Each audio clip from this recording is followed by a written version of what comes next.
We would like to welcome welcome our remote family as well as our family online to Tabernacle Elohim. We would like to ask you at this time to go ahead and silence your cell phones. Go ahead and put them on vibrate or turn them off. We will go ahead and get started with Sounds of Sinai. Shabbat Shalom, everyone. Shabbat Shalom. Excuse me for sitting down today, but I have to, so apologies. But first of all, let's give all honor, glory, and praise to Yah, our Father, as we thank Him for yet another day that He's allowed us to retain the neshama in our nostrils.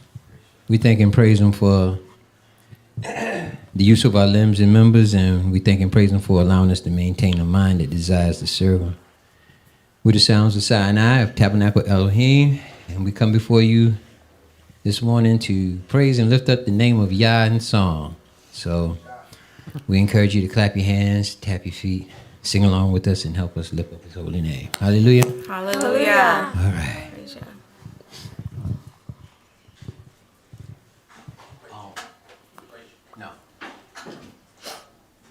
No, not sovereign, but because of who you are. We praise you. No. Because of who you are.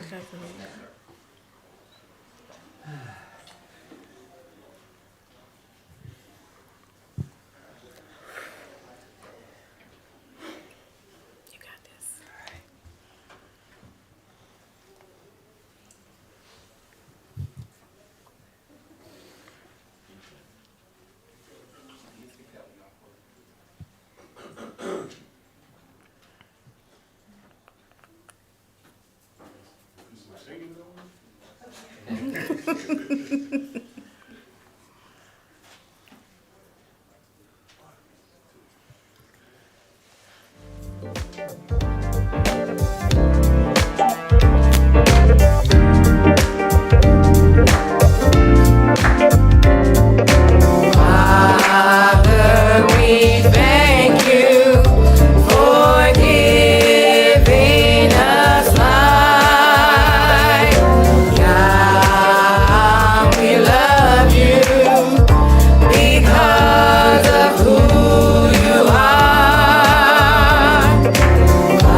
And broken hearted, trying to find my way.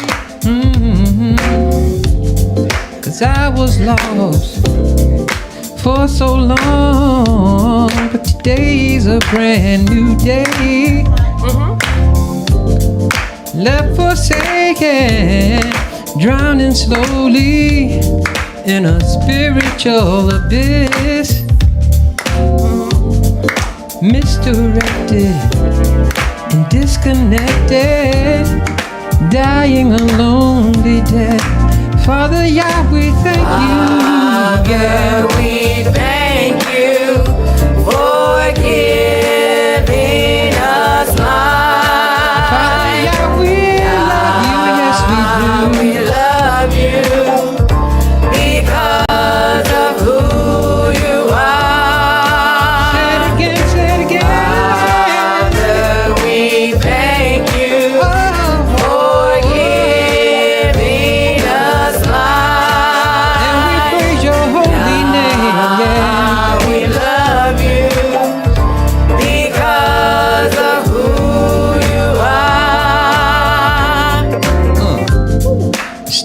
Seeking for salvation, trying to find some peace.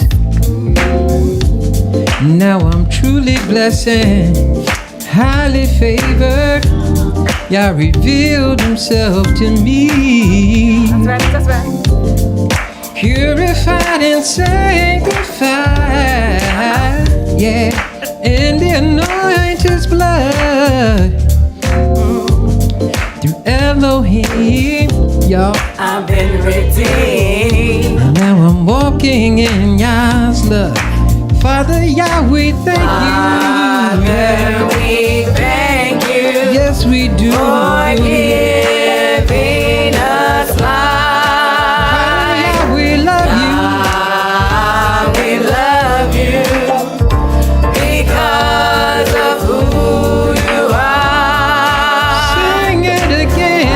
Father, we thank you for giving us life. And we praise your holy name. We love you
we do. Father, yeah, we praise you.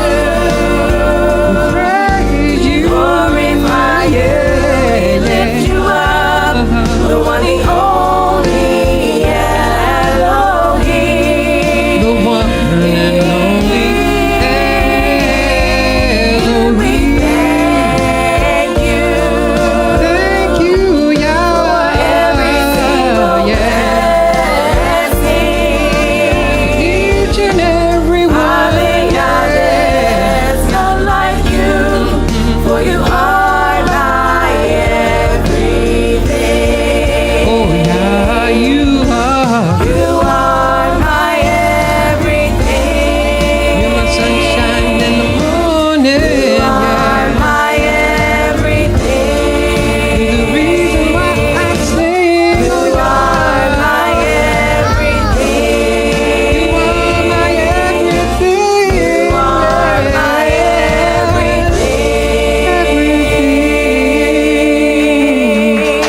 Praise Yah.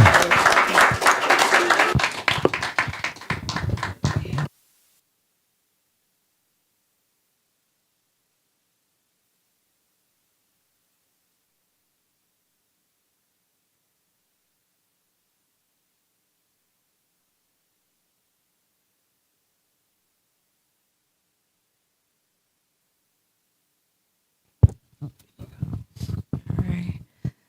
Shabbat Shalom again, family.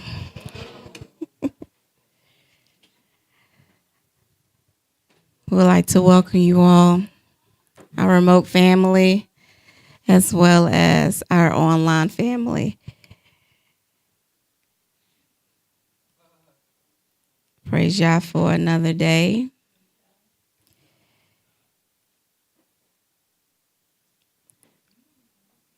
Remember that class start at the beginning, starting with Sounds of Sinai. Remember to go ahead and silence your phones, put them on vibrate, or turn them off if that's your choice, so it won't interrupt class today.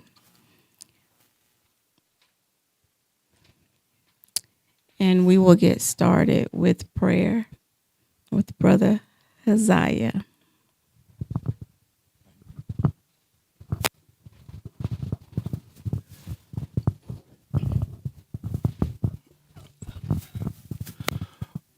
Father Yah, we thank you for the breath of life you've given us today, allowing us another day to worship and serve you, another day to correct our wrongs and continue to strive for perfection, Father Yah.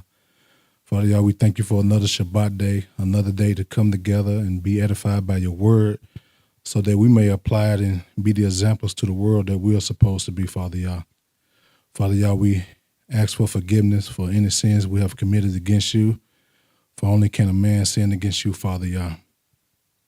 We also like to pray for our brothers and sisters, your sons and daughters, that you may continue to bless us in every aspect of our lives and continue to be a hedge upon us, Father Yah.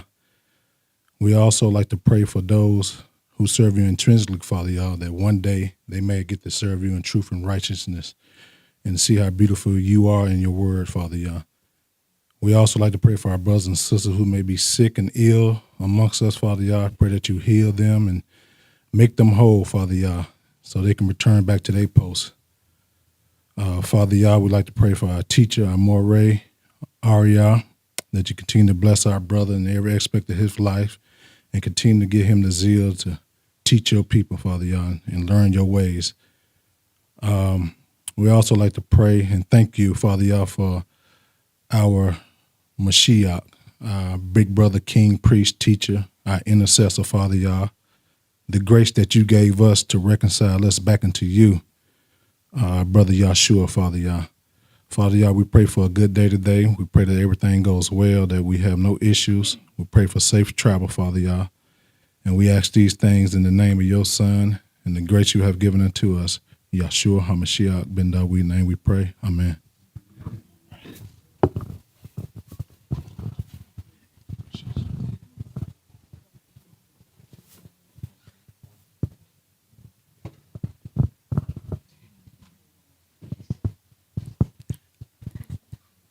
All right, so we have a few announcements this morning.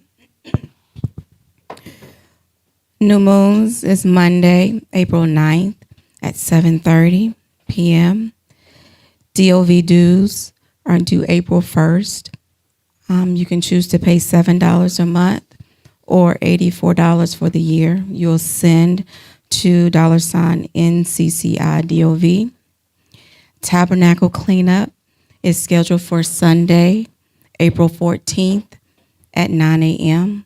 We are still looking for 10 volunteers. Please use the sign-up sheet.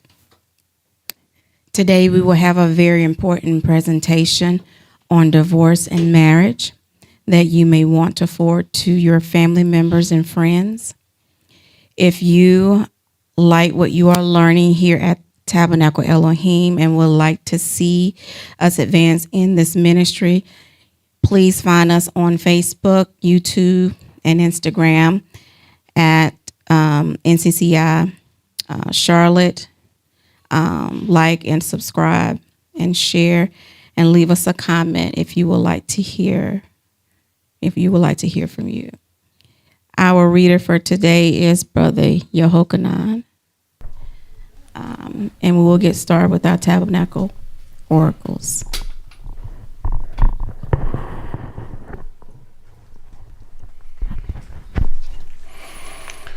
Shabbat Shalom, Yisrael.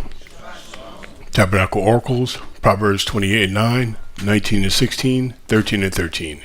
Hear, O Yisrael, he that turneth away his ear from hearing the law, even his prayer shall be an abomination. He that keepeth the commandments keepeth his own life, but he that despiseth his ways shall die. Whoso despiseth the word shall be destroyed, but he that feareth the commandments shall be rewarded. Jeremiah 9:23-24. Thus saith Yah, let not the wise man boast in his wisdom, neither let the mighty man boast in his might. Let not the rich man boast in his riches, but let him that boast in this, that he understandeth and knoweth me, that I am Yah, which exercise loving kindness, judgment, and righteousness in the earth. For in these things I delight, saith Yah. Romans 2:17-20. Behold, you are called a Jew, and rest in the law, and make your boast of Elohim, and know his will, and approve those things that are right, being instructed out of the law, and are confident that you are a guide of the blind, a light of them which are in darkness, an instructor of the foolish, a teacher of babes which have the form of knowledge and of the truth in the law. 1 Peter 4:7-11. But the end of all things is at hand. Be you therefore sober and watch unto prayer, and above all things have fervent charity amongst yourselves, for charity shall cover the multitude of sins. Use hospitality one to another without grudging, as every man has received the gift, even so minister the same one to another, as good stewards of the manifold grace of Elohim. If any man speak, let him speak as to the oracles of Elohim. If any man minister, let him do it as of the ability which Elohim giveth, that Elohim in all things may be glorified through Yeshua the Anointed, to whom praise and dominion forever and ever. Ephesians 4:29, 5:1-4. Let no corrupt communication proceed out of your mouth, but that which is good to the use of edifying, that it may minister grace unto the hearers. And grieve not the Holy Spirit of Elohim, by whom you are sealed unto the day of redemption. Let all bitterness and wrath and anger and clamor and evil speaking be put away from you with all malice. And be you kind one to another, tender-hearted, forgiving one another, even as Elohim, for the Anointed One's sake, has forgiven you. Be you therefore followers of Elohim as dear children, and walk in love, as the Anointed One also hath loved us, and has given himself for us an offering and a sacrifice to Elohim for a sweet-smelling savor. But fornication, all uncleanness or covetousness, let it not be once named amongst you as becometh the righteous. Neither filthiness, nor foolish talking, nor jesting, which are not convenient, but rather giving of thanks. Revelations 3:20-22. Behold, I stand at the door and knock. If any man hear my voice and open the door, I will come into him, and will sup with him, and he with me. To him that overcometh will I grant to sit with me in my throne, even as I also overcame, and am set down with my Father in his throne. He that have an ear, let him hear what the Spirit saith unto the assemblies. Shabbat Shalom, Israel. Let me extend the right hand of fellowship to all of our brothers and sisters and friends and family members. They can't hear me out there. Right there. How about now? Yeah. No. Nothing yet. How about now? Is your mic on? Yes, sir. It is now. Okay. Let me extend the right hand of fellowship to all of our brothers and sisters and family members who's joining us both locally and remotely. This is the Sabbath of Yah, the Almighty Power, who has commanded that we have this community meeting. Daniel, can we take a little bit of reverb out of the speaker here? A little bit? Who has commanded that we have this community meeting, brothers and sisters, and we are here as always to honor our Father. We have a very important lesson today. This is a SAPS, Synaptic Light, or Synaptic Light SAPS hybrid. So it is one of the upper echelon apologetic lessons.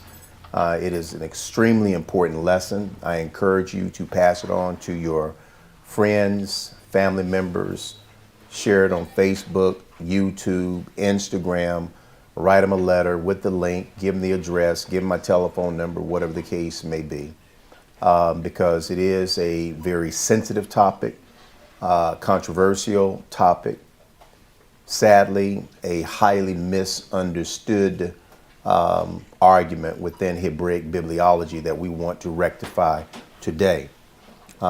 We are doing it on a higher level because I want to post it as a matter of public record so people can have access to it. You can refer to it, you can read it, internalize it, and make decisions from it. It is a part of a long series that we have done on marriage. But this perspective is a little bit more technical because I want to show you where so many errors are introduced in advising congregants spiritually about their relational status. And it is extremely important for us to understand Elohim's will, not man's will, but Elohim's will. So let's go ahead and stand and we'll get started here with the congregational Shema and we'll get into this lesson.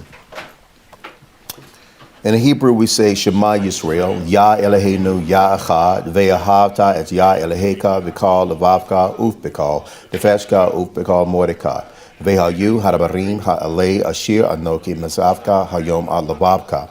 And it means, hear, O Yisrael, Yah our Elohim is one, and you shall love Yah, your Elohim, with all of your heart, and with all of your soul, and with all of your might. And these words which I command you this day shall be in your heart. Here's my question for you, brothers and sisters. If you find yourself getting a ticket, reckless driving and speeding, what do you do under those circumstances after you've received the ticket? Reckless driving and speeding. What would you do? Somebody just raise a hand. Tell me. Kick myself and then breaking the law. Kick yourself for breaking the law. Okay. All right. And pay the ticket and fine. Okay. Ticket and fine. Go ahead, Brother Daniel. Okay, all right. So Elder Dan said, I'm going to get a lawyer, right? So the lawyer that you're going to go to, Elder Dan, you're going to go to him, and he has been certified and trained via YouTube, public lectures, basically has some passion for law. So he's watched Law and Order and so forth, and now he's trained to offer you some form of consultation and to stand as your advocate before a judge. Is that correct?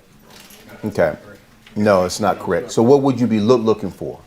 Someone that is qualified. Someone that is qualified. All right. I've said this before, brothers and sisters. I'm going to say it again. I'm going to take it to my grave because it's very easy to prove. In practically every facet and aspect of our lives, we are looking for qualified and credentialed professionals to offer us guidance, whether it's in accounting, legal matters, medical matters, architectural designs if we're building. We want to know that the person that we are consulting is qualified. That same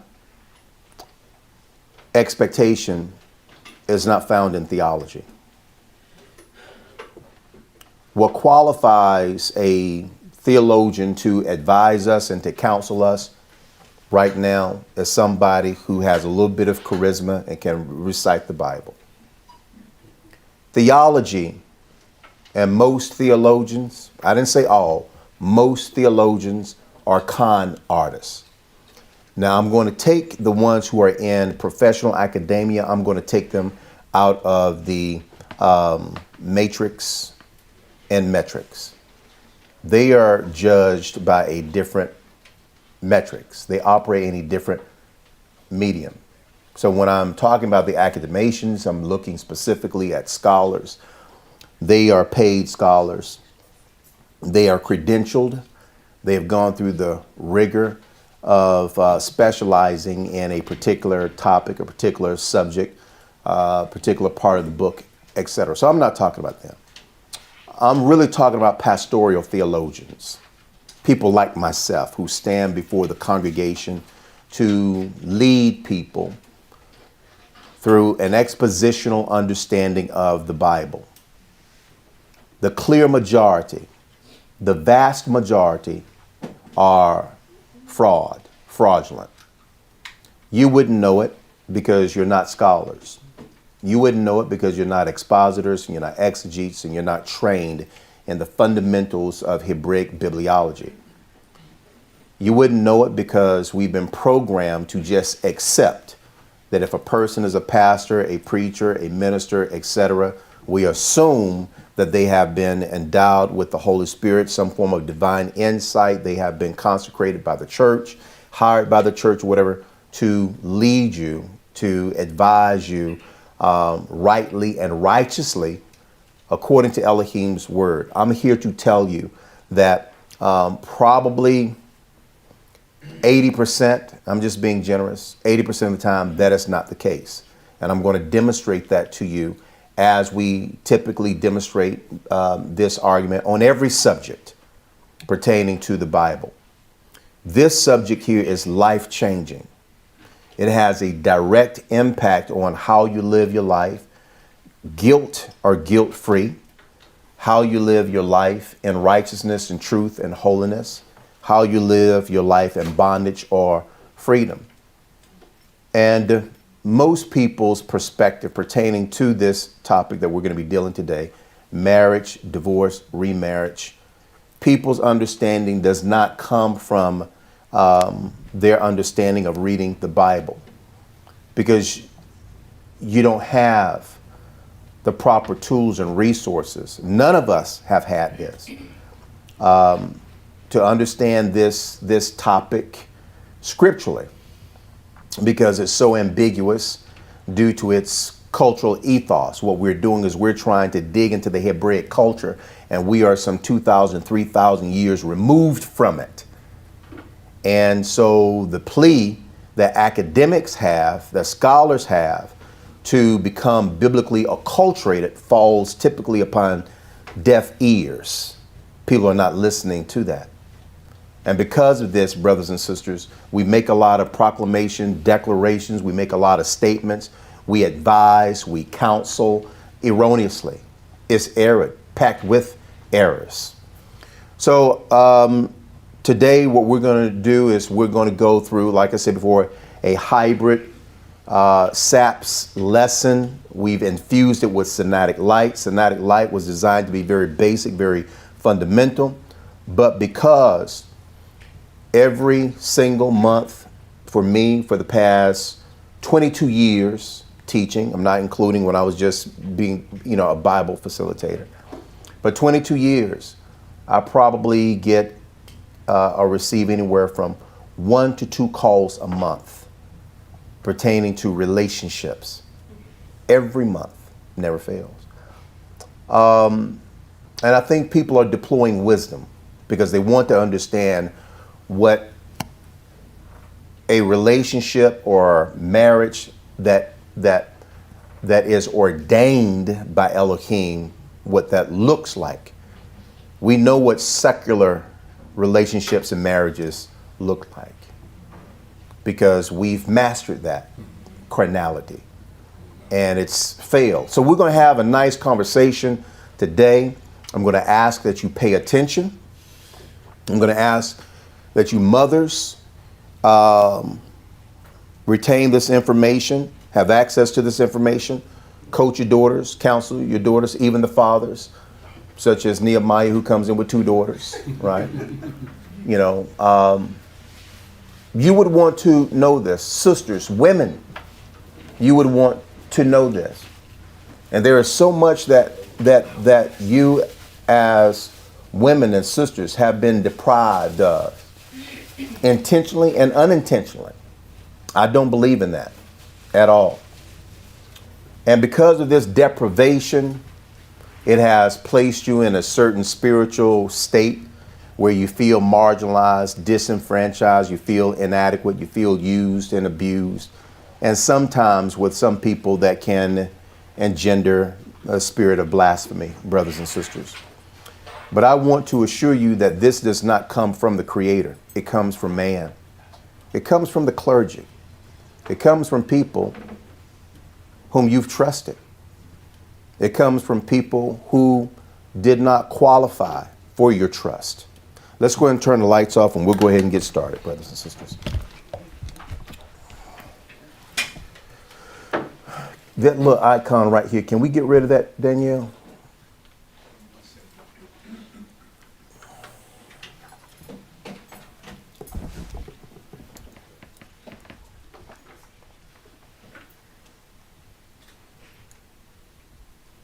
There we go. Appreciate it. Let's go ahead and get started. I need for you to pay attention. Pass it on to your friends. I'm not trying to convert your friends. I'm not trying to convert your family members, whomever you talk to. I'm trying to help. I'm trying to help. And so this information is universal. It applies to everyone who picks up the Bible and reads it. It applies to, man, look just like your daddy, man. He said, yeah, I know.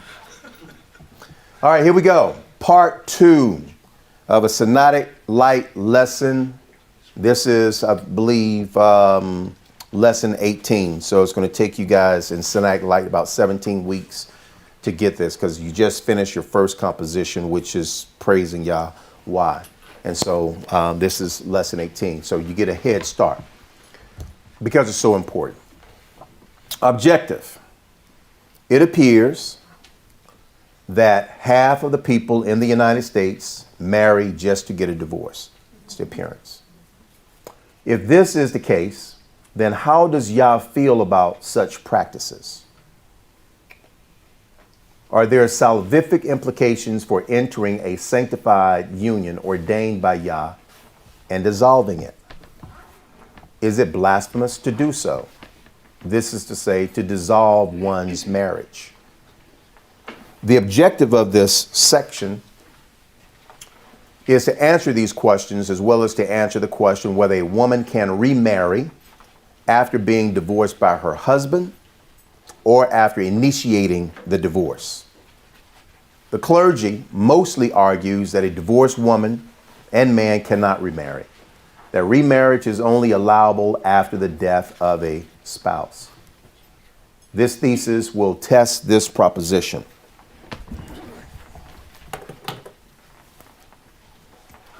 Learning outcome.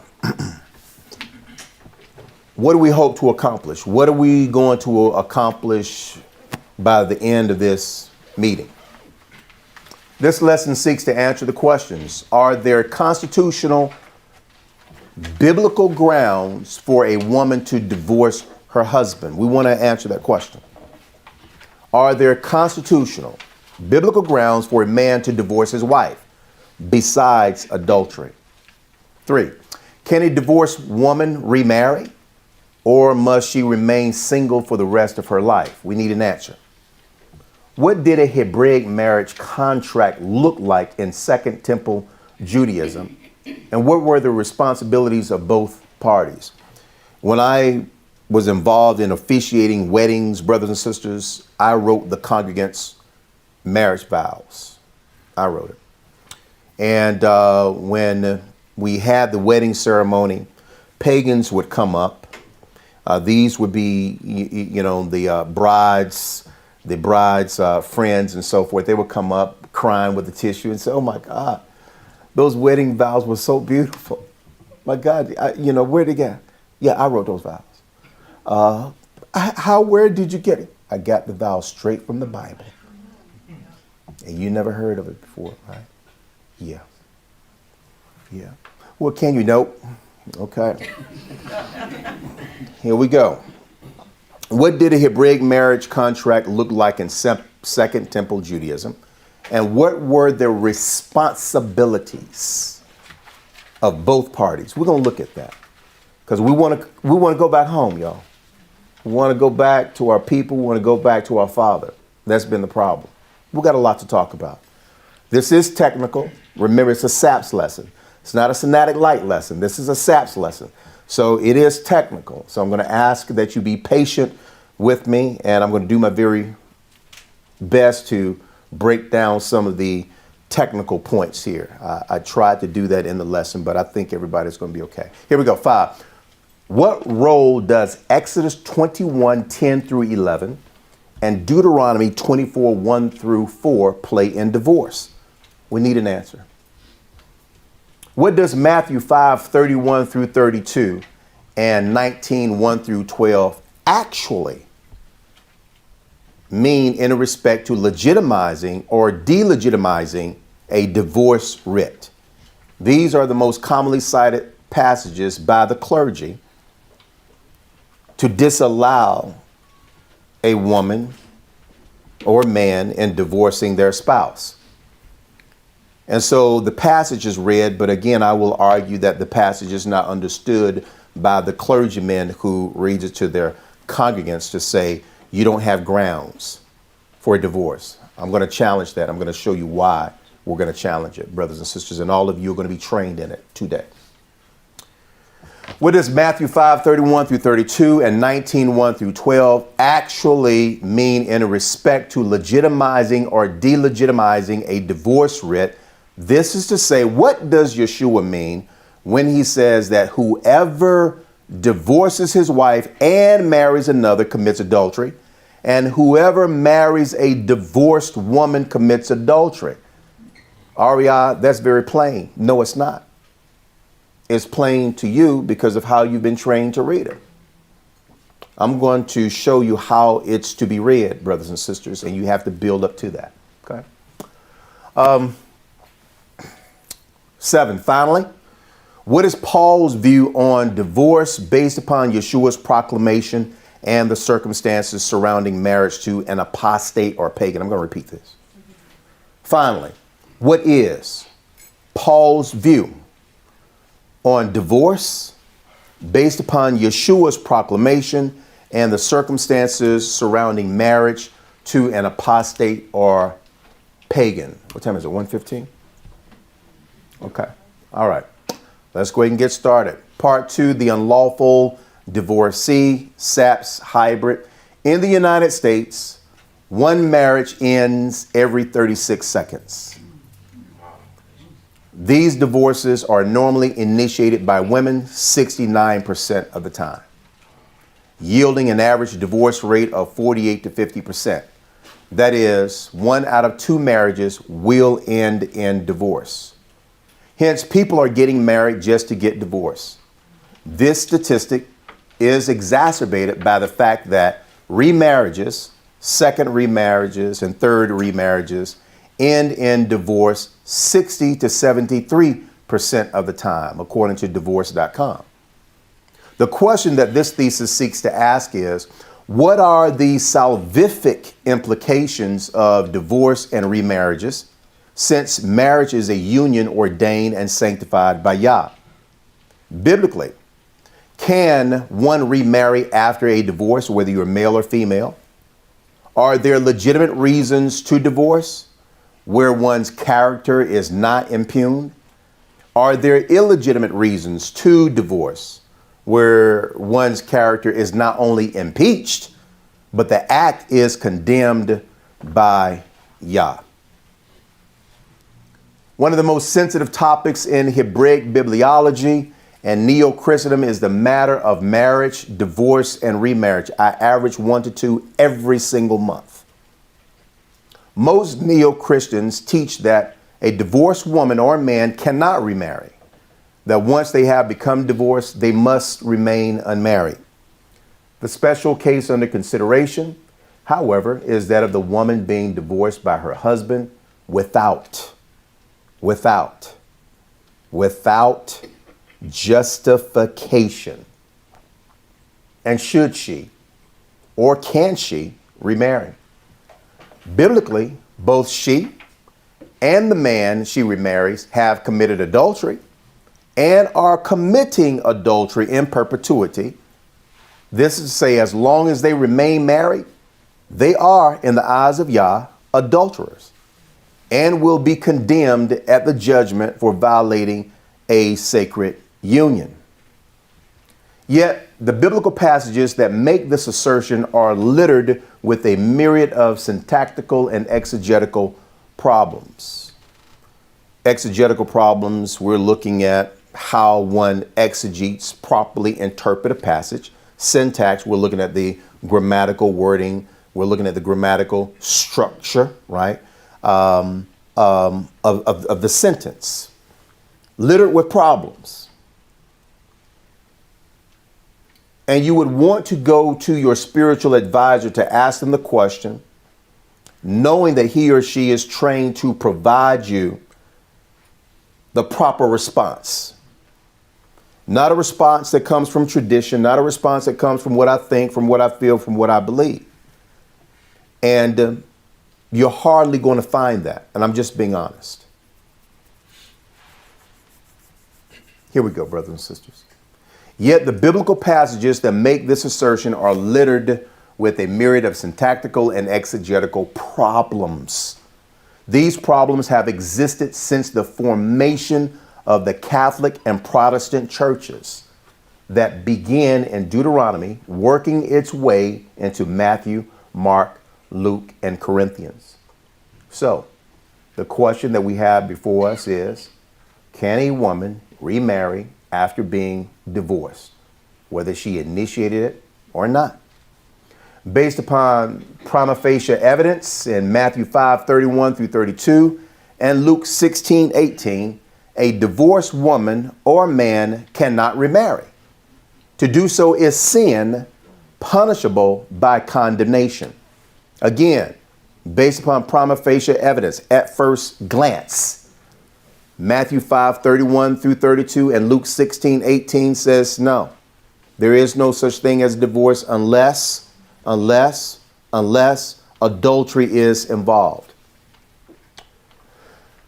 This thesis seeks to dismantle this supposition exegetically to determine the exact context for Matthew 5:31 through 32 to understand what a divorcee's legal status is before Yah. The divorce conundrum. We'll go ahead and get started. You can see these are your questions here for your Synodic-like lessons. This is how you know it is a Synodic-like lesson, because the questions that you are asked are here at the bottom of the footnote. Luke writes, everyone who divorces his wife and marries another commits adultery, and he who marries a woman divorced from her husband commits adultery. This passage is complemented by the frequently cited passage, Matthew 5:31 through 32. Quote, it was also said, whoever divorces his wife, let him give her a certificate of divorce. This is what Yeshua says. But I say to you that everyone who divorces his wife, except on the ground of sexual immorality, makes her commit adultery. And whoever marries a divorced woman commits adultery. End quote. Brothers and sisters, in our community, this is how we read the Bible, study the Bible, teach the Bible across the board on every topic you can imagine. We start with this premise. It is injudicious and most imprudent to begin an exegesis on these passages or any passage pertaining to a particular topic without looking at what Yah has to say about divorce. So this thesis begins with Exodus 21:10 through 11, the law pertaining to divorce. And every woman that I have spoken to over the course of 25 years that asked me about divorce and remarriage, when I introduce them to Exodus 21:10 through 11, they know nothing about it. And the reason that our sisters know nothing about it, brothers and sisters, is because you're coming from the neo-Christian church, or you are coming from a form of black Judaism and black Hebrew Israelism that's operating from a neo-Christian template. You have to come out of that system as a whole. There can't be residue and residual and remnants and bits and pieces that you're holding on to while you're trying to start over. That's not going to work. And I'll demonstrate it to you, brothers and sisters. This is what Yah says pertaining to divorce. Yah says, these are the regulations you must present to Israel. If you buy a Hebrew slave, he may serve for no more than 6 years. Set him free in the 7th year, and he will owe you nothing for his freedom. When a man sells his daughter as a slave, she will not be freed at the end of 6 years as the men are. Why? Because she was sold as a wife or concubine.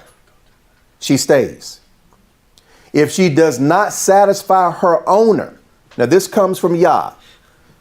This is not coming from a man. This is coming from the Creator. If she does not satisfy her owner, he must allow her to be bought back again, redeemed. But he is not allowed to sell her to foreigners. Why not? Notice what Yah says. Since he is the one who broke the contract with her. There's no impeachment. There's no impunity whatsoever, right? The male has broken the contract with the woman. If you don't want her, you contracted to take her, then give her back to her father or release her. Are y'all with me? And there is no sin in that. Y'all with me? Okay, here we go. Here we go.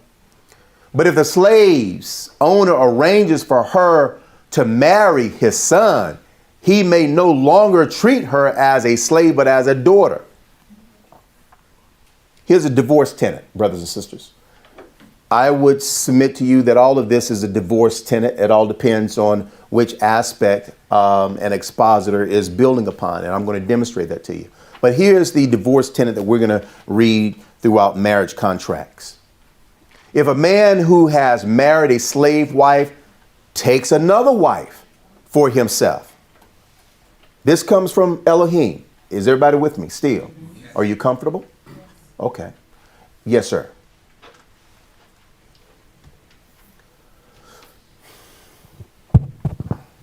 Earlier when you spoke about returning the wife to the father, Yes. is there in some kind of understanding as it regards not leaving her off worse than how you found her?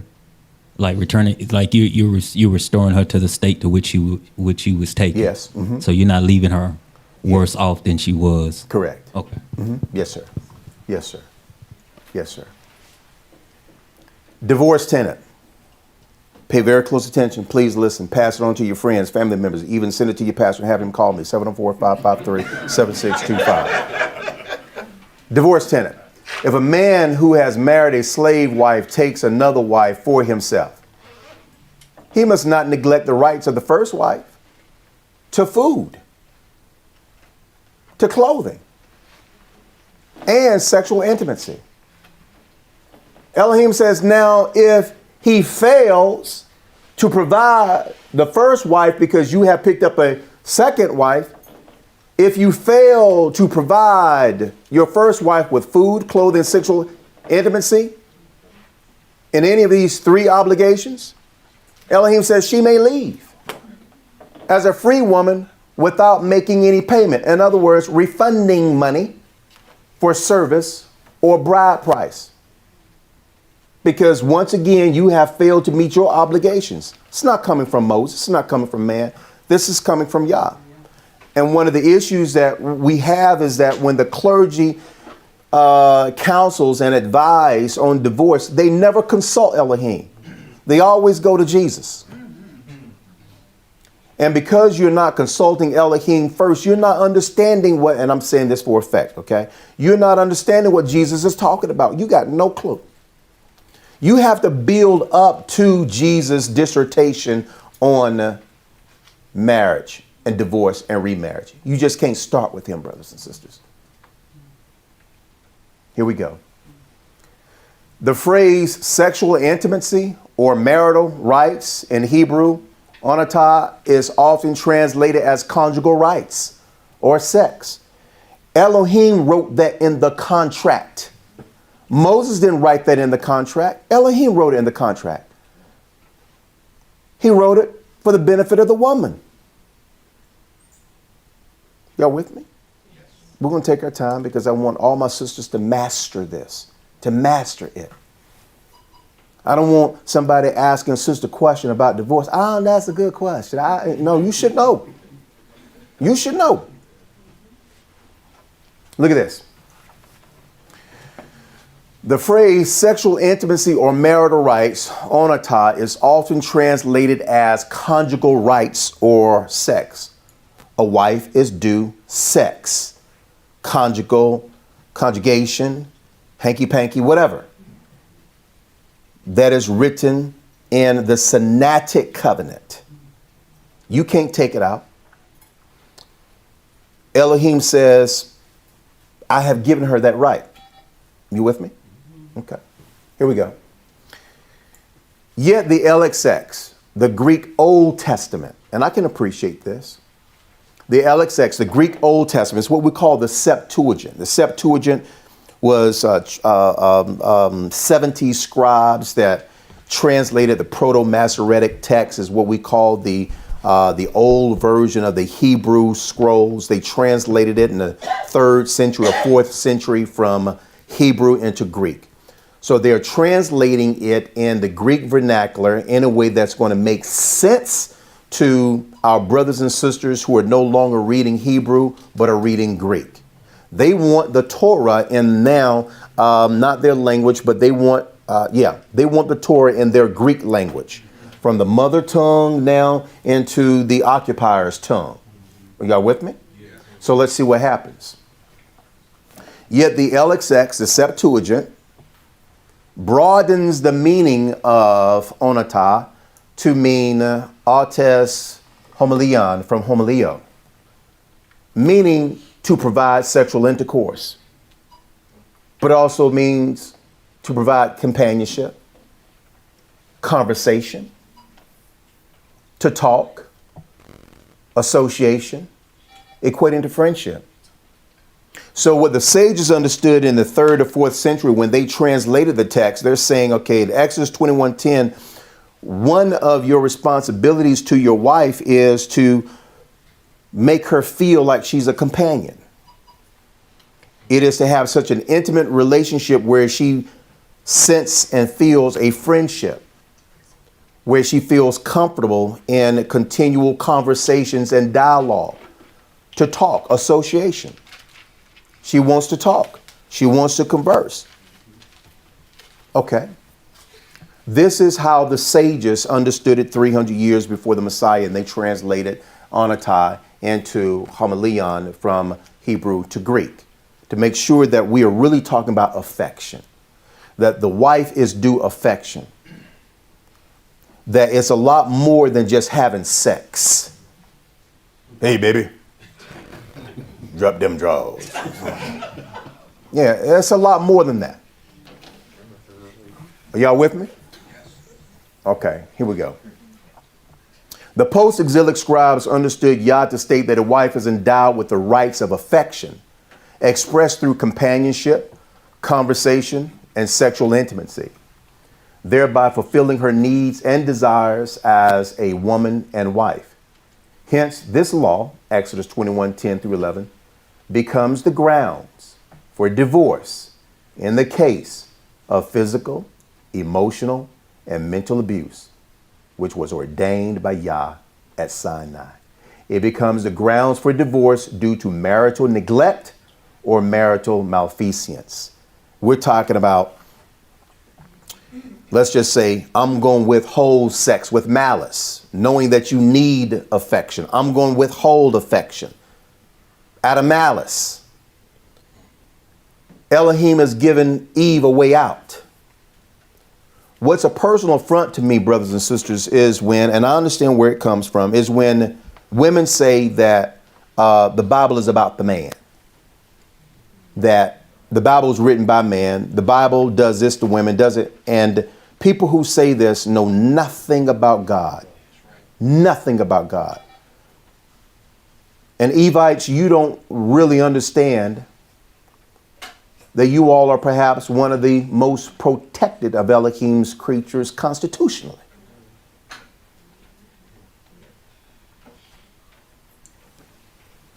Dr. David N. Stone Brewer, professor of rabbinics, Jewish studies, and the New Testament at the University of Cambridge, says that we should also look for the principles that lie behind these requirements of Exodus 21:10 and 11. Food, clothing, and affection. Or, as many have translated, conjugal rights. Let's see. We should also look for the principles that lie behind these requirements. A husband who never lets his wife buy makeup. That's not against the law.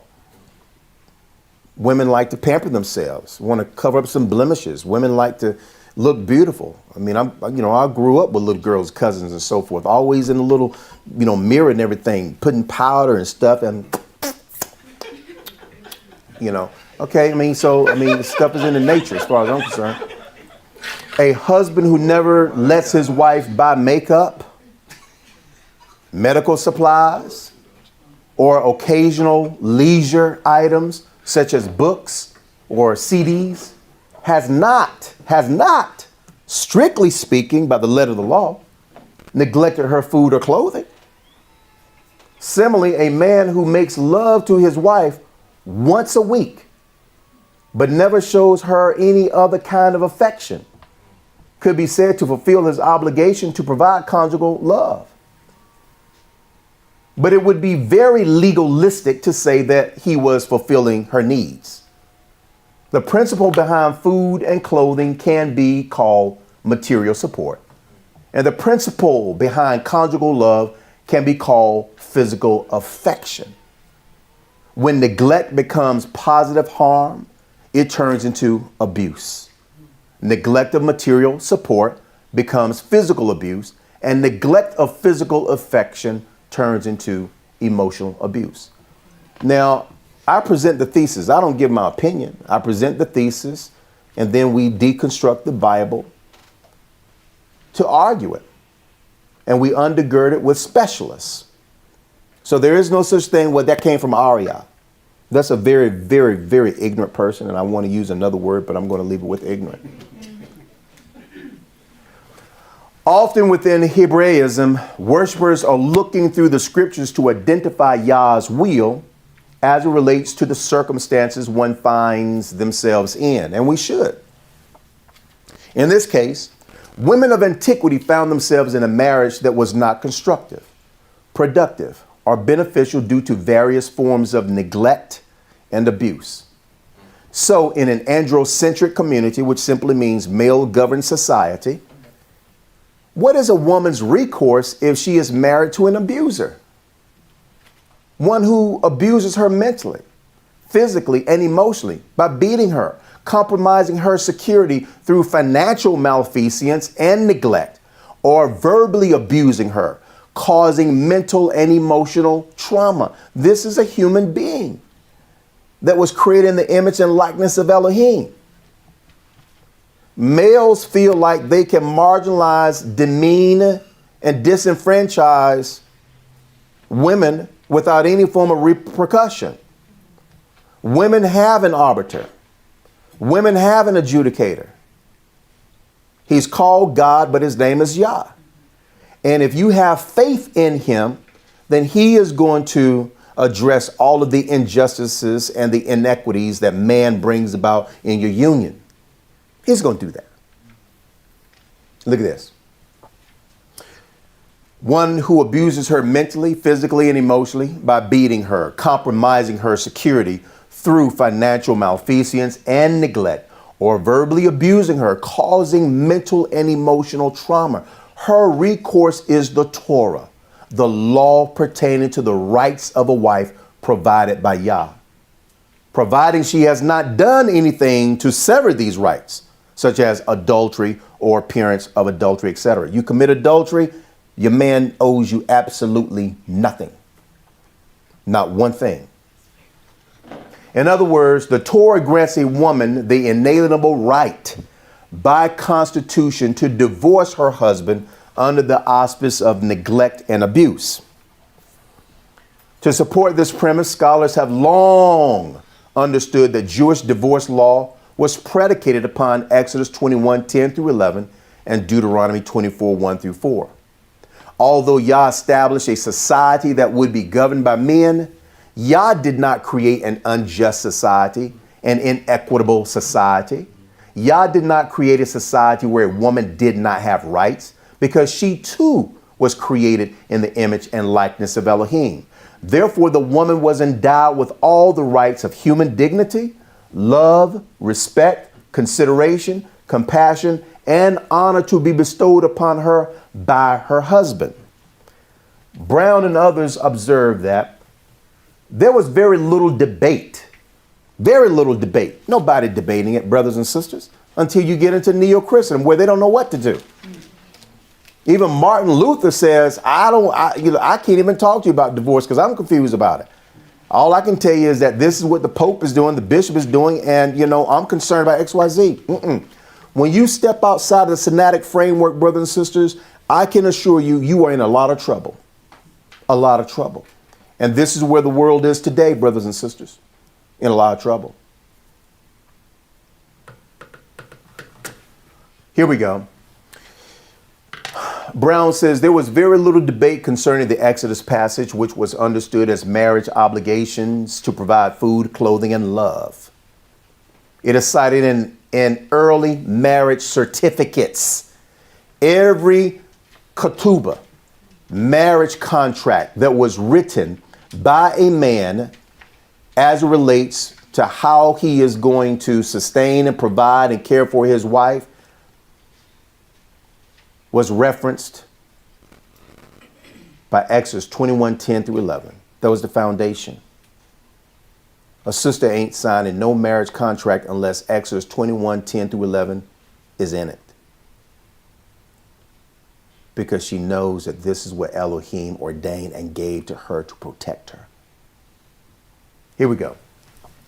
It is cited in early marriage certificates. In other words, I owe you, my future bride, I owe you the due amount of your food and your clothes and your bed. First century AD rabbis agree that neglect of these constituted grounds for a divorce. And Brown is correct. Both men and women could get a divorce on these grounds. In theory, women had to ask a court to compel their husbands to divorce them. But in practice, some women wrote out the divorce certificate. She said, I'm getting the hell up out of here. I'm going to write this myself. Y'all with me? Is everybody following along? Am I moving too fast? Is it very clear? Okay. Dr. Michael Edward Stone, Professor Emeritus of Armenian Studies and Comparative Religion at the Hebrew University of Jerusalem, provides a copy of a bride's ketubah, which is a marriage contract, a marriage agreement, where the husband cites Exodus 21:10 through 11 as his obligation to her. The husband says in this ancient ketubah, my wife, according to the law of Moses and the Judeans, I will feed you, I will clothe you, and I will bring you into my house by means of your ketubah, by means of your contract. And I owe you the sum of 400 denarii, which equal 100 tetradrachma, which equates to about $1,100. So in other words, page 3, subsection 2, paragraph 4 of the sister's ketubah says, if I should attempt to divorce you without justification, you gets a check. If I should die before you, I leave you with a check, money. This is how precious a dollar, a coin was in the days of antiquity. Even Yeshua gave it in his parable when he is talking about the kingdom. Which woman would drop a penny in her house and would not tear that house to pieces with a candlelight looking for that penny. Money's for a sister? Hard. If you try to divorce me, you're going to have to pay me. Gonna cost you. Written in a contract, brothers and sisters. Sister said, okay, yes, Dwayne, I'd love to marry you, Dwayne, okay. Let me see the contract, baby. Yeah, here's the contract. Okay, all right. Okay, this is good. Oh, this is great. Dwayne, you, when I first met you, Dwayne, I just,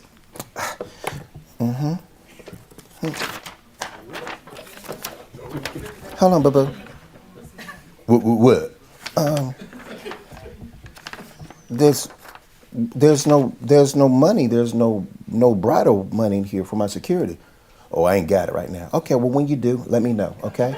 Until then, I'll be talking to somebody else, okay?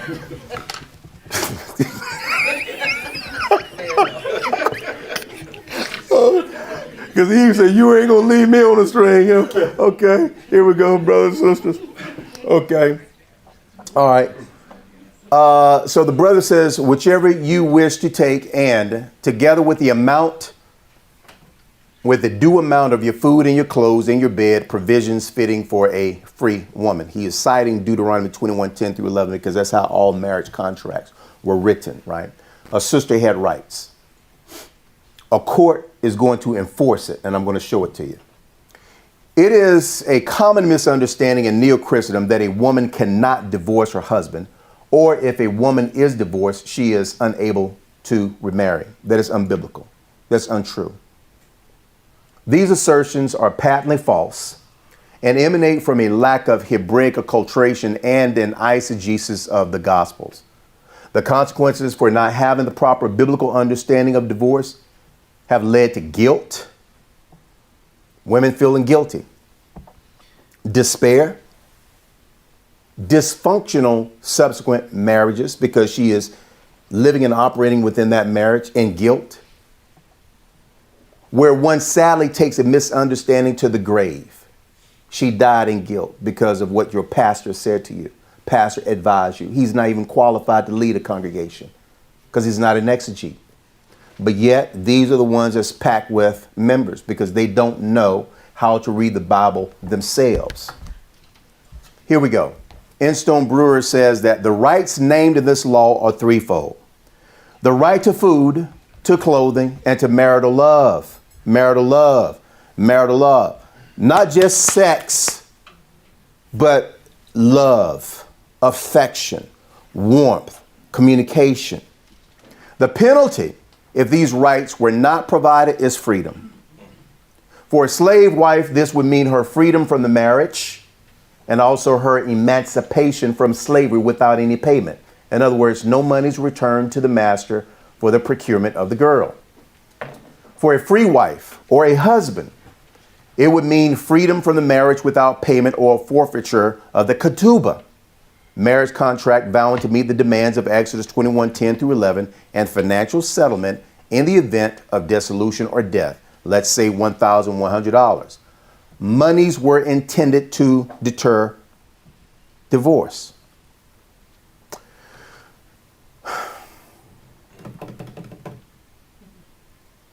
Demarius calls Kaisha. 1 o'clock in the afternoon. Phone rings. Hello. Hey, baby. Hey, Demarius. Hey, what's up? I need to come by the house and talk to you. I'm going to leave early. Okay. Is everything okay? No, not really. I'll talk to you when I get there. Not a problem. Shows up at the house. Kaisha, you know, things haven't been going well for us for quite some time. Yeah, I know. Get to the point. And so I just, we got a divorce. Really? Okay, so I just want to be clear.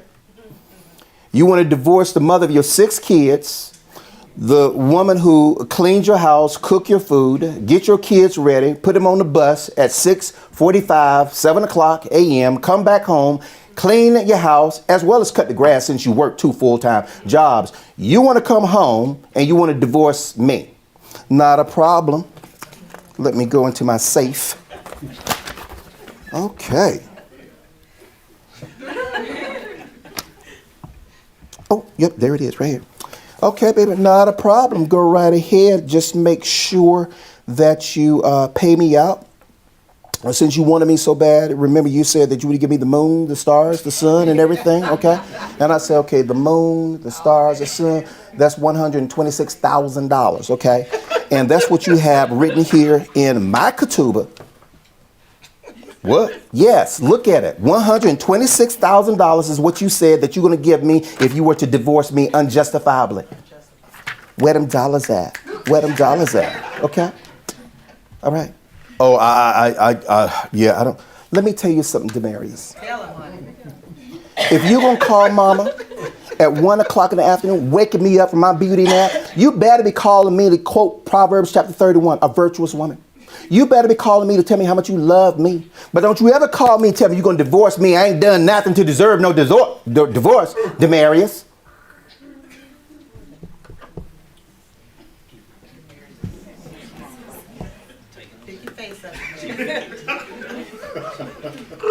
Aria. Can I speak to Aria? Aria, this is Demarius. I got a problem. Trust me, brother, I done counseled Demarius several times. I done told Demarius what he was getting into.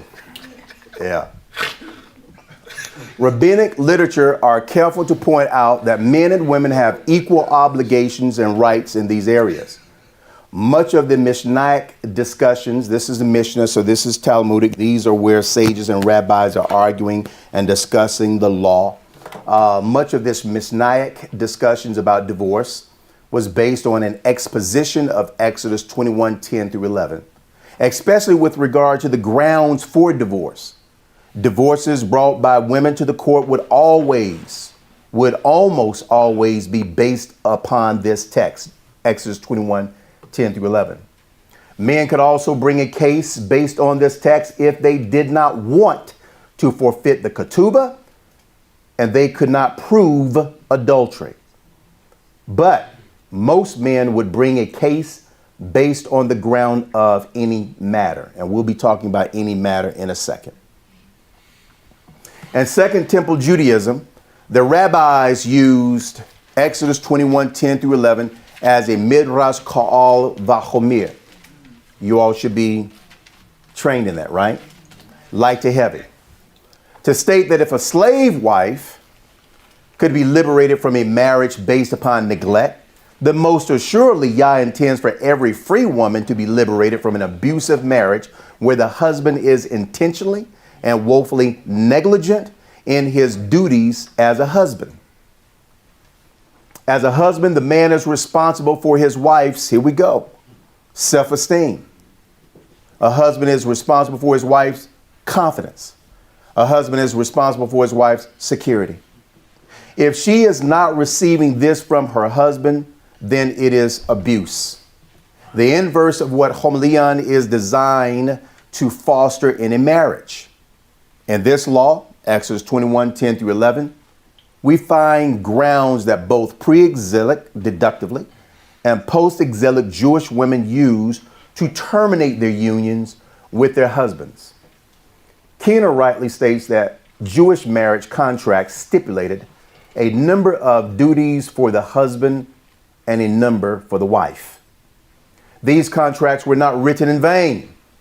They were written to outline the expectations that Yah has for couples in their marriages. And violation of these expectations would serve as a legal basis for divorce, because the spouse has not only sinned against their partner, but they have also sinned against Yah, who ordained these ordinances. Thus, failing to meet one's contractual obligation could result in a divorce, so ruled by Yah, the rabbis, and the courts. Enstone Brewer notes how one of the contracts read, she has no right to claim of them one peruta, which is a small bronze coin. She ain't get nothing, not one penny from that ketubah, as long as he is alive and she is under his jurisdiction and he fulfills her 3 needs. You're going to divorce me based upon what? I'm providing you with food, clothing, and benevolence, affection. You want to leave because I picked up 55 pounds? You want to leave because, you know, I'm hanging out with my boys too much? You want to leave just because you tired? Okay, bounce. But you ain't getting nothing out of this ketubah. Y'all with me? Are you following? Yes. Have I lost anybody? No. Let's just look at how our ancestors wrote things, brothers and sisters. But if he hates her, in other words, divorces her, without any misconduct on her part, she hasn't done anything, and does not fulfill her 3 needs, or does not fulfill her 3 needs, he shall pay them to her, the price of her ketubah. The sister walks out with a fat check. She needs money. We're talking about a period of antiquity where there was no 401k plan, there was no pension plan, there was no occupation or jobs for a woman. She was solely dependent upon the man. So pay very close attention to what we are reading and studying, brothers and sisters, because as I've said before for years, we need to be back home. Leave Japheth and his neo-Christianity alone. It has done nothing and is doing nothing but condemning people. Here we go, brothers and sisters. But if he hates her, in other words, divorces her, without any misconduct on her part, and does not fulfill her 3 needs, he shall pay them to her. This is, say, the balance of her mohar, bridal payment, of 12 dinars, and release her with a bill of divorce. Then she can go out and marry anybody she wants, brothers and sisters, because the husband did not fulfill his contract. You cannot penalize her for that. Here we go. The man has broken faith with his wife. He has broken his contract with her. Exodus 21:8. We went over that. We're going to go back over it again in a moment. And is responsible for paying out her ketubah and giving her a get, which is a divorce, so that she may remarry without being impugned. A later contract from the Karaite Jews, who emerged in the 2nd century BC under Yehuda ben Tabai, follows the language of Second Temple Jewry contracts. The groom says in his contract, I will dress, I will clothe, I will support, I will respect and esteem her, and I will fulfill her needs and desires to the best of my strength and possibilities. And I will be with her in truth. I will be with her in justice. I will be with her in love. I will be with her in affection. And I will not afflict her, act against her, or oppress her. And I will not diminish her food. Look what he's citing. This is the basis for our marriage contracts. I will not diminish her food. I will not diminish her clothing and any sexual intercourse. I'm not going to deprive her because she's a human being. She has needs. Human beings, we all have needs. And you are going to, with malice, deprive me of my needs. How is that godly? How is that righteous? How is that saying that you love Yah, you worship Yah, you serve Yah? It's not. In fact, it is the antithesis of that. Elohim says, in the event you come across a cabal, anybody know what cabal means? It means fool. Anytime you remember, what's the sister's name? Abigail. Remember, Abigail's husband's name was Cabal, right?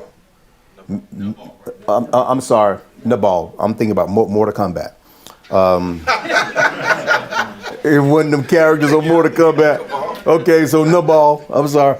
Now I see why y'all like Cabal. I ain't never heard that, brother.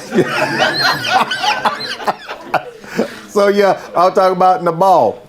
So a woman's ketubah is granted to her by Elohim. It is written in such a way where the woman has protections. In the event she marries a Nabal. Nabal is never going to date you and say, hey, my name is Nabal. You're going to find that out a little bit later, right? And in the event you find out later, right, you can dissolve that ketubah because he is going to abuse you. There is no question about it. That is going to happen.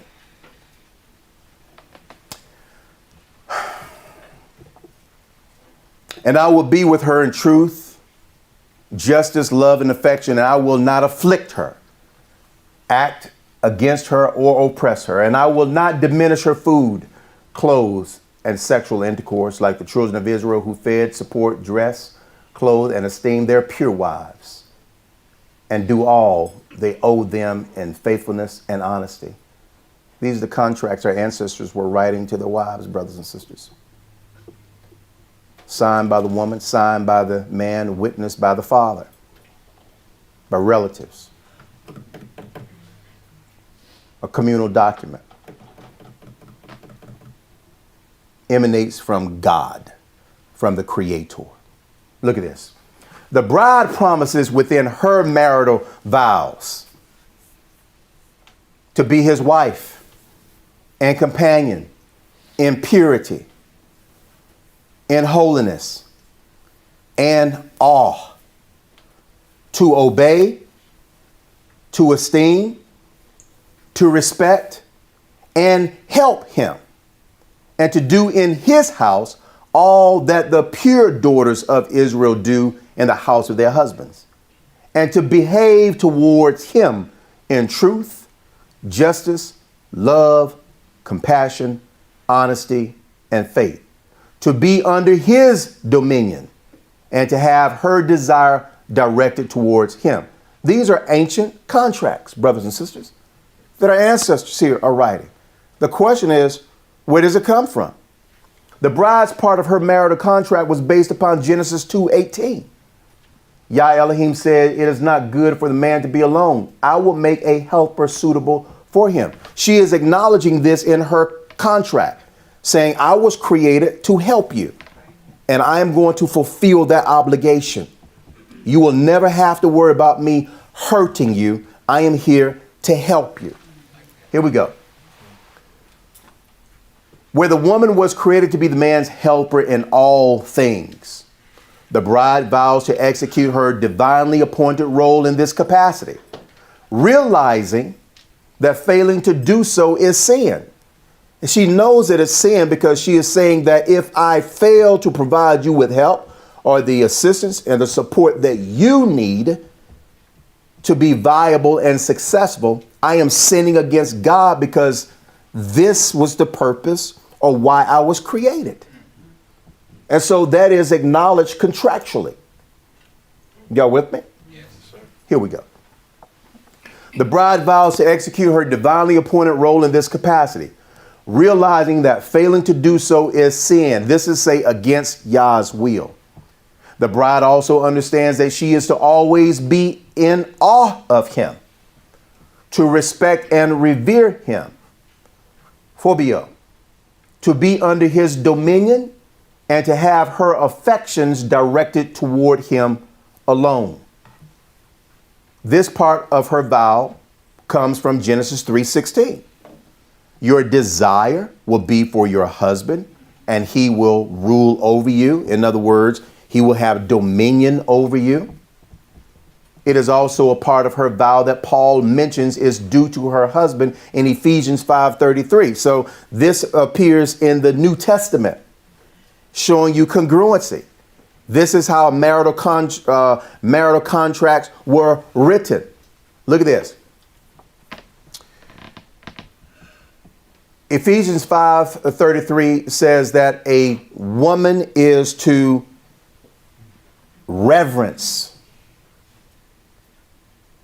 phobia, fear, respect her husband. And he says that in Ephesians chapter 5:33, as he's dealing with a mixed Gentile and Hebrew assembly, bringing them back in alignment, says this is what God has commanded.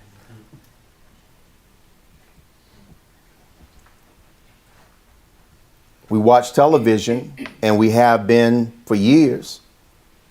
It's funny, it's slapstick comedy to watch how women and husbands make fun and demean their husbands. That is the antithesis of what the Most High has embedded in the law. But that's the system that we live in. A lot of these television shows, the husband is portrayed as the buffoon, the idiot, the dummy. Y'all remember Mom Pa Kettle? Ellie Yohana, you remember Mom Pa Kettle? You don't remember Mom Pa Kettle? No, it's not from Hee Haw. No. Nobody remembers Mom Pa Kettle? Okay. Look, again, this goes back for a very long period, brothers and sisters. If the husband failed to meet the terms, is everybody with me? Am I moving too fast? Am I jamming my words together? My words properly separated where there is clarity? Yes, sir. You follow me? All right. Because we have a lot to cover, brothers and sisters. I want to make sure you walk out of here with a master's in this, okay? So I need for you to be patient and understanding. If the husband failed to meet the terms of his contract, the woman was allowed to divorce her husband solely based upon Exodus 21:10 through 11. And you don't have a damn thing to worry about because God gave you that right. He gave you that. Are you with me? A 9th century theological Jewish treatise sustains this position.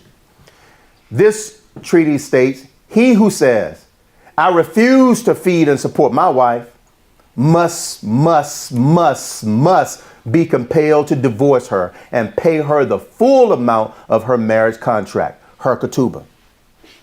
As it is written, he shall not diminish her food, raiment, and cohabitation. And if he does not fulfill these three for her, she shall go free.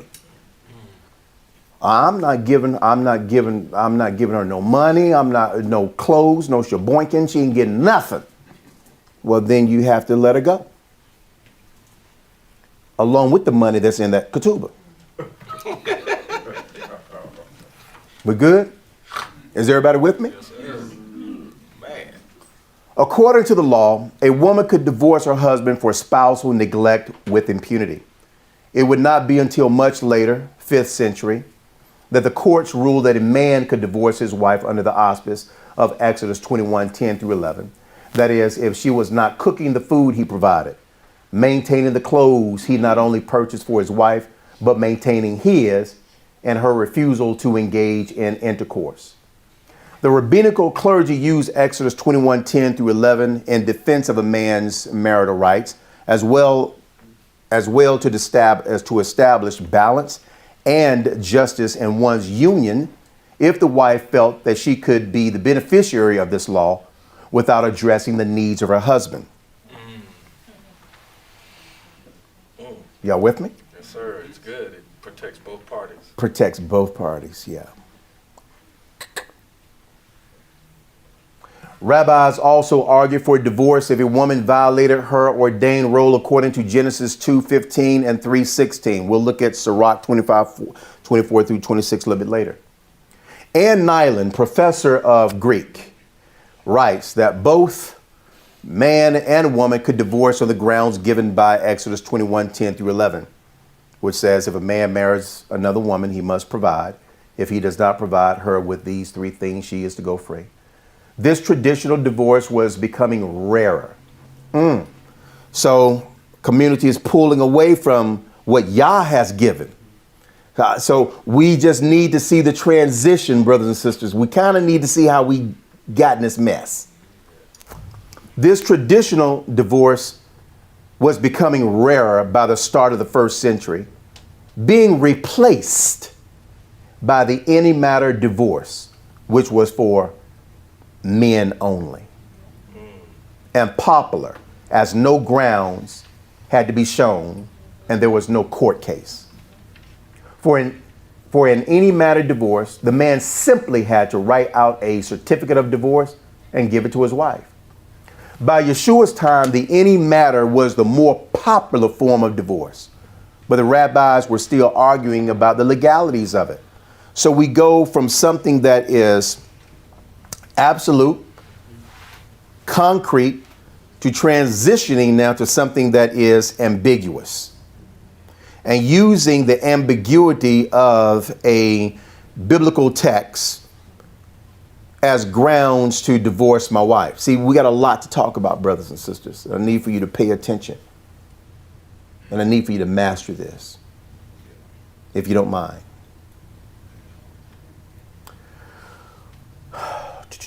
Here we go. So, the legitimate law of divorce was Exodus 21:10 through 11. And I like that phraseology. The legitimate law of divorce was Exodus 21:10 through 11. Why? Because it comes from God himself. You can't negotiate it. You can't argue it. You can't debate it. To me, it's beautiful because Yah is saying, I know man. I'm going to protect my daughters. Beautiful.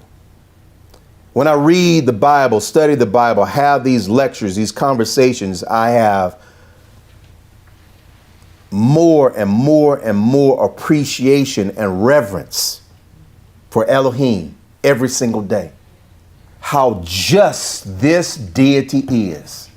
How righteous, how pure this deity is to protect both man and woman, but to put a hedge of protection around that sister because of the stupidity, the buffoonery, the immaturity, the volatility of the man. I'm going to protect my daughters. But the daughters of Eve don't even realize they're being protected. So what you hear is, well, the Bible is for the man. Women got no rights. Women got nothing. Women got nothing. Women got nothing. And that's never been the case. You have drawn the supposition because you have not been trained. You have not read. You have not studied. Pull back. Get up off that. And say, you know what? I'm going to learn who my God is before I die. And take your learning seriously. This is the reason why it's in your Synodic Light lesson, brothers and sisters. Because my position, all of us need to know this. Not just the saps or the saplings, but everybody, every human being. So I don't mind sharing this with the whole world, brothers and sisters. I'm looking at women being abused every single day by knucklehead Negroes across the board.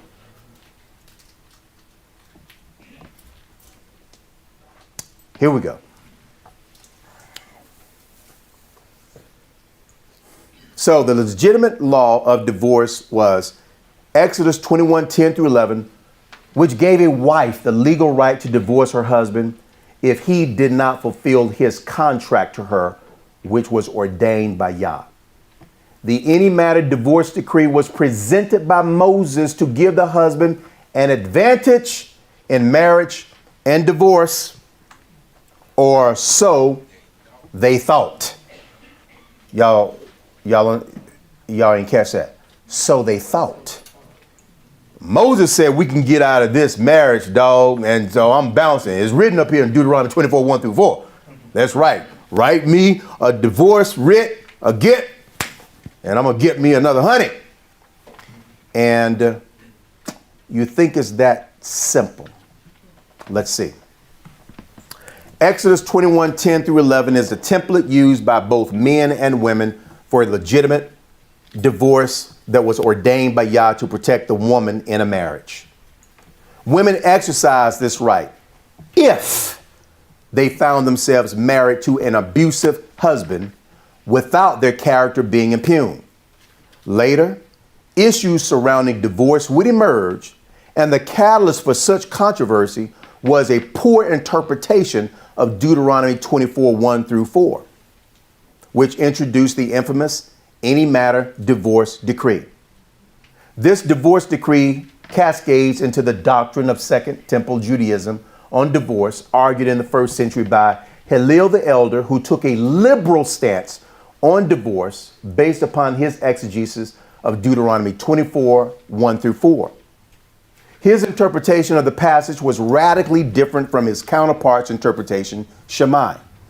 Shammai took a more conservative approach on Deuteronomy 24:1 through 4, citing that a man should only divorce his wife for sexual perversion or something highly offensive. This is what Moses writes. Suppose a man marries a woman, but she does not please him, having discovered something wrong with her. Sister, I didn't know your feet looked like that. You should have showed me that before we got married. Divorce. Look at this.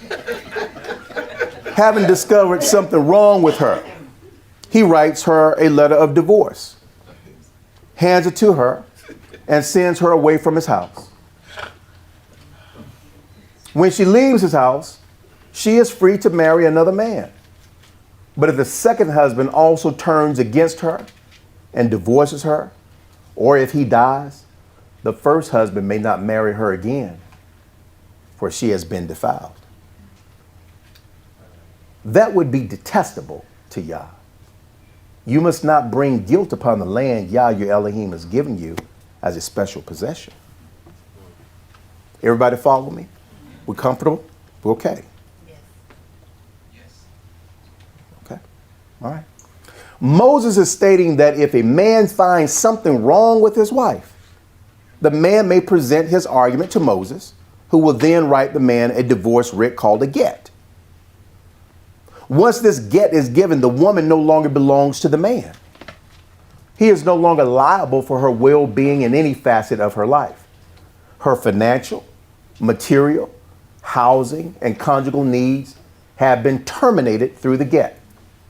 According to the Mosaic law, she is now free to marry another. However, if the second husband divorces her, she may not return to her former husband because she has been defiled by her second husband. This part of the law protects the woman from the perception of harlotry. This is, say, being passed from man to man or husband to husband.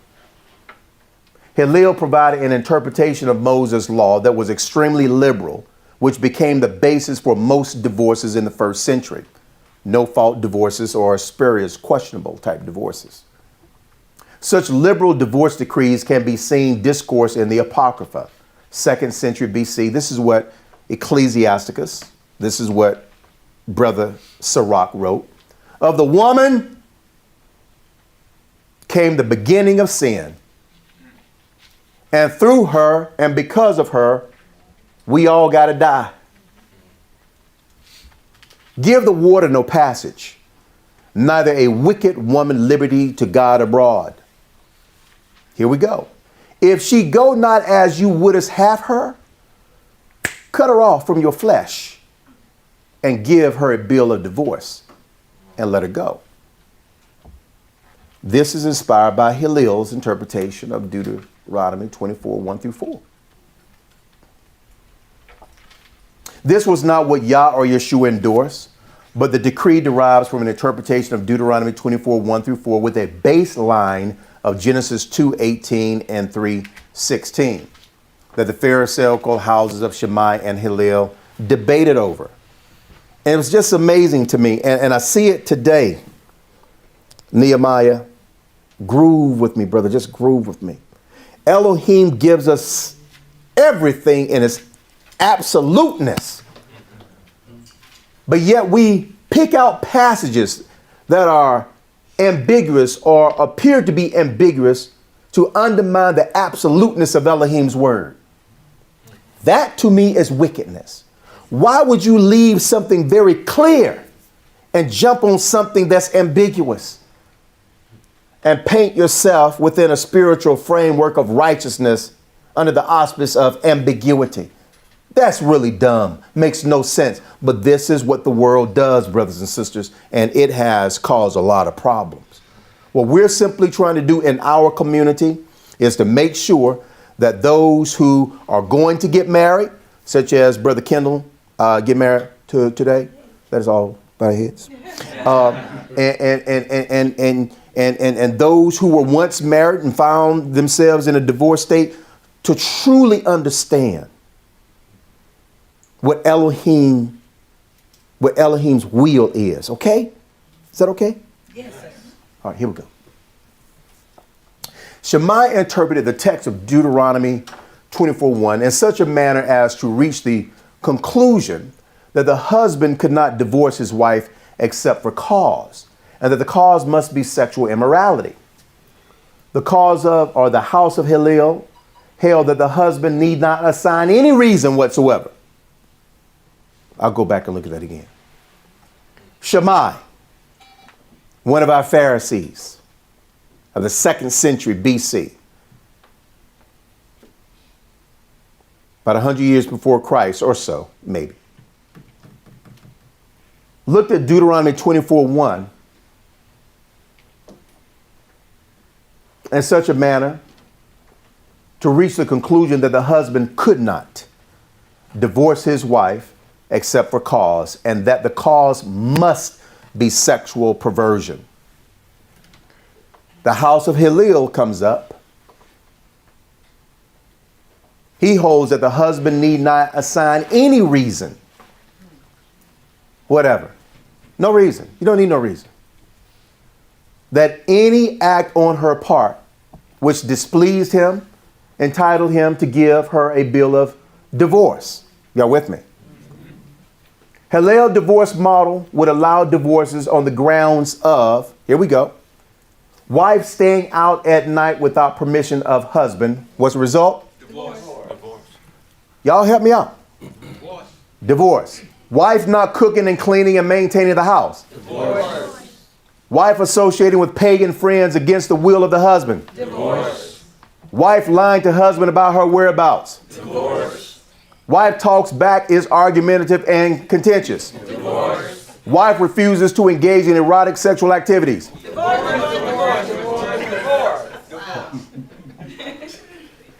The house of Hillel sided with any male who argued that their wives were untrustworthy and incapable of fulfilling her domesticated duties. Divorce.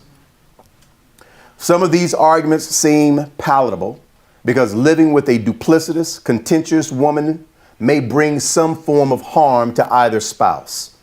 Thus, divorce would seem to be the only logical conclusion to procure peace in the home. Therefore, Moses may have consented to divorces under these circumstances that the Israelites injudiciously took advantage of. Are we okay? Everybody following along? All right. All right. The Jewish sage and theophilosopher Philo-Judaeus adopted Hillel's interpretation when he says, a woman having been divorced from her husband under any pretense, that ain't my spelling, right? Whatever, and having married another has again become a widow. Whether her second husband is alive or dead, still she must not return to her former husband, but may be united to any man in the world rather than to him, having violated her former ties, which she forgot, and having chosen new allurements in the place of the old ones. The 1st century Jewish historian Flavius Josephus seems to support Hillel's interpretation when he writes, he that desires to be divorced from his wife for any cause whatsoever, and many such causes happen among men, we got to let it go. You got with me? Let him in writing give assurance that he will never use her as his wife anymore. For by this means she may be at liberty to marry another husband. Although before this bill of divorce be given, she is not to be permitted so to do. But if she be misused by him also, or if, when he is dead, her first husband would marry her again, it shall not be lawful for her to return to him. Hillel's exegesis of Deuteronomy 24:1-4 was the most prominent understanding and practice in Second Temple Judaism. Dr. Rabbi Joshua Culp, American Israeli Talmudic scholar and senior scholar at the conservative yeshiva, cites Gittim 9:10, a Mishnah on Deuteronomy 24:1-4, and provides commentary to it. This is what the professor says. Bet Shammai, which means house of Shammai. A man should not divorce his wife unless he has found her guilty of some unseemly conduct. As it says, because he has found some unseemly thing in her. House of Hillel says that he may divorce her, even if she has merely burnt his dish. Since it says, because he has found some unseemly thing in her. Baby, I done found some nastiness in you. You done burnt my grits. Y'all with me? This is what I'm talking about. This is what I'm talking about. It's very important that you all follow along. So y'all with me? Okay. Rabbi Akiva says, no. He may divorce her even if he finds another woman more beautiful than she is. As it says, it comes to pass if she find no favor in his eyes.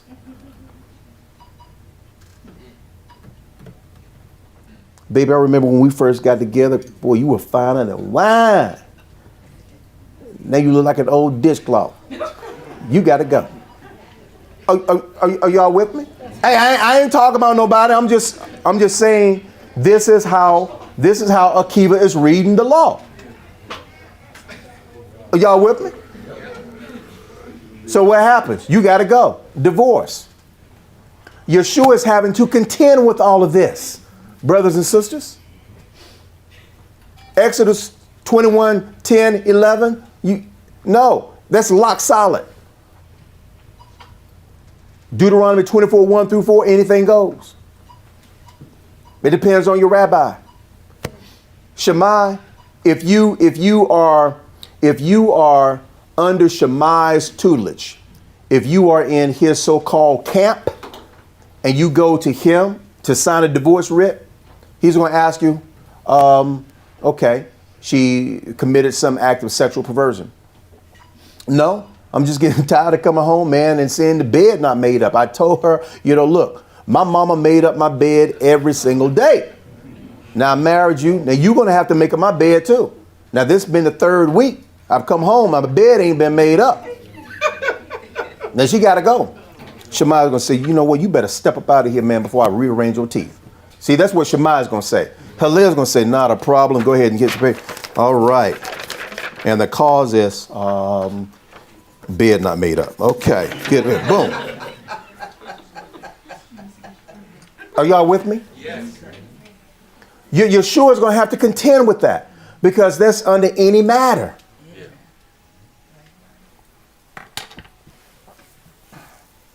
Cope says that 3 rabbis, Hillel, Shammai, and Akiva, held both liberal and conservative views on Deuteronomy 24, 1 through 4, which Yeshua would later regard as Moses' law. He says the following: the 3 positions in this Mishnah are all based on differing interpretations of Deuteronomy 24:1. Brothers and sisters, you can't misinterpret Exodus 21, 10 through 11. It's rock solid. There's no misinterpretation of that. But let's watch. Let's see what unfolds. The 3 positions in this Mishnah are all based on differing interpretations of Deuteronomy 24:1. which states if a man takes a wife and possesses her and she fails to please him because he finds something unseemly in her. House of Shammai interprets the verse to mean that he may only divorce her if he finds something unseemly in her. The word unseemly in Hebrew can also mean a forbidden sexual act. Therefore, the House of Shammai interprets the verse to mean that divorce is prohibited only if the husband suspects his wife of adultery. Now, the House of Hillel focuses not on the word unseemly, but on the word thing. The husband may divorce his wife if he finds anything wrong with her, even something unseemly as trivial as burning his food. Rabbi Akiva focuses upon the earlier part of the verse. She fails to please him as separate grounds for divorce. Even if she has done nothing wrong, he may divorce her if he desires another woman more. We should note that Rabbi Akiva assumes that he won't want to or be able to marry another woman while still married to his first wife. It could be that while polygamy was permitted, it wasn't always so practical for economic and social reasons. Y'all with me? Yes, sir. Based upon Deuteronomy 24, 1 through 4, the House of Hillel posited that the husband does not need any reason whatsoever for divorcing his wife. Any conduct on her part which disturbs him can serve as the impetus for him to divorce her according to the law. The house of Shammai disagreed with such a liberal view. For lo, it has been taught on the authority of the school of Shammai, I know as grounds for divorce, only the case of the woman who goes forth from marriage by reason of having committed adultery. How do I know? The law pertaining to her who goes forth in public with her hair disheveled, her clothing in shambles, so that her skin shows and her arms uncovered. Scripture says, because he has found some indecency in her. Rabbi Akiva, a convert to Judaism, just as Onkelos, both of these are Gentiles who converted to the faith. I want you all to understand that the sages of great reputation were by and large Gentiles who converted to the faith. Are y'all with me? That's just a side note. That's all it is. Is probably the least of these sages, least of Hillel and Shammai.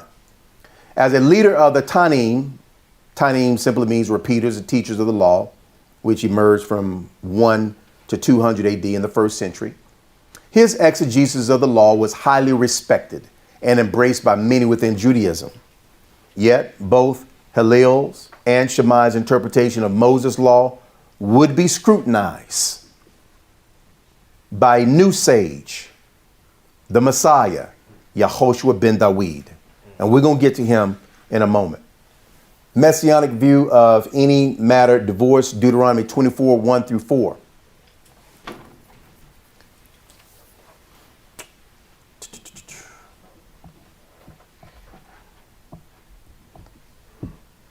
What page is this? Can you see? 16. Huh? Okay. 16. Okay. All right. From the 15th century BC till the 1st century AD, Judeans wrestled with what would be considered justifiable reasons to divorce their wives based upon the any matter divorce decree. Many husbands divorced their wives because they became attracted to prettier women, many of whom were pagans. So they decided to find a reason to divorce their wives so they could enter a new marital bond. When Yeshua emerges to counter the heterodoxical teachings of Judaism, he is immediately engaged by the Pharisees, who wants to know how he exegetes Deuteronomy 24, 1 through 4. Matthew writes, some Pharisees came and tried to trap him with this question. Should a man be allowed to divorce his wife for just any reason? Any reason is the any matter phrase that Hillel introduces as justifiable grounds for one to divorce his wife.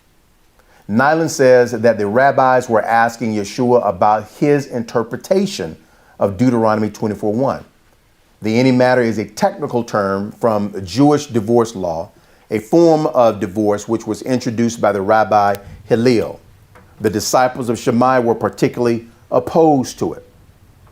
Yeshua responds to their question. Haven't you read the scriptures? Yeshua replied. They record that from the beginning Elohim made them male and female. And he said, this explains why a man leaves his father and mother and is joined to his wife, and the two are united into one. Since they are no longer two but one, let no one split apart what Elohim has joined together. Yeshua is reminding the Pharisees that marriage is an ordained union sanctified by the word and will of Yah. It is an oath taken by man and woman to love and honor each other for the glory of Yah, not for your glory, for his glory. Thus, what Yah has ordained, man cannot annul. Such annulments impugn the nullifier and labels them as a transgressor under the any matter law. The question that emerges after Yeshua explains the purpose and sanctity of marriage is, here's the question. Then why did Moses say in the law that a man could give his wife a written notice of divorce and send her away? Why? Why? Yeshua replied, Moses permitted divorce only as a concession to your hard hearts. But it was not what Elohim had originally intended. And I tell you this, whosoever divorces his wife and marries someone else commits adultery, unless his wife has been unfaithful.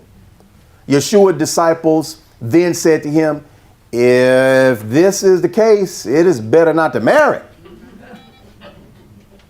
Y'all with me? I mean, you know, if we can't use the Deuteronomy 24, 1 through 4 divorce clause to get out of this, then brothers just need to be unmarried. Exodus 21, 10 through 11 is it's rock solid. Brothers like the any matter divorce decree.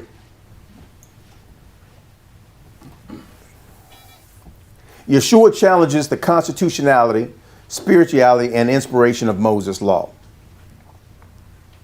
He states that Moses introduced this law because men lack compassion and understanding of their wives. And instead of finding common ground to work with them during turbulent times, they pressured Moses to give them a license to divorce them. However, this was not Yah's will in the beginning when he brought Eve to Adam and ordained marriage. The disciples, seemingly having sided with Hillel's interpretation of the law, took issue with Yeshua's exegesis of Moses' divorce code. Even the disciples was like, I like the way Hillel interpreted this thing. Y'all with me? Yes.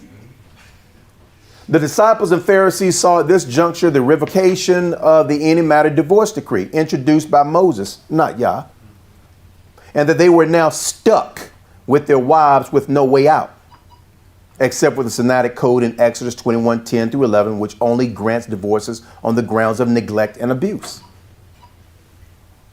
Yeshua will address Moses' law and the Judeans' interpretation of it, but what this thesis needs to do before Yeshua engages Moses is to grammatically deconstruct Deuteronomy 24, 1 through 4 to understand what Moses is doing. And this is where I'm going to ask for your patience. Again, this is a SAPS lesson. It's not a Sinaitic Light lesson. I am giving it to the Sinaitic Light community because of the importance of understanding this topic.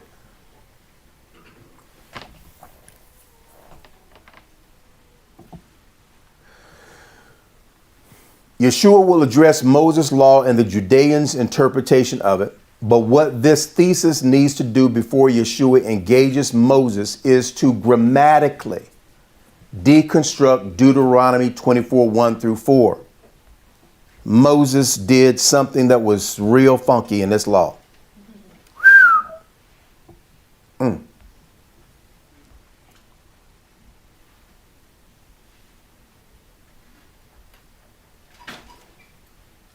Is everybody following me? Yes. Are y'all locked in? Yes. Okay. Yeshua will address Moses' law and the Judeans' interpretation of it.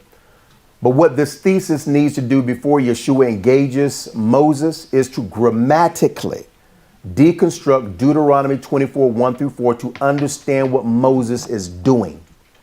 This is necessary before we can effectively exegete Yeshua's position on divorce, which has caused so many problems within the so-called church and hardships within people's relationships and lives. So, the next section deploys a grammatical methodology to advance this thesis, considering the present teachings on this matter. Here we go. Any matter syntax. Questions that I often receive, from brothers and sisters who are newly joining our community is, why are y'all teaching Hebrew? We read English. And I'm very patient, right? Why y'all teaching Greek, right? The Greek is Esau's language. We're very patient. And I'm going to show you why we teach Hebrew and why we teach Greek. I'm going to demonstrate it to you. Deuteronomy 24, 1 through 4 introduces the any matter divorce decree. This divorce decree wreaked havoc in Israel. It was a major point of contention in Judaism where Yeshua is sent to rectify. Yeshua nullifies the decree by challenging the inspiration and veracity of Moses' law. Yeshua states that Moses had given this unusual and unorthodox divorce edict. He was stating that this edict did not come from Yah. What Yah licensed as grounds for divorce was violation of the marital covenant, Exodus 21, 10 through 11. That's what Yah gave us. and of course, sexual immorality. Yah did not license any matter divorce. I'm just tired of him, or I'm just tired of her, or, we just grown apart. Look, that's Gentile language. There ain't no such thing. We just grown apart. No. No. No. Y'all with me? To understand the issue surrounding Deuteronomy 24, 1 through 4, there needs to be a forensic examination of the text. Forensic. Secondly, what is the passage saying that many expositors may have overlooked? Moses writes, let's get busy. Suppose a man marries a woman, but she does not please him, having discovered something wrong with her. He writes her a letter of divorce, hands it to her, and sends her away from his house. When she leaves his house, she is free to marry another man. But if the second husband also turns against her and divorces her, or if he dies, the first husband may not marry her again, for she has been defiled. That would be detestable to Yah.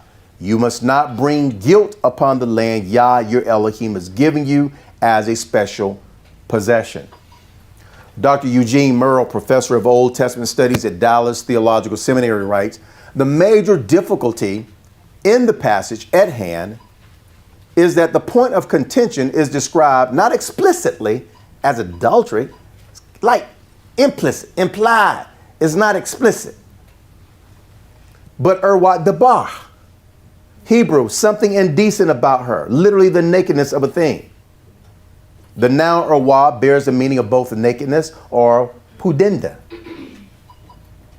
In other words, the sexual organs. Meanings, no doubt, to be combined here to suggest the improper uncovering of the private parts. Clearly, this circumlocution, which simply means a roundabout way of speaking or indirect speech, is to be understood as a euphemism that may or may not include adultery, but not in this case.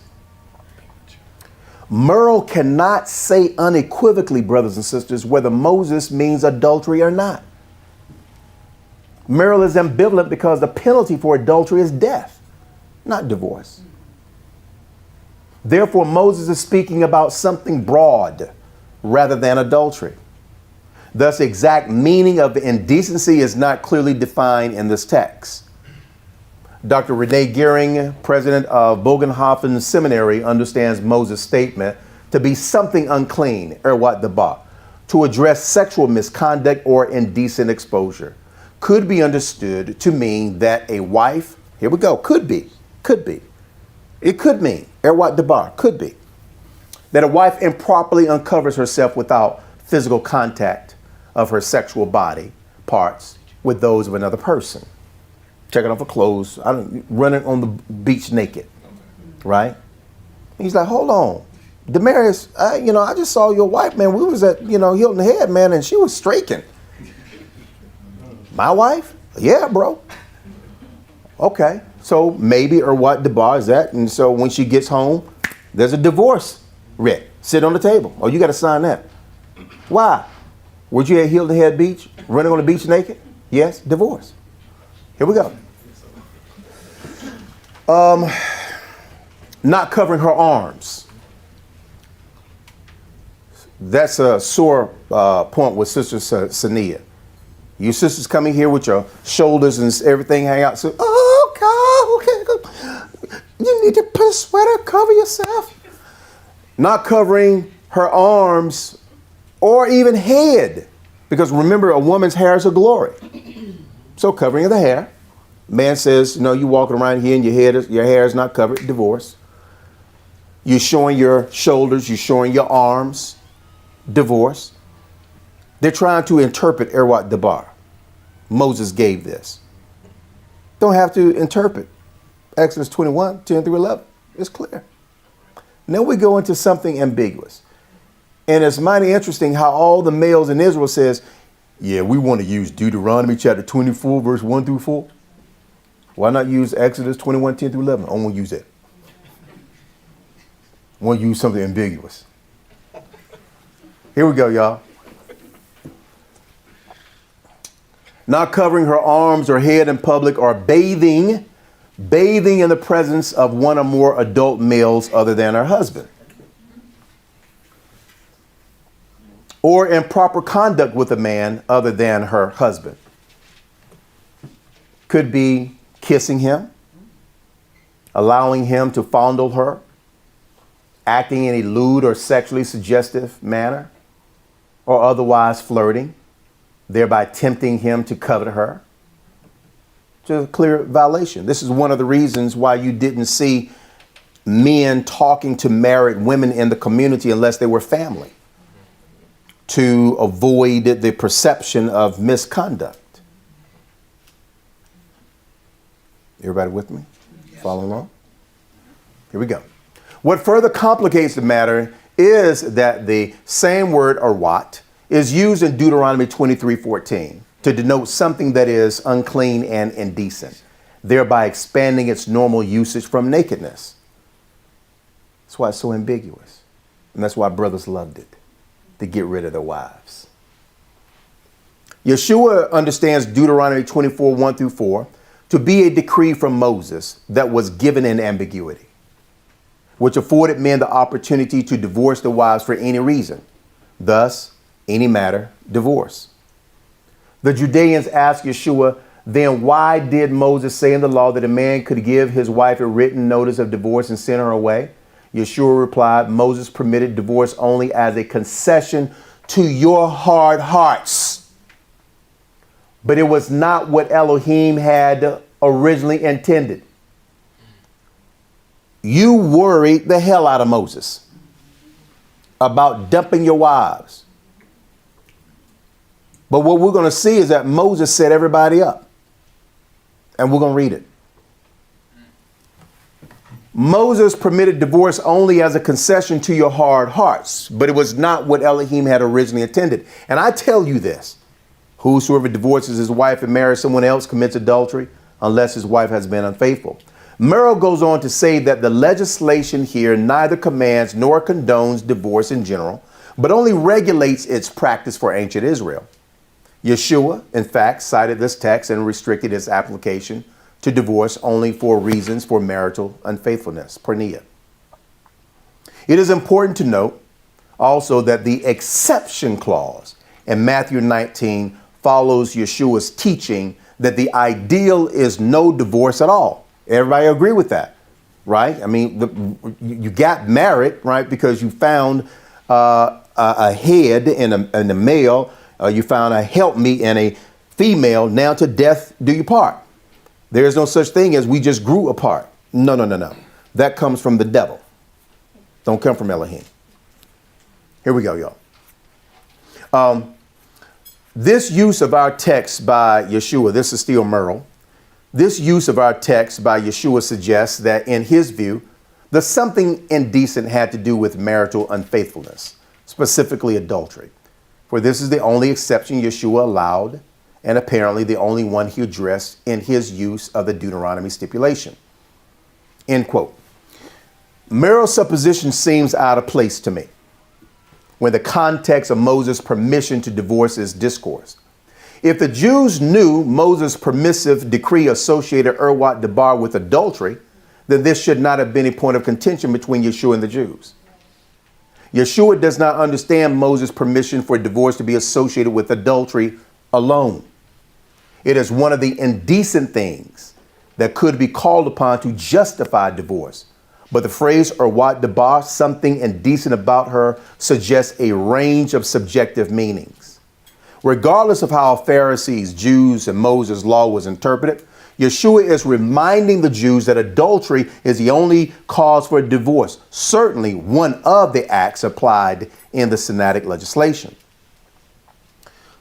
Gundry, scholar in residence and professor emeritus of New Testament at Greek at Westmont College, writes the requirement that if a man divorces his wife, he must give her a certificate of dismissal.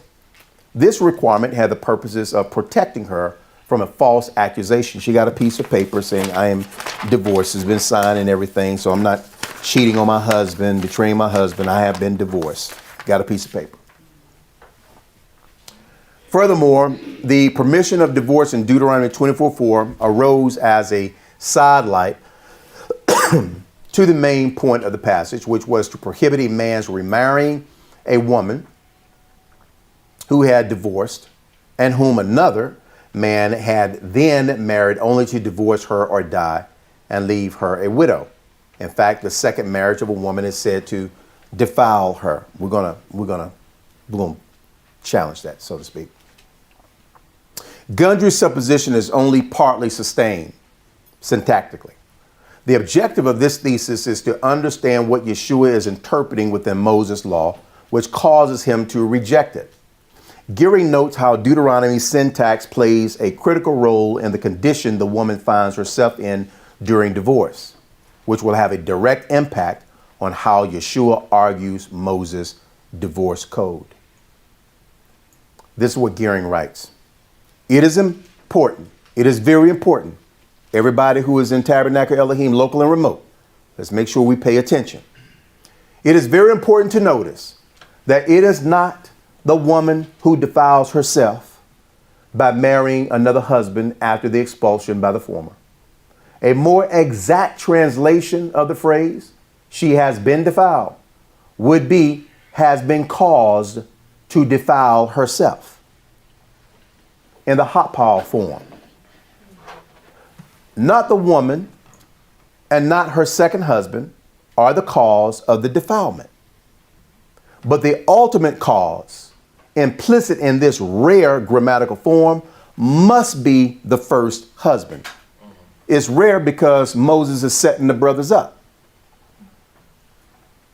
The legislation subtly implicates the first husband for divorcing his wife, and thereby clearly indicates a divine disapproval of this act, finally causing the divorced wife to defile herself, if the reason for divorce has not been adultery anyway. Y'all with me? I'm going to break this down for you, brothers and sisters. I'm going to break it down for you.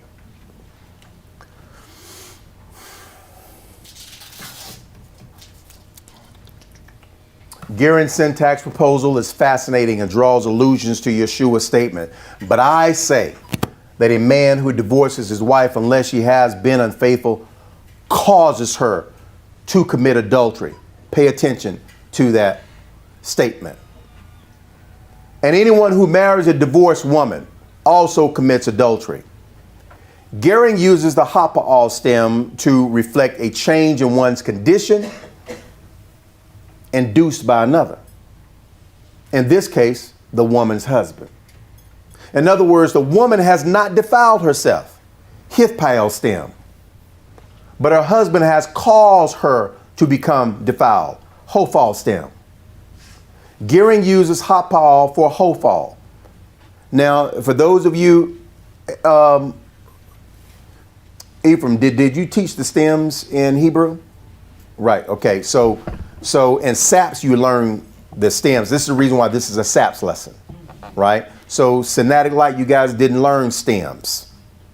But, again, if you don't know stems, you wouldn't be able to catch what Moses is doing, right? This is why you have SAPS. In other words, the woman has not defiled herself, which would be written in the Hithpael stem. It's not written in the Hithpael stem if you're reading Hebrew. But her husband has caused her to become defiled. It's written in the Hophal stem. And I'm going to explain Hithpael and Hophal to you, right? Because I know it's like, what in the world? I was grooving until we got to this point. I'm going to help you. I'm going to help you. Gearing uses Hophal for Hophal. The Hophal stem, brothers and sisters, usually expresses the passive voice of the meaning of a verb indicated by either a hey, chamatz. Now, I know y'all familiar with that now, right? Because I know they taught you that in Synaptic Light. Hey, chamatz, or hey, chabutz, prefix to the verb, Hophal stem. A sentence is in the passive voice when, let me go back, let's look at this again. Gearing uses Hapal for Hophal. The Hophal stem usually expresses the passive voice of the meaning of a verb indicated When you read it in Hebrew, we're able to look at it and say, oh, okay. So the syntax here, the grammatical structure is hithpael, it's reflexive, or it's hofal, it's in the passive case, right? The hofal stem usually expresses the passive voice of the meaning of a verb indicated by either a hey kamatz vowel or a hey kabutz vowel prefix to the verb. A sentence is in the passive voice when the subject is acted on by the verb. Gearing is correct. I agree. I go back and I look at the text. He's absolutely correct. What we have in English is a mistranslation. Here we go. A sentence is in the passive voice when the subject is acted on by the verb. Gearing is correct in challenging the translation, which erroneously uses the hithpael stem instead of the hofal stem. The hithpael stem is formed by adding the reflexive prefix het, that's hey, hirit, tav, shiva, and changing the vowel under the first radical, the consonant of the root. Usually the hithpael stem conveys the reflexive voice. The reflexive voice, the hithpael, displays the reflexive voice of the meaning of the verb, meaning she defiled herself. She initiated the act. She brought this upon herself. And we do not have this stem used in Deuteronomy 24:4. We have the hofal stem, which conveys a causative action with a passive voice. Passive voice means that the subject of the verb is receiving the verbal action rather than performing the verbal action. Somebody is doing something to her. She's not doing anything, but something is being done to her. This is how Moses is setting this up. Are y'all with me? Yes, sir. Here we go. I'll read this again. When we read Deuteronomy 24:4, the translation is written in the reflexive, the hithpael. If you look at the Hebrew, it's not written with the hithpael. It's written with the hofal, which means that something is being done to the woman. In your English translation, it is as if the woman is doing something herself. And that's the wrong translation. Here we go. We have the hofal stem, which conveys a causative action with a passive voice. Passive voice means that the subject of the verb is receiving the verbal action rather than performing the verbal action. Thus, the woman has been caused to become defiled by the first husband, who illegally, against Yah's will, has divorced her. We're going to continue to tease this out. I know this raised a little technical piece. Dr. William Luck, Professor Emeritus of Bible and Theology at Moody Bible Institute, says the stigma of defilement of the woman in Deuteronomy 24:4 does not so stigmatize her that the moral guilt hangs about her marriages to men other than her former husband. The stigma instead reflects back upon the man who caused the problem, that is, her first husband.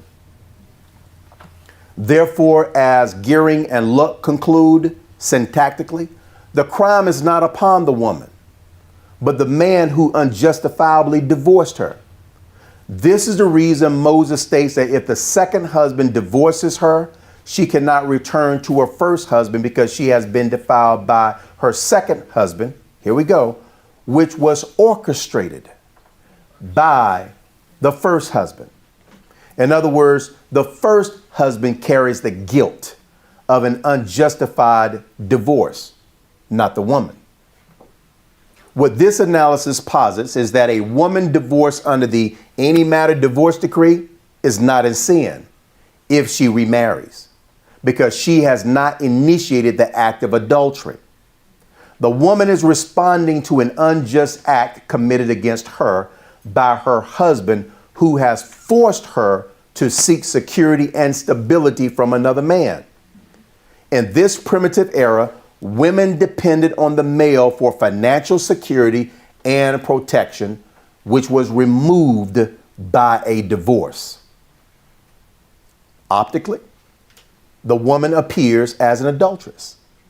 But the syntax of Deuteronomy 24:4 recognizes the man, the first husband, not the woman, as the cause of the adultery. Therefore, it is the man, the first husband, who is in sin, and the man who carries the guilt. This is akin to a man raping an innocent married woman. Although the woman has committed adultery, if we're saying that adultery is when a married woman has sex with a man, if you're looking at the letter, she has committed adultery through rape. Adultery was forced upon her. Therefore, her character is not impugned. Supporting this view is Luck, who says, though a raped woman is said to be defiled, we must remember that she is an innocent party to the act. The resulting stigma does not impugn her integrity. If the woman were married, it would be no sin for her to resume relations with her first husband. As a married woman who is raped goes through the act of adultery, she is innocent because she does not initiate the act and is not a willing participant. Therefore, she has not sinned against Yah or her husband, but has been sinned against by the rapist. Y'all follow that? Here we go. Moses writes, but if the man meets the engaged woman, a married woman, out in the country, and he rapes her, then only the man must die. Do nothing to the young woman. She has committed no crime worthy of death. She is as innocent as a murder victim. Y'all with me? Yes. Unjustly divorcing a wife makes her a victim of adultery, like one who is murdered is a victim of the murderer. This matter will be further developed in Yeshua's rejection of the animated divorce decree. Yeshua will make the same argument in the Gospels that Moses has made syntactically. The ruling will be the same in the Gospels as it is in the Mosaic Edict. That is, the husband is guilty of sin when he has unlawfully divorced his wife, thereby causing injury to her and sending her into the arms of another man for security and protection, where her character and integrity will not be impeached. We good? Let's see what our master teacher says about this, because this is where neo-Christians go to cite the illegalities and the legalities of divorce, and you can't do that. You can't do that, brothers and sisters. This is wrong. Y'all ready? Yes. Yeshua will not only challenge the inspiration of Moses' law, but he will challenge the Jews' interpretation of the law according to how Moses wrote it. Yeshua says in Luke, everyone who divorces his wife and marries another commits adultery. And he who marries a woman divorced from her husband commits adultery. Luke does not provide his readers with context, suggesting that they knew the context. Matthew's gospel says it was also said, whoever divorces his wife, let him give her a certificate of divorce. But I say to you that everyone who divorces his wife, except on the ground of sexual immorality, makes her commit adultery. Same thing Moses brought out in Deuteronomy 24:1-4. Moses says, I'll write you a divorce writ. I'll write you a divorce writ, because I'm tired of y'all coming to me every day talking to me about your wives. You want a divorce writ? Not a problem. But I'm going to write it in such a way where the guilt falls upon you. It ain't going to fall upon me. It's going to fall upon you. Look at this. Yeshua, I think I already went over that, right? Okay, I'll just read again. Whatever. Yeshua would not only challenge the inspiration of Moses' law, but he would challenge the Jews' interpretation of the law according to how Moses wrote it. Yeshua says in Luke, everyone who divorces his wife and marries another commits adultery, and he who marries a woman divorced from her husband commits adultery. Luke does not provide his readers with context, suggesting that they knew the context. Matthew's gospel says it was also said, whoever divorces his wife, let him give her a certificate of divorce. But I say to you that everyone who divorces his wife, except on the ground of sexual immorality, makes her commit adultery. And whoever marries a divorced woman commits adultery. Mark's gospel says, and in the house, the disciples ask him again about this matter. Look at all the conversation, because it's a major issue in Israel, not stemming from what Yah gave at Sinai, but from what Moses wrote, brothers and sisters. And anytime we got man doing something, introducing something, there is always confusion. And so we ask the question, at what point in time are you going to learn? Stay away from man's concoctions of stuff. I believe what the Lord said to me. Okay, well, how come he say that to all of us? If the Lord said that to you, give me the passage and the scriptures so I can see where he said that to me too.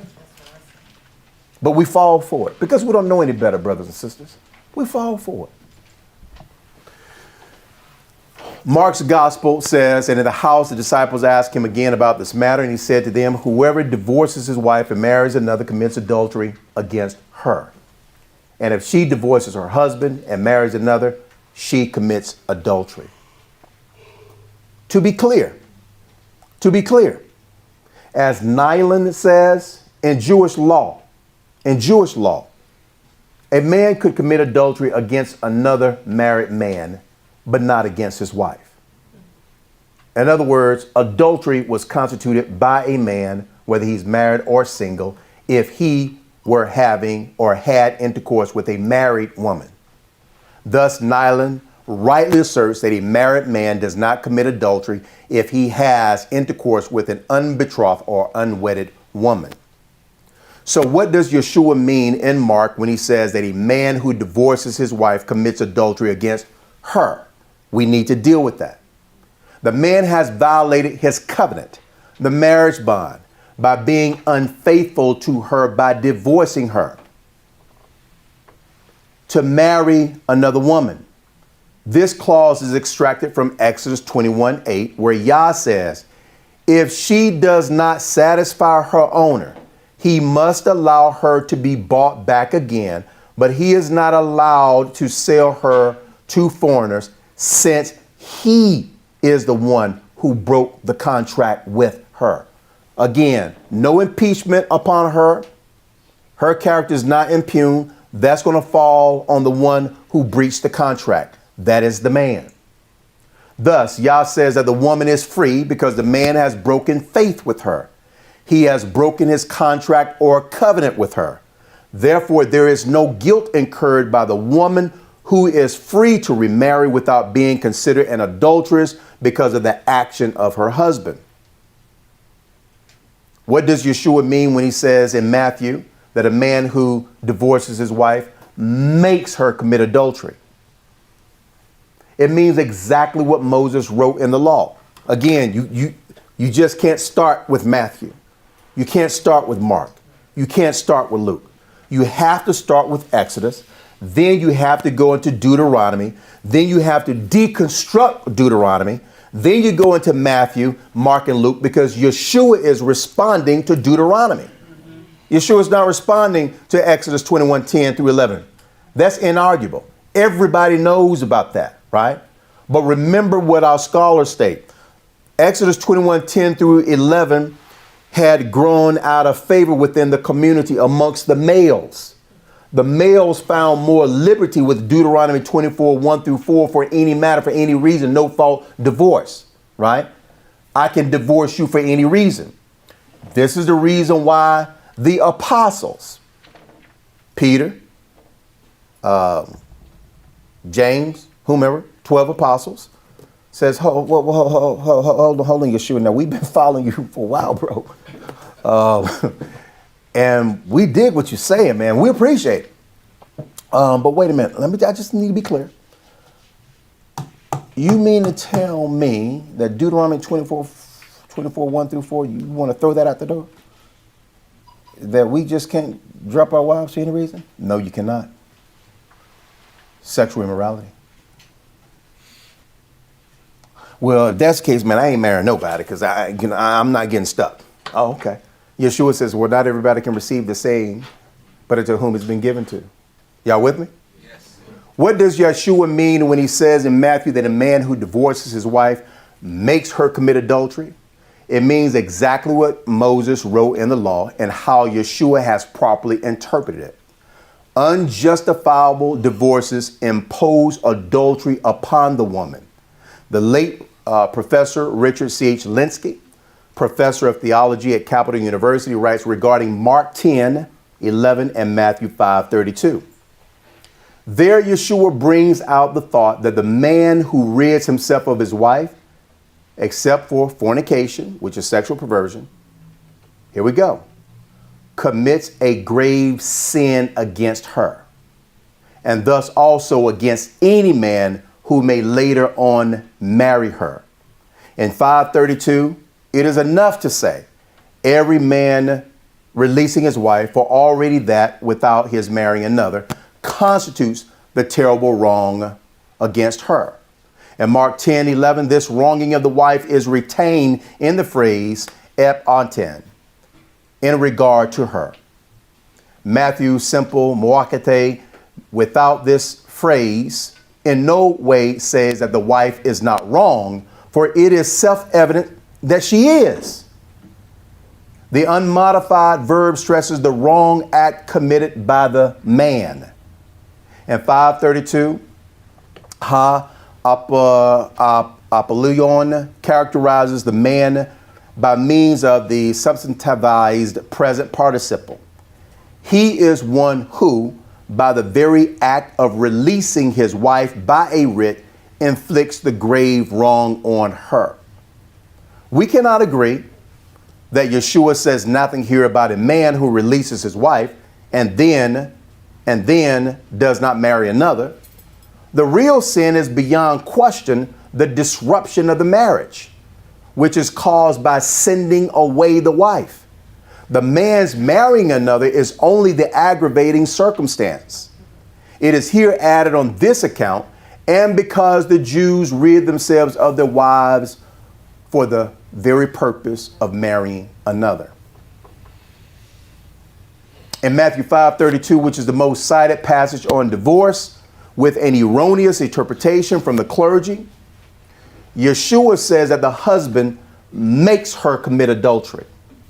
Just as this thesis has previously stated, a rapist makes a married woman commit adultery. Thus, a husband who unlawfully divorces his wife makes her commit adultery when she remarries. The phrase make to commit adultery is written with two verbs, poie and moi kathenai. Poie is present indicative active verb meaning the husband. Here we go. The husband. I make. I, the husband, manufacture. I, the husband, construct. I, the husband, do. I, the husband, act. I, the husband, cause. Thus, poie is a verb demonstrating that someone is doing the action. The second verb is moikathenai, adultery. But it's being presented in the passive voice. We talked about that in Deuteronomy 24:1-4, that Moses' divorce decree is written in the passive voice. The second verb, moikathenai, adultery, but is being presented in the passive voice. This is, say, an action that is being imposed upon the woman, not an action that the woman is committing. Hence, Yeshua is stating that if a man chooses to divorce his wife without justification, he presumes that she will remarry. And under those conditions, he, the first husband, has caused the wife to enter an adulterous union where she will be guiltless. Dr. Dale B. Martin, professor of religious studies at Yale University, writes, if the woman is innocent of porneia and had her husband, and her husband divorces her, he will be at fault if she remarries and thus commits adultery against her first husband, because she was previously innocent of the charge. But if she has committed porneia, if she has committed adultery and then marries another, her husband is not at fault for making her an adulterer, because she had already made herself one by her own sexual immorality. Thus, only if the wife has not committed sexual immorality will her husband be culpable for making her commit adultery by divorcing her. Y'all with me? Everybody with me? Yes, sir.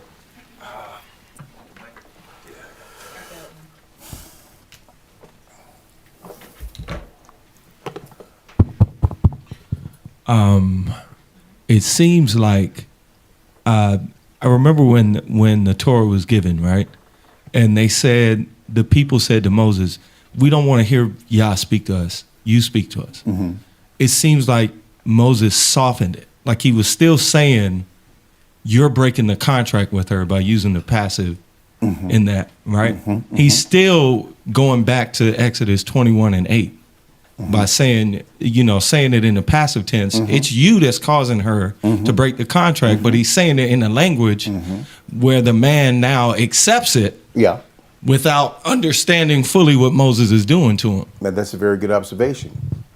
Exodus 24:1-4 is a passive reflection of Exodus 21:8, where the man has broken contract, trying to reinforce what Elohim is saying and placing the accountability and responsibility upon the male, where he's going to have to wear that guilt.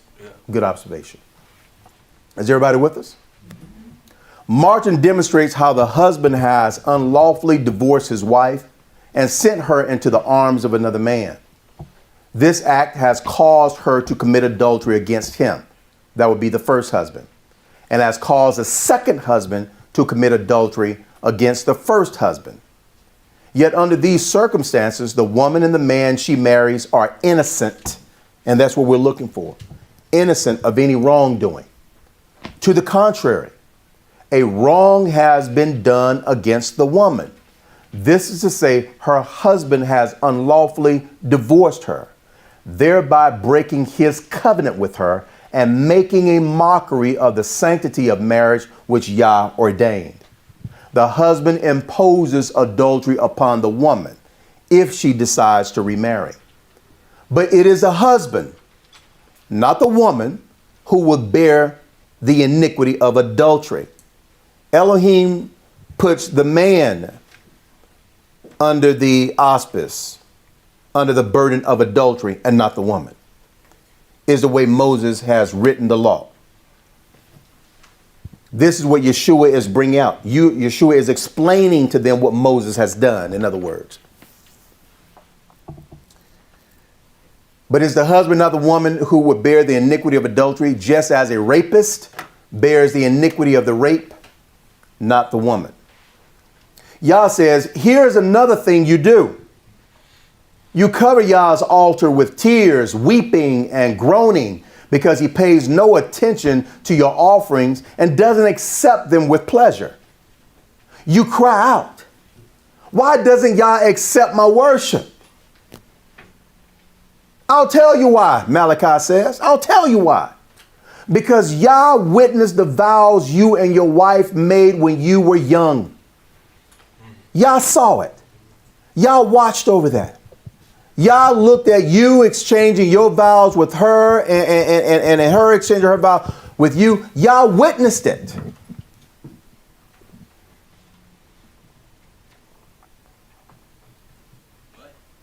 But you have been unfaithful to her.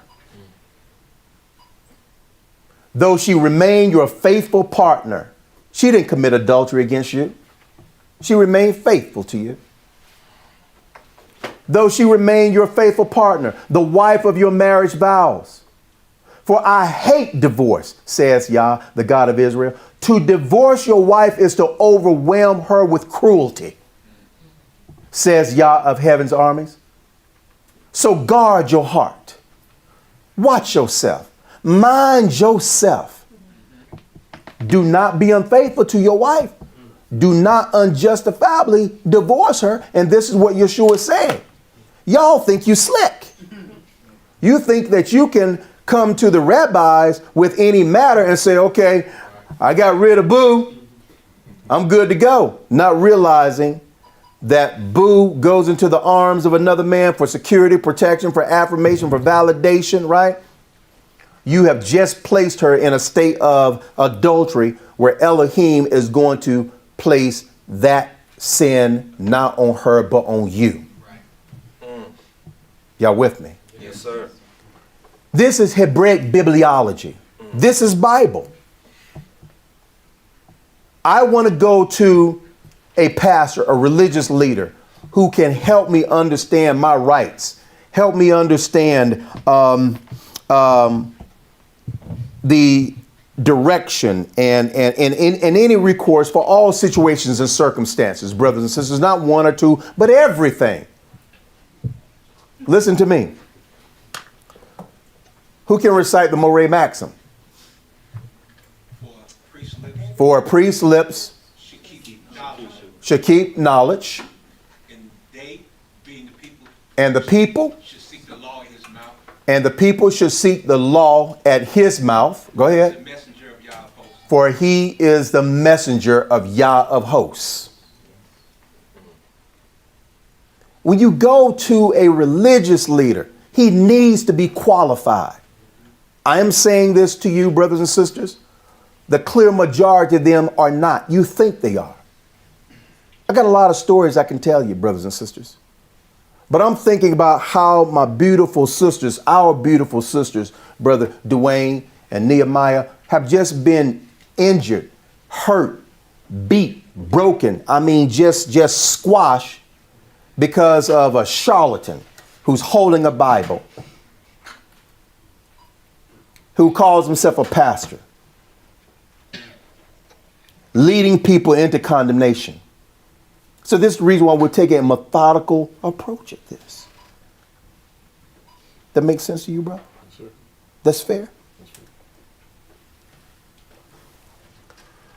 Dr. John P. Meyer, professor of theology and biblical studies at the University of Notre Dame, notes that Matthew 5:32 says, everyone who divorces his wife causes her to be adulterated.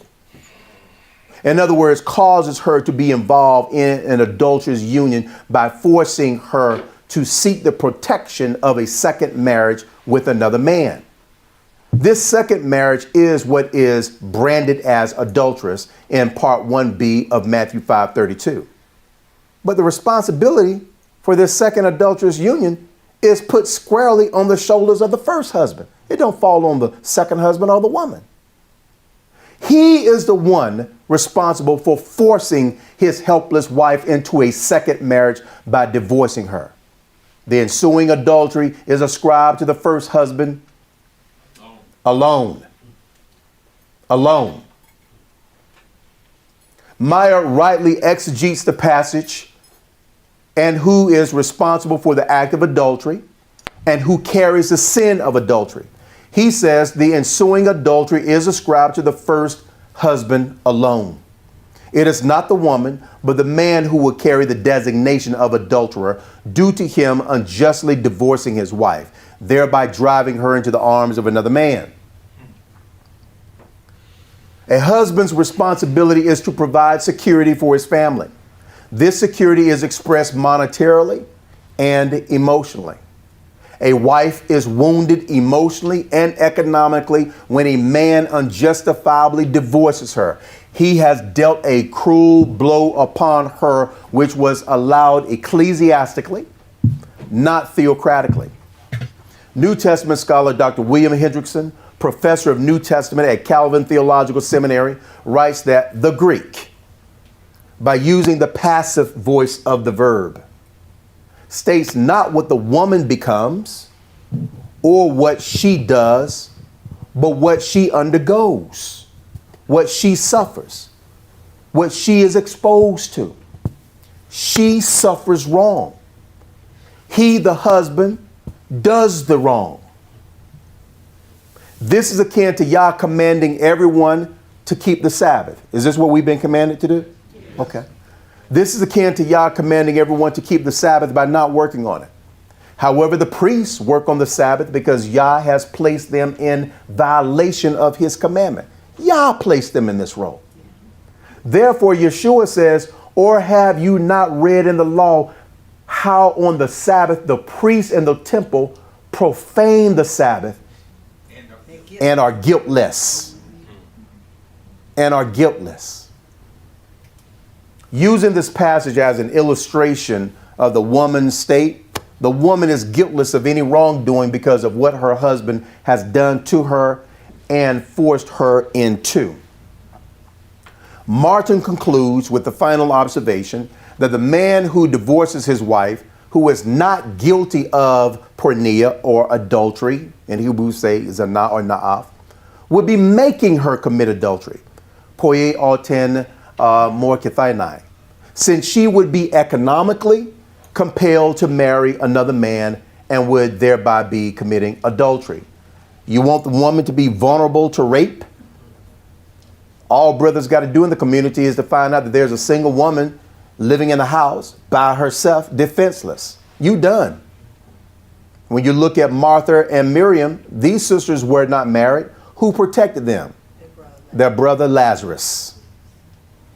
This was one of the reasons why it was a big loss when he died. Now, who's going to protect those sisters? Whose house are they going to fall under? What occupation? What jobs do they have? How are they going to survive? Sustain themselves. A man places a divorced woman in peril. And Yah did not sign off on that, brothers and sisters. Yah did not give that at Mount Sinai.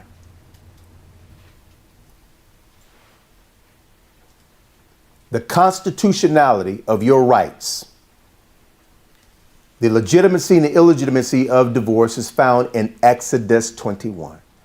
I've never come across any neo-Christian or those within the Hebraic corpus for 25 years who began their understanding of divorce from Exodus 21. They always start in Matthew. And I don't blame them, brothers and sisters. The pastor took them there. They're so-called black Hebrews, like the captains and the generals or whatever they got over there. You know, Captain Kabawabadaba and stuff, you know. Y'all work with me. Here we go.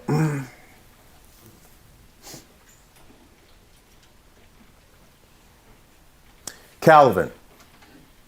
Calvin closes this argument with the following. As the bill of divorcement bore that the woman had been loosed from her former husband and might enter into a new marriage, the man who unjustly and unlawfully abandons the wife whom Elohim had given him is justly, and I agree with that, justly. It's just for him to wear the designation of adulterer. And he'll be wearing that to the judgment. Is justly condemned for having prostituted his wife to others. Calvin has rightly induced through syntax that it is the man who will be condemned for adultery. He has unjustly divorced his wife, thereby forcing her into an adulterous union. The woman and the man whom she marries are exonerated from any wrongdoings because they did not initiate the act of adultery. They were the passive recipients of it. The summation of Yeshua's rebuttal to the any matter divorce decree is that it is an illegal decree introduced by Moses. However, Moses was wise enough to write this decree in such a way that it holds the man culpable for his wife entering a subsequent union that carries the appellation of adultery, although she is the injured party and is innocent. This is to say that she is not considered guilty of sin because she was sinned against. A husband who divorces his wife without justification is a husband who desecrates a sacred covenant and a holy union ordained by Yah. Therefore, the husband breaks faith with the wife, thereby committing adultery against her, exacerbated by him marrying another woman and by sending his wife to another man. Yeshua uses the term mochio in a figurative manner that is not designed to impugn the woman. It is designed to impeach the husband who has placed her in a social position that is unsavory. Even Elohim wrote it in the law. My priests, they are not to marry prostitutes. They are not to marry widows. They're not to marry divorced women. Divorces have always been around, brothers and sisters. What we're doing is we're questioning the legalities and illegalities of them. And as fanaticists, taking a fair chance and opportunity to live and operate within Elohim's will. Here we go, brothers and sisters. The question before us then is, can a divorced woman, divorced illegally, remarry? The answer to this question is an unequivocal yes. Absolutely. And Paul sustains this supposition. The Pauline divorce decree. Yah introduced a law granting women a legal right, a divine right for food, clothing, and affection to be provided to her by her husband. If the husband does not facilitate these three things to his wife, then the woman can be unbound to this union by divine decree. Both servant wives and free wives use this law to break free of their husbands who are emotionally, mentally, and physically abusive. Hence, Yeshua's divorce decree under the auspice of Pornea was a direct response to the any matter code Hillel used to grant no-fault divorces in Israel. In other words, Exodus 21, 10 through 11 was extended by Deuteronomy 24, 1 through 4. Yeshua only addresses Deuteronomy 24, 1 through 4 as an infraction of Yah's will. But Paul shares in this argument as well. Let's see what Brother Paul has to say. Paul writes, but for those who are married, I have a command that comes not from me, but from the master. A wife must not leave her husband. But if she does leave him, let her remain single, or else be reconciled to him. And the husband must not leave his wife. There's no need for Paul to go in and, articulate the nuances because we already know it. Exodus 21, 10 through 11. We already know, right? So we're looking at having some grievances, having some issues. We need to separate for a while. Paul says, look, go ahead and separate for a while. Remember, he says, separate for a while, give yourself to fasting and prayer, and come back together quickly, lest Hillel tempts you for your lack of self-control. We human beings. We human beings. I love to party, and I need to have some party friends or a friend. Y'all with me? But for those who are married, I have a command that comes not from me, but from the master. A wife must not leave her husband. But if she does leave him, let her remain single or else be reconciled to him. And the husband must not leave his wife. Paul rightly undergirds Yeshua's position on any matter divorce. A woman cannot separate Charisthene from her husband. If she does, she must remain single and chaste or be reconciled to her husband. However, it's a condition. Paul goes on to say, now I will speak to the rest of you, though I do not have a direct command from the master. So I'm about to give you something ecclesiastical. If a fellow believer has a wife who is not a believer and she is willing to continue living with him, he must not leave her. And if a believing woman has a husband who is not a believer and he is willing to continue living with her, she must not leave him. For the believing wife brings holiness to her marriage, and the believing husband brings holiness to his marriage. Otherwise, your children would not be holy. But now they are holy. But if the husband or wife who isn't a believer insists on leaving, let him go. In such cases, the believing husband or wife is no longer bound to the other. For Elohim has called you to live in peace. Don't you wives realize that your husbands might be saved because of you? And don't you husbands realize that your wives might be saved because of you? He is talking about you having an impact upon them and bringing them to conversion. He's not talking about they continue to live as pagans and as a fanaticists, and then come judgment time, Elohim says, pagan, you get to make it into the kingdom. Really, Lord? I was celebrating Christmas and eating pig feet and, horse lips and everything. And and I get to make it into the kingdom? Yes, because your wife was a believer. You get interest. No, he's not talking about that. He is talking about over time, your wife may be able to convert you to the faith. Your husband may be able to convert you to the faith. Paul says, so let's be optimistic. Let's hang in there, right? But let's see what happens. Notice he says, each of you should continue to live in whatever situation Yah has placed you in and remain as you were when Elohim first called you. Notice he says, this is what? My rule for all the assemblies, because he doesn't have a pretext for that.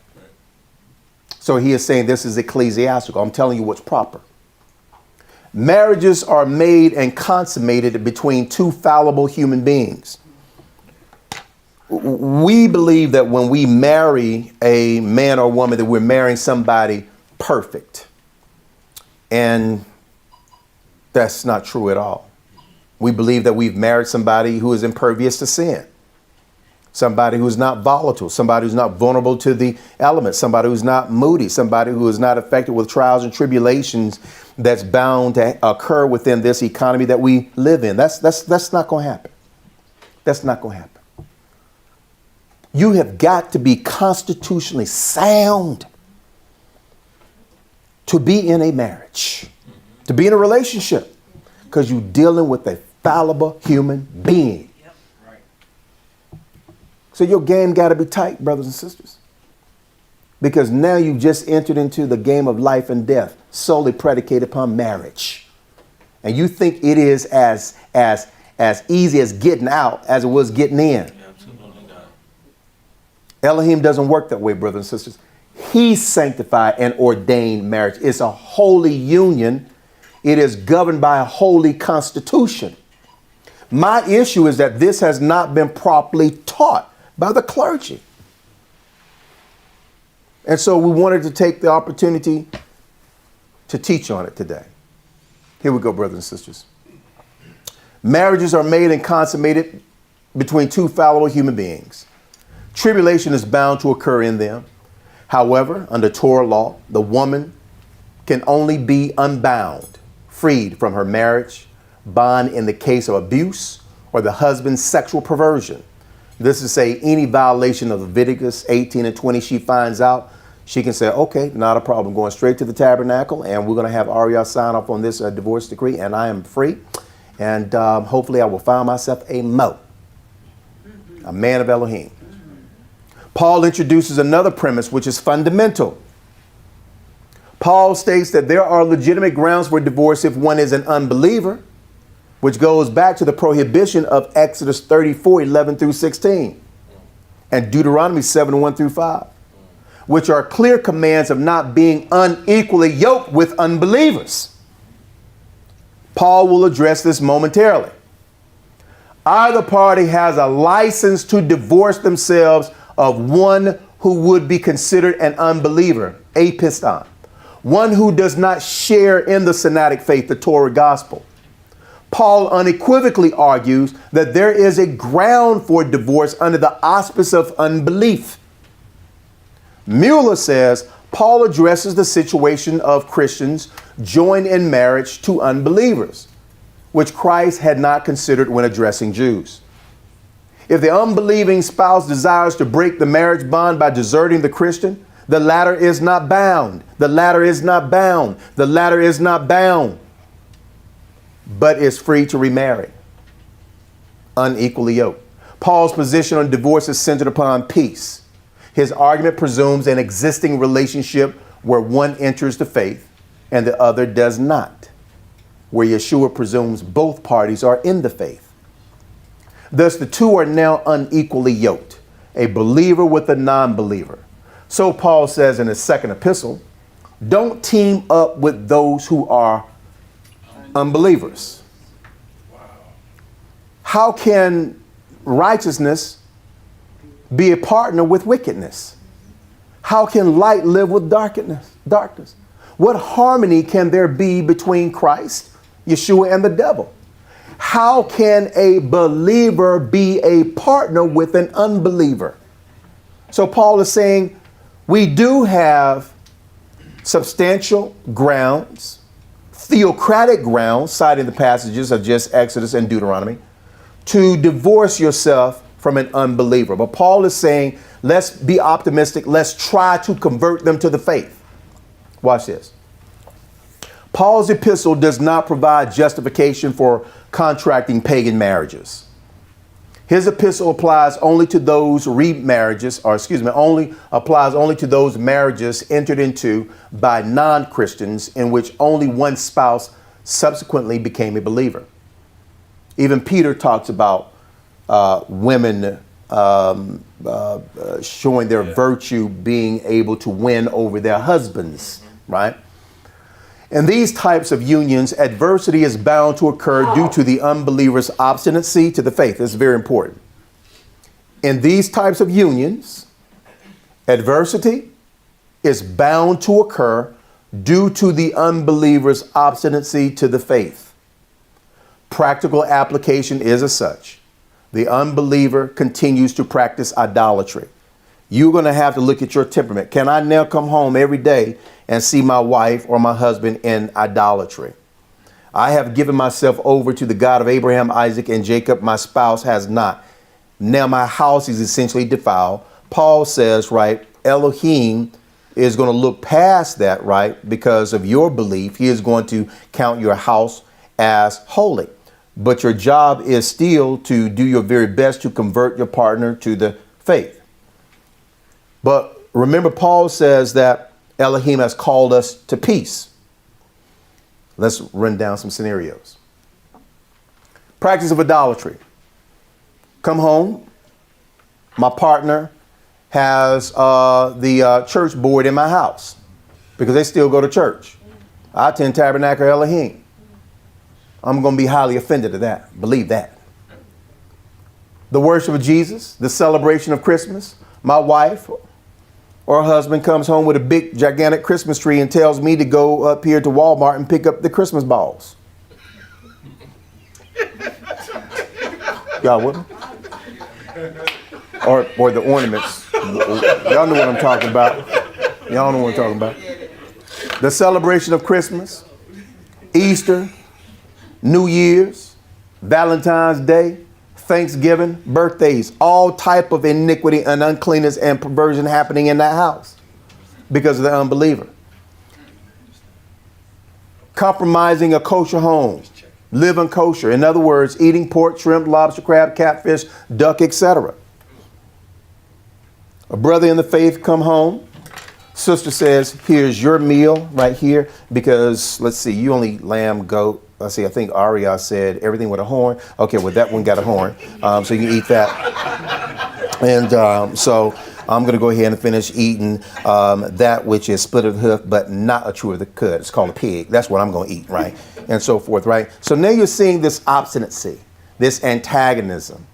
You see a person making a mockery of your God in a relationship that you have with him. I think for essentially a synaticist, the peace is going to abate from that house.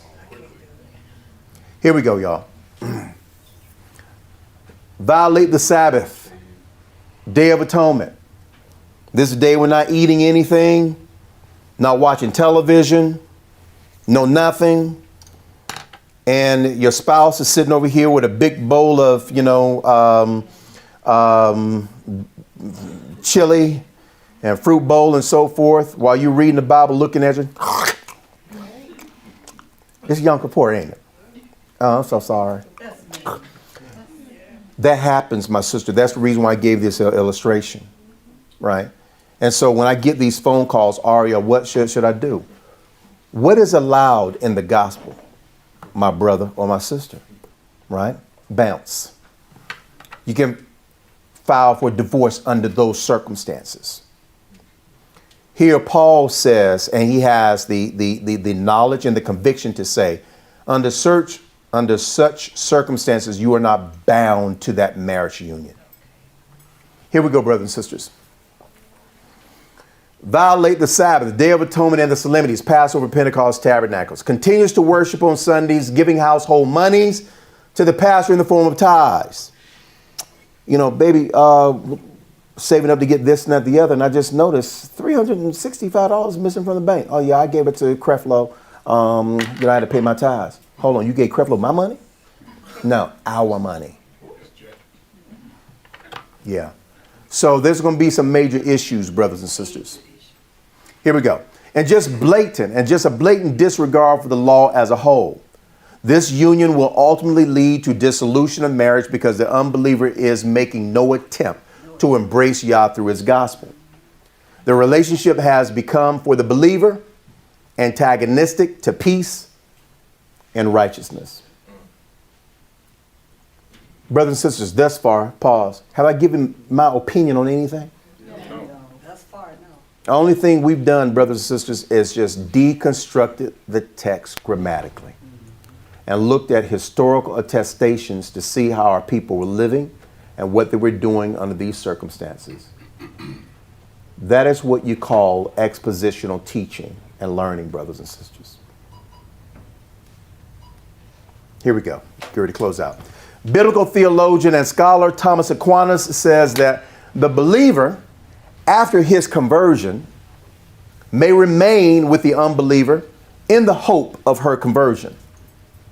If he sees that she is not obstinate in her unbelief, and he does well in remaining with her, though not bound to do so. It's your license to get out. And this is what the apostle counsels. I agree. If the marriage between a believer and a pagan dissolved due to doctrinal tensions, then the woman or man is free to remarry.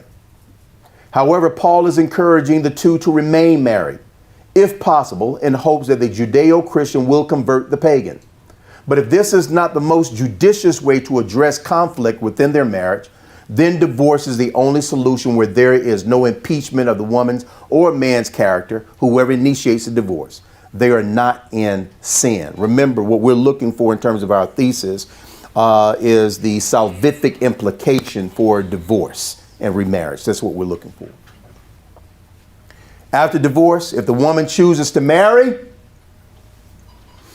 it must be to someone who is within the covenant, who knows the gospel of Yeshua. If not, you're going to be right back where you started. The definition of insanity is repeating what? The same action, expecting a different result. The same action, expecting a different result. A wife is bound to her husband as long as he lives. If her husband dies, she is free to marry anyone she wishes, but only if he loves the master. He or she needs to be in the faith. You messing up by dating people outside of the faith. And for what, 25 years, Ephraim, we've been telling people, we've had these same classes for 25 years. We tell people all the time, make your dating cycle, your dating ritual, or the tabernacle rather, or Hebraic bibliology, part of your dating process. That's what you have to do. You need to see if this person is willing to commit to walk in solidarity with Elohim. If not, you are going to be building a marriage based upon humanistic principles, secularism. What I think, what I feel, what I believe, what I want, what I need. It's not about what you think, what you feel, what you want, what you need. It is about what Elohim feels, what he wants, what he thinks. In humanistic marriages, Elohim is not a part of the equation because it is postmodernistic. Elohim is outside of that. And this is just where society is today. That's why we have a 50% divorce rate. 1 out of 2 is going to get divorced. And then you say, well, I'll try it again. Now you done moved up to 73%. Until you learn to put Elohim first and find a partner who is going to put Elohim first, this is what you're going to be going through. But here's the beauty. I'll never have to do this class again. All you have to do is go to YouTube and look it up. Okay, here we go. In Judaism, which Christianity was at first, there was no such thing as Christianity. It was Nazarenism. Then, well, whatever. A divorce writ was granted with a caveat that the woman may now go and marry any Jewish man she desires. So, the exclusion of marriage to a non-Jew has its basis in Scripture. These are the passages. Marrying within the faith invites Elohim into the union where one has an objective adjudicator. See, you can always go to your man or woman and say, well, wait a minute, boo. Look, I love you. I'm going to tell you, I love you like potato chips. I love you like a Butterfinger. But let me tell you something. You done mess up, baby. Let me go and show you, right? And read the passage. If he or she said, yeah, but now they are at war with Elohim, you step back. Now Elohim, the arbiter, the adjudicator, he gonna step in and do what he has to do. He or she may be around, he or she may not be around, but it's gonna be taken care of. That's where your faith comes in, brothers and sisters.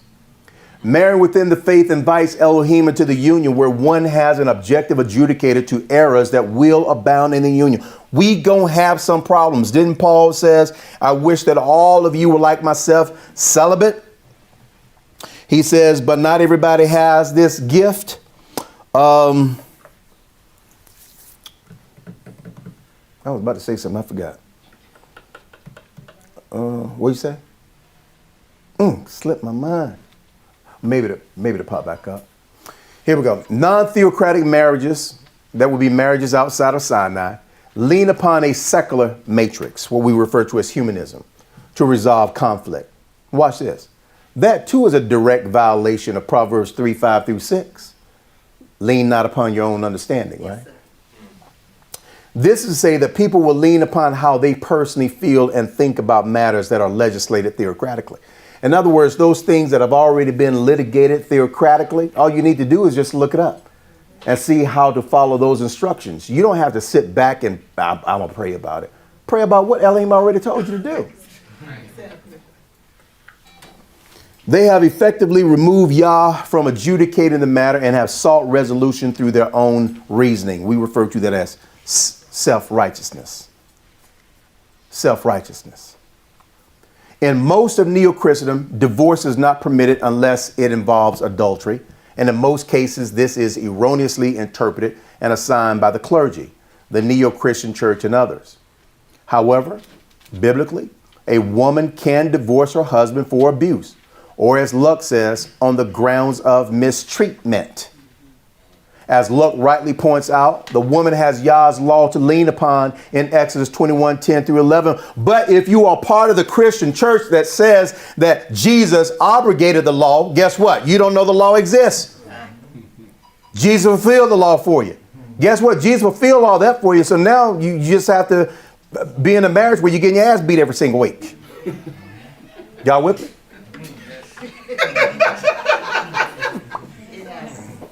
Here we go. As Luck rightly points out, the woman has Yah's law to lean upon in Exodus 21:10-11. This law demonstrates that the woman, as an imager of Yah, has a constitutional right to terminate a union that threatens her life, threatens her peace, threatens her finances, threatens her health. Yah does not endorse any other form or cause or causes of divorce other than what he has legislated in his law. Executing a divorce writ without justification places a person, the one who files for divorce, in perpetual sin. This is what Yeshua argues in his gospel. Deuteronomy 24:1-4 is a Mosaic law that introduced chaos. We just witnessed that. Chaos, conflict, and hardships that was written in a way that holds the man responsible for disenfranchising his wife, thereby sending her into the arms of another man. Yeshua and Shammai rejected such a liberal interpretation of Moses' law. Yet it became the law of the land since the 15th century. only to be nullified by Yeshua as a decree that is averse to Yah's will. Below is the divorce grid that Judeans and Judeo-Christians were operating under. Synodic law is where we're supposed to be. If we're going to divorce, it needs to fall in this category. Ecclesiastical dogma, you're in a lot of trouble. Messianic law, right? If we're in this category. Pauline law, if we're in this category, they're fine. It's ecclesiastical dogma where you're going to be in a lot of trouble, brothers and sisters. Here we go.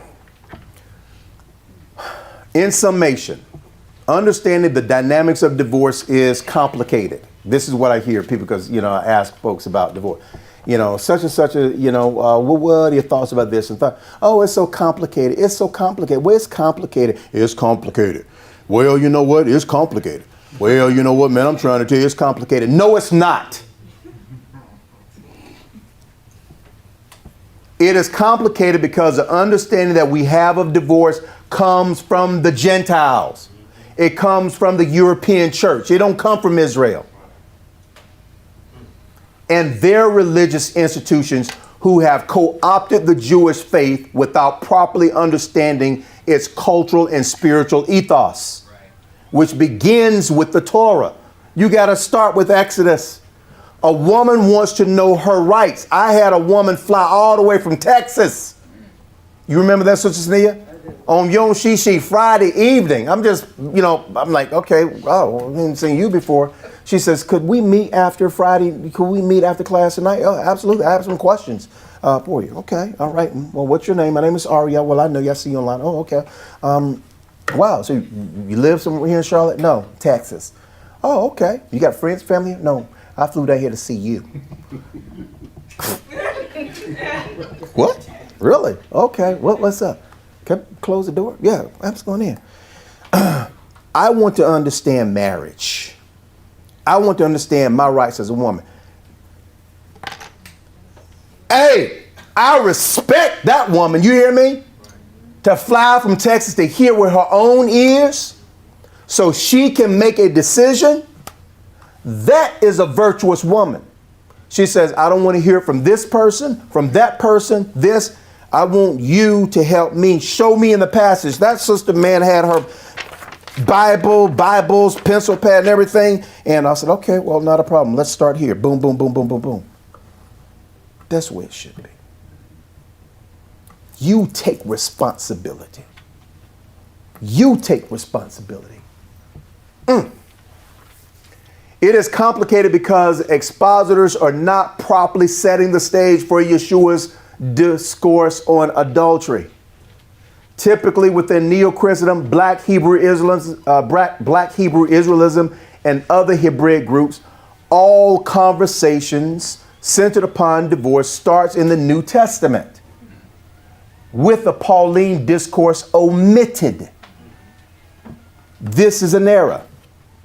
To properly understand the concept of divorce in terms of categories, lawful and unlawful, our studies must begin with what Yah allows for a legitimate divorce. This is found in Exodus 21:10 through 11. Then Deuteronomy 24:1 through 4 needs to undergo a proper exegesis to establish the context for Yeshua's adjudication on the Mosaic decree. Usually, neo-Christians and others have failed to do this, thereby failing to offer proper guidance to those who seek their counsel. Commonly, we hear amongst women and feminists that the Bible is androcentric, it's man-driven, and offers little protection for women.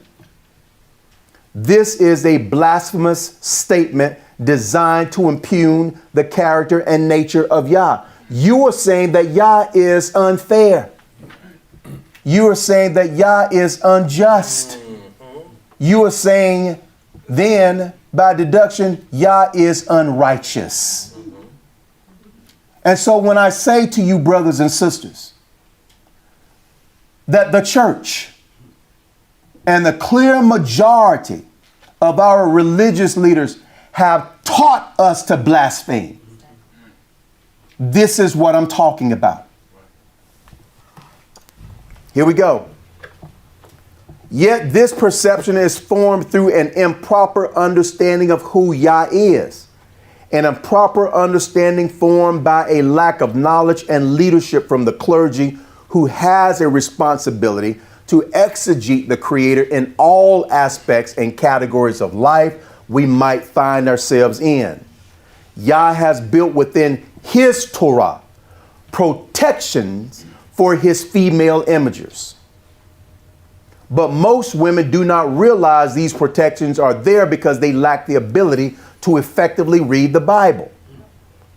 Consequently, they follow others, mainly males, who themselves, mostly of the clergy, lack the proper understanding of the Hebraic faith, because many have chosen to begin their studies in the New Testament instead of the Old Testament, and decided to follow a neo-Christocentric doctrine rather than the orthodoxy of Hebraic biblical theology.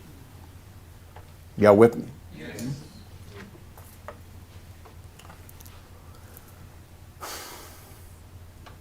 In closing, a successful marriage is predicated upon the desire to fulfill Yah's will and to honor him first. You have to find a partner who wants to do that. You can't negotiate that. You can't negotiate that. If you think you found a partner and find out it's not the one, Elohim will give you a partner. You got to be patient. That might be a test for you.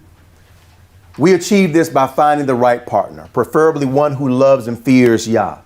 If we are to be a part of the marriage statistic that glorifies the Creator, it must begin with the desire to do right by him. You got to seek a marriage that's going to glorify the Father. We seek a marriages that's going to glorify me, that's going to please me, satisfy me. Look, if we are to be a part of the marriage statistic that glorifies the Creator, it must begin with the desire to do right by him. Look at this. And by our spouse. Yah first, then your spouse second. And by our spouse based upon the formulas he has presented before us. The formula is Exodus 21, 8 through 11. Y'all with me? Yes. That's fair? Is this fair? Okay.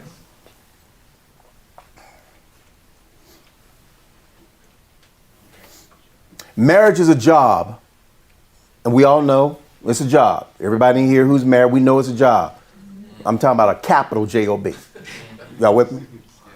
Marriage is a job, and at times an arduous task, because we are frail human beings who sometimes make bad decisions. We're just going to make some bad decisions. We're imperfect people. Yet we can overcome these missteps and bad decisions through prayer, through faith, through love, through repentance, and appreciation for what Yah did for us at Mount Sinai and Calvary. Obedience. Obedience. Yah has given us a culture. And what I love about Messianic fanaticism is that this is a culture. This is an unadulterated culture that's solely predicated upon the tenets of Sinai and the faith of Yeshua. So we are driven, we are forced to deconstruct, to dismantle, to look at the passages forensically within the confines of Hebrewism. We're forced to do that, and we have fun in doing that. I'm talking about fun. I listened to the facilitators for Sonatic Light, and I was talking to Brother Danielle and Narcissus. They have fun in their Bible study pod. I mean, I'm sitting up here listening, to the calls. Nobody knows if I'm listening on, Bible study pods and so forth.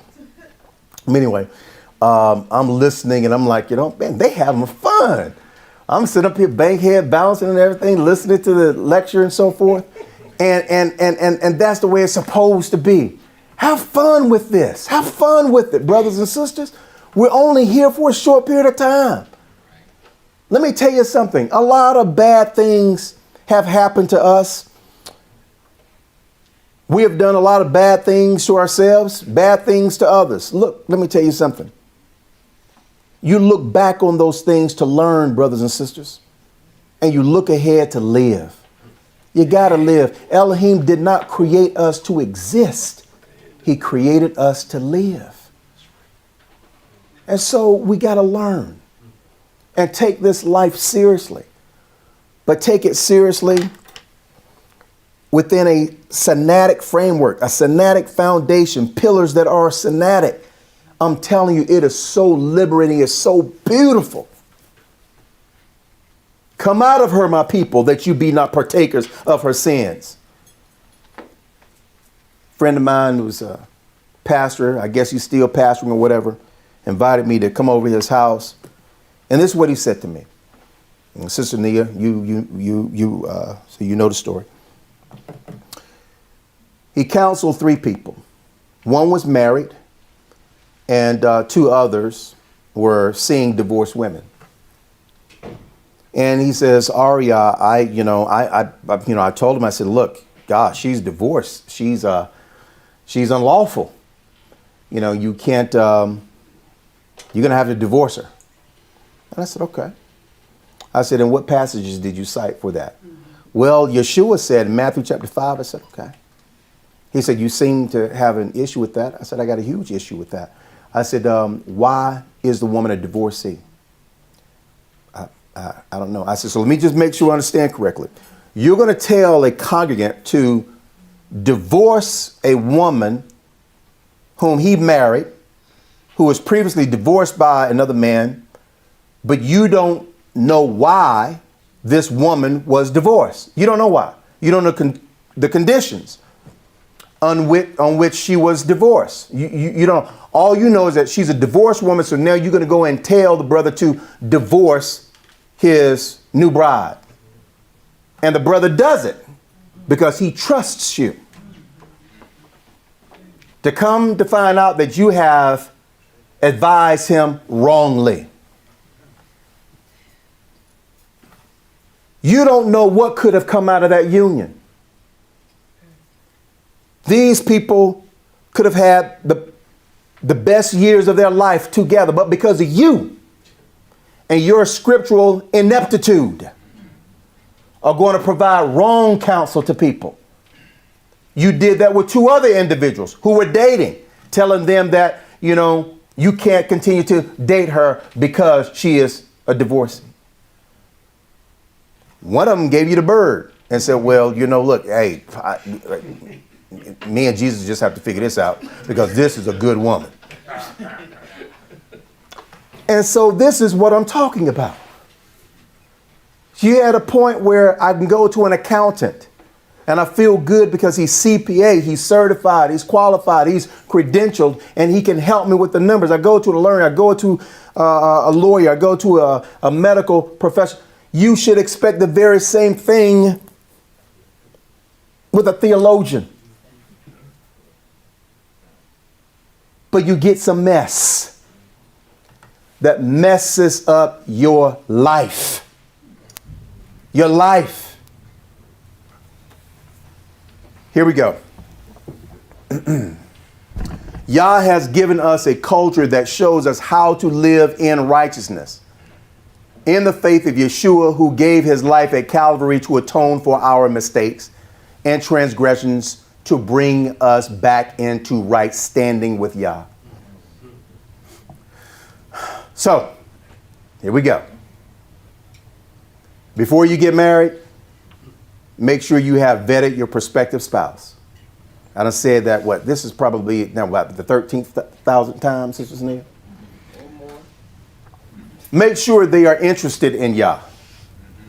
We're not talking about no fictitious Yah, no made up Yah, not no Yah that take tithes, not no Yah that got, a Yah who's the first person of the Trinity. I'm not talking about that fictitious stuff. We're talking about the true Yah of the Torah. Make sure that your partner has fully embraced this Yah. If not, you're going to be right back in the same position. I'm telling you. That's not hyperbole. I'm telling you where you're going to be. I've been doing this for a long time.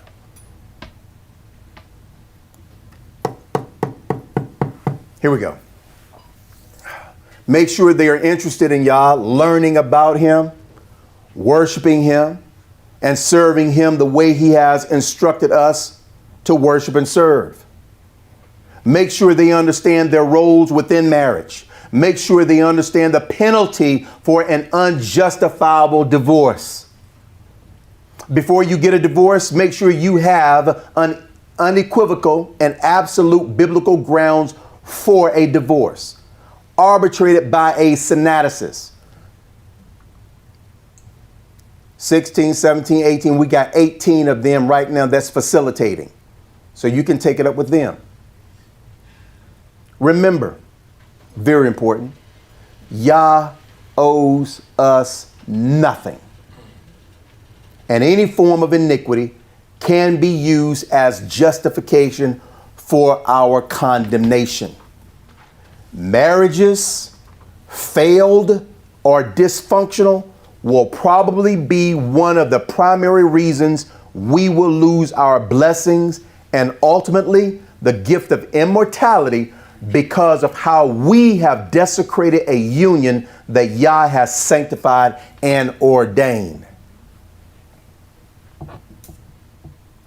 This thesis has used a lexical methodology to understand and exegete Exodus 21:10 through 11, Deuteronomy 24:1 through 4, Matthew 5:31 through 32, 19:3 through 11, Mark 10:1 through 12, Luke 16:18, 1 Corinthians 7:10 through 7:10 through 17, 2 Corinthians 6:11 through 18.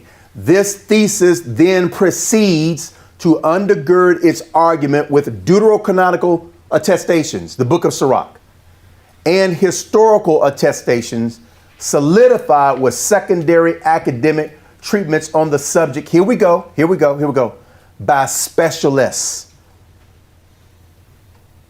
We didn't cite nobody named Ray Ray, Rashawn, Pookie, Lil Willie, right? None of that stuff. Are y'all with me?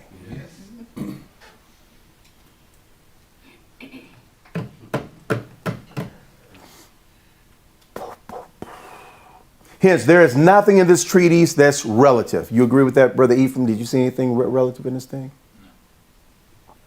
Therefore, our decisions and how we counsel and advise people pertaining to marriage and divorce should solely be predicated upon a clean exegesis of Yah's word.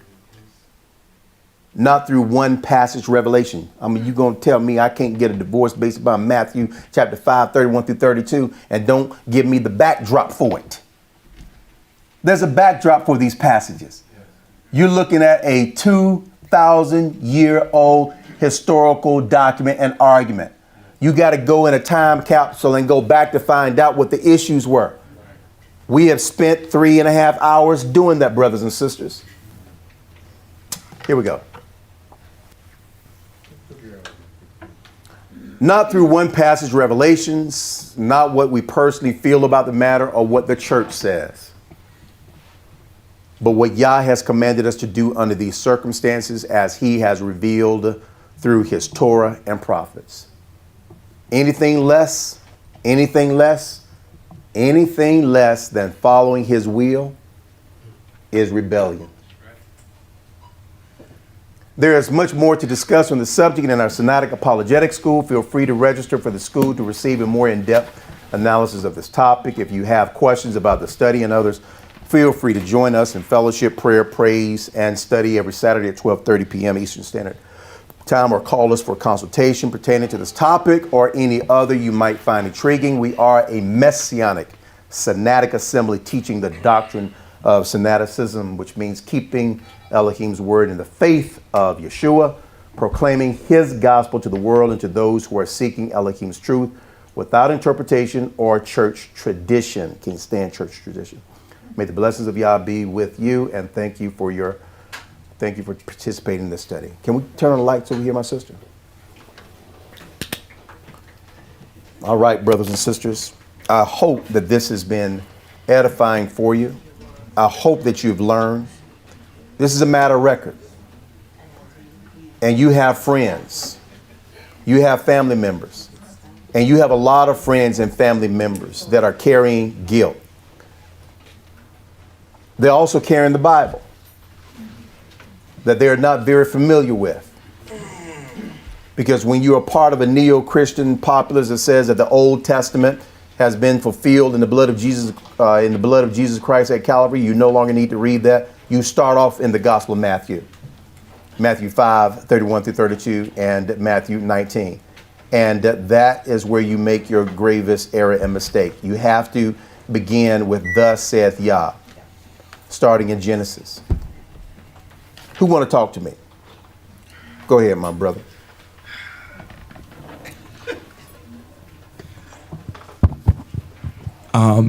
It seems like we are not as compassionate as Elohim is. And what I mean by that is Yah had corrected Israel on this before. Mm-hmm. You mentioned in the class, you said, you repeated what Yah said in Ezekiel 18:25, where he says, you say that my ways are not fair. Yes. Right. You claim that I'm not fair. Yeah. Right. And in Jeremiah 3:1-12, he talks about that certificate of divorce that he gave Israel. Yes. Right. But if Yah acted like we wanted to act with our wives, put them away, I don't want you anymore, ever, then how is humanity brought back to Elohim? If Elohim acted with less as much compassion as we act with, which is almost none. Yeah, almost none. So his grace, I mean, it's like we're using his word to oppress her, right? And so then the way people look at his word is, this is what you mean by blasphemy. Yes. But it's the compassion that Elohim has for us. We can lack that compassion a lot of the times. Now, when you say words used to oppress her, now, who's doing the oppressing? When man said, I can divorce you for any reason. Okay. Man is doing the oppressing. Males. Males. Right. Okay, good, right. And thank you. Thank you, Rick. I have always said, Nehemiah, that women need to know this Bible inside and out for themselves. We trust our man's leadership and headship when he knows how to lead, when he knows what being the head means. A volatile man is not going to make a good head. An indecisive man is not going to make a good head. An abusive man is not going to make a good head. A scripturally inept man is not going to make a good head. He's going to make, maybe an okay type head and so forth, operating from an intrinsic attribute of righteousness. But we step outside of these intrinsic features when we have absoluteness, the word of Elohim in its purest state. And it takes time to study, to data mine these passages and to get them in your mind and in your heart, so you can begin to image the Father. And as you just stated, do right by our sisters. Be compassionate, be understanding, be loving, be kind, be generous, be merciful. And yes, most males, maybe that's somewhat hyperbolic, but I'll leave it as most males, feel like they have a leg up in these scriptures over the female. And because females are built to trust, built to reverence and revere their male partners, males use that to abuse sisters. And they're going to burn for that. They're going to burn. They're going to burn. Because women were created in the image and likeness of Elohim. And males, we talking about brothers in the community. Brothers, read those passages. But it's like looking in, as Paul says, looking in the mirror and walking away and forget what you just saw. Or James, I think, who said that. Looking in the mirror and walk away and forget what you just saw. You forget that the sister was built in the image and likeness, created in the image and likeness of Elohim. That means that she has divine constitutional rights to live with peace, prosperity, stability, happiness, to rejoice in the life that Elohim has given her. Man comes and takes that away because she's vulnerable, because she lacks knowledge of her rights. See, I want to see sisters, man, throw blows. Throw blows. I want to see sisters says, let me tell you something. You want me, you got to bring the thunder. You got to bring the thunder. I'm talking about, I mean, look, you got 2 daughters. We got 2 young sisters. We got daughters all over this place. You would be protesting if your daughter brought home a Nabal. That's why I let them sit in here, even though it ain't the PG. Yeah. 13. Well, I forgot about that. Right. Yes, that's right. Yeah, okay. Yeah, that's right. Thank you for that. Yeah. That slipped a couple of times. And so look, this is what we've been talking about for a long time. For a long time. And look, some men are just malicious. Their validation comes from standing on your neck. And that's just a poor interpretation of what a man is. And so our contribution to the sisterhood is this: drive sisters to the scriptures. Help them understand that Yah is protecting them, watching over them. Yah cares for them, loves them. Brother, we are looking at the most resilient gender in the universe. Eve. Eve can bounce back from adversity. I've just seen it too many times, Stacy. Brothers have a very difficult time bouncing back. Sisters bounce back. And they are industrious. They make things happen. Here's the reality. We wouldn't have a tabernacle if it were not for the sisters. That's just the reality. But again, that's every ecclesiastical institution. Whether it's a mosque, whether it's a church, whether it's whatever the case may be, sisters are built to help in that capacity. That is divinely interwoven. And brothers don't see the blessing in that. That has been given to the male. Will male take advantage and use and abuse sisters like that, brothers and sisters? So like I said before, this is NCCI's contribution. It is to exposit the text and hold everybody accountable to what Elohim requires of us. And there's only but so much that we can do, because we've had these conversations. We say to sisters, if you hook up with a Nabal, don't say, well, Aria, you never did a class on this. Because I have. You got to wear that. So now you got to be very careful with how you call my phone and knock on my door to talk about a bad decision that you made. You got to be patient and have faith in the Creator and allow Him to deliver you. But yeah, we are looking at abuse, man. This goes back thousands of years. Israelites don't mean nothing.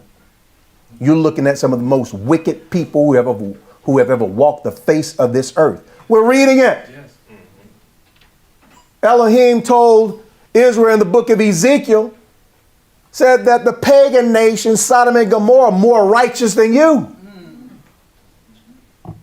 So our position is to make sure that we're just not reading this, but that we are living it out and becoming it. That's the objective here. Anybody else with a testimony? Go over here with Stacy. Okay. Now, if you want to ask me if you can get Bridget back that you divorced 16 years ago, Bridget's gone. It's a new life. You done been baptized after that. Okay, so it's a new chapter in your life. So just forget Bridget. Go ahead. I just wanted to comment on, you said it earlier a Mo, a man of Elohim. Yes. And the day was an eye opener for me in this class, because you look at the information that we receive is not what you think, feel, or bringing relatives to it. It's absolute. Yes. I mean, we went over what Yah expects, Yeah. what Yah has said. Yes. But man is his arrogance, his pride, arrogance, his delusional state of this and whatever is in his mindset. Yeah. But he takes it, and as a man myself, I look at our sisters. Yeah. And you just, I mean, you summing it up. You just hit it. You hit it. You said, listen, women are resilient. And that's a true statement. Yes. I mean, if nothing is divine, women are divine. And you sit back and you look at what's going on outside here with all our sisters, all our brothers, and they have no clue. Blasphemy. I mean, the blasphemy is at an all-time high. Yes. And folks don't have a clue. Our parents, our grandparents, you look at the history, you read the scriptures, and you look at Israel and say, man, Israel was off the chain. Yes. Even after y'all correct them, Israel still falls back down into sin. Yes. Transgressing. Yes. So I just had to comment and just say, Mo, do brothers really understand? Because Elohim is a process or deity.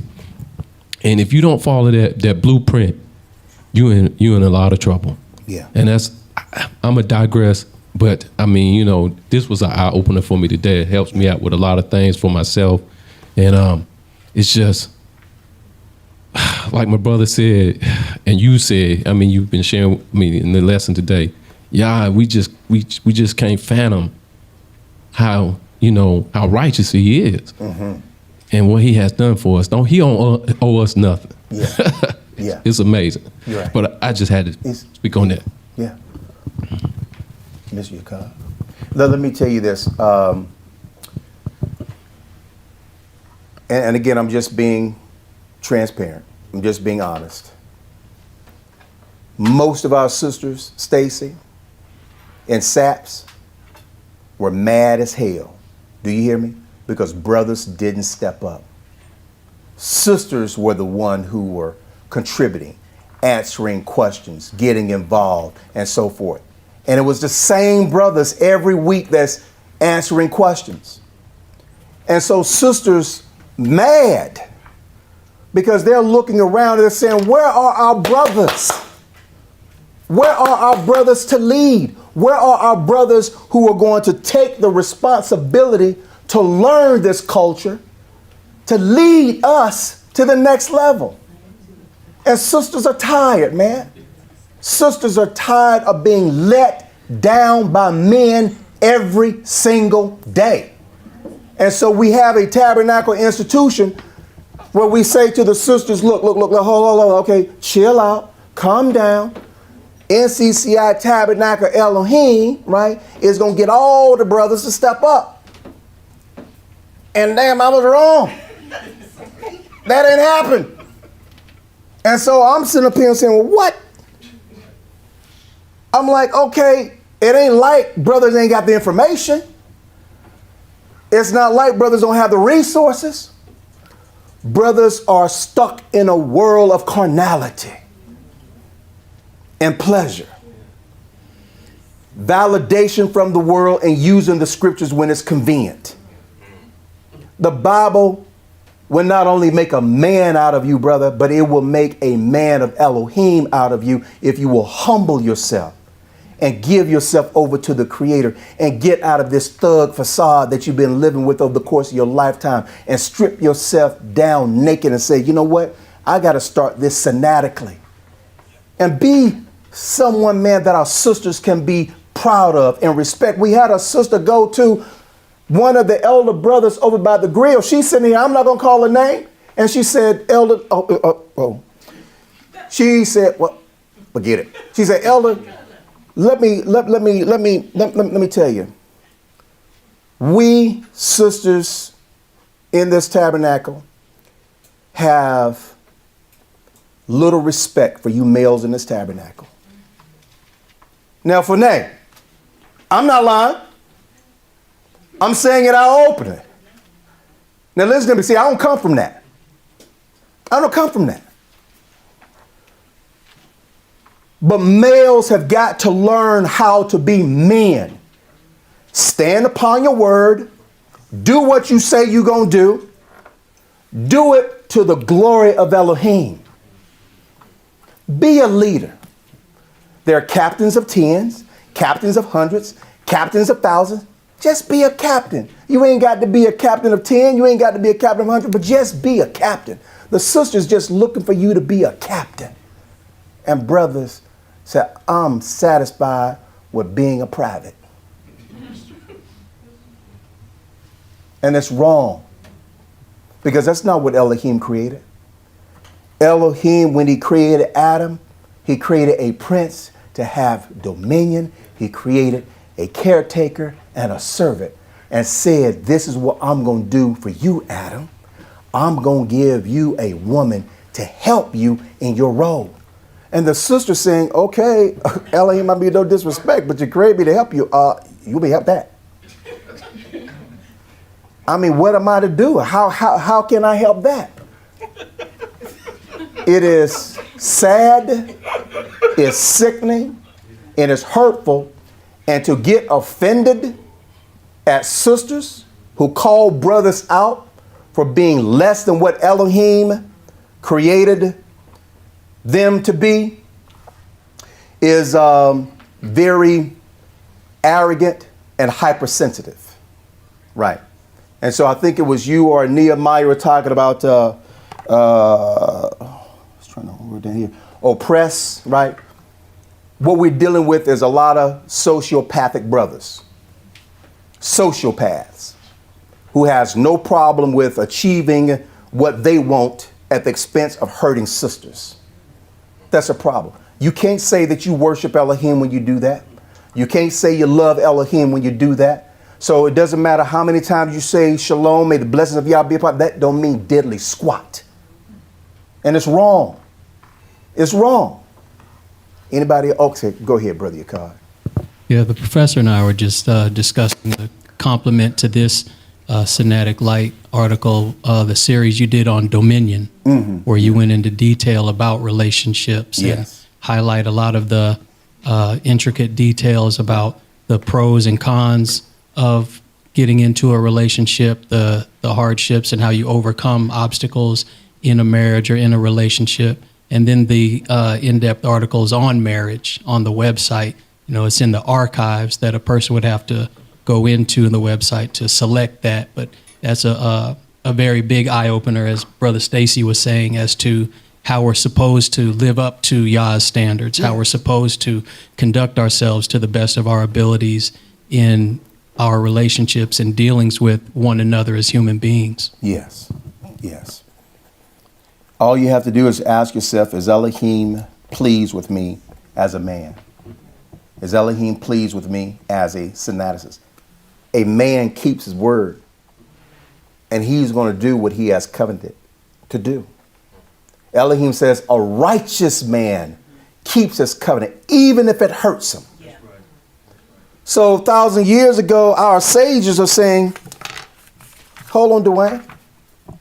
This is what you wrote in your wife's ketubah, and you are refusing to honor it. Let me tell you something.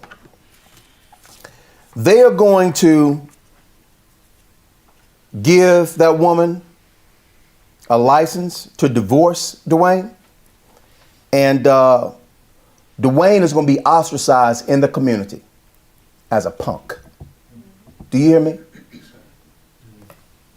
Men are going to say, look here, bruh, you may want to go on the other side, but you can't hang out because we alpha males around here. We are synaticists around here. We're not about this type of stuff where you just use and abuse sisters, where you are a Bible bearer and not a Bible believer. There's only two types of people who carry a Bible: Bible believers and Bible bearers.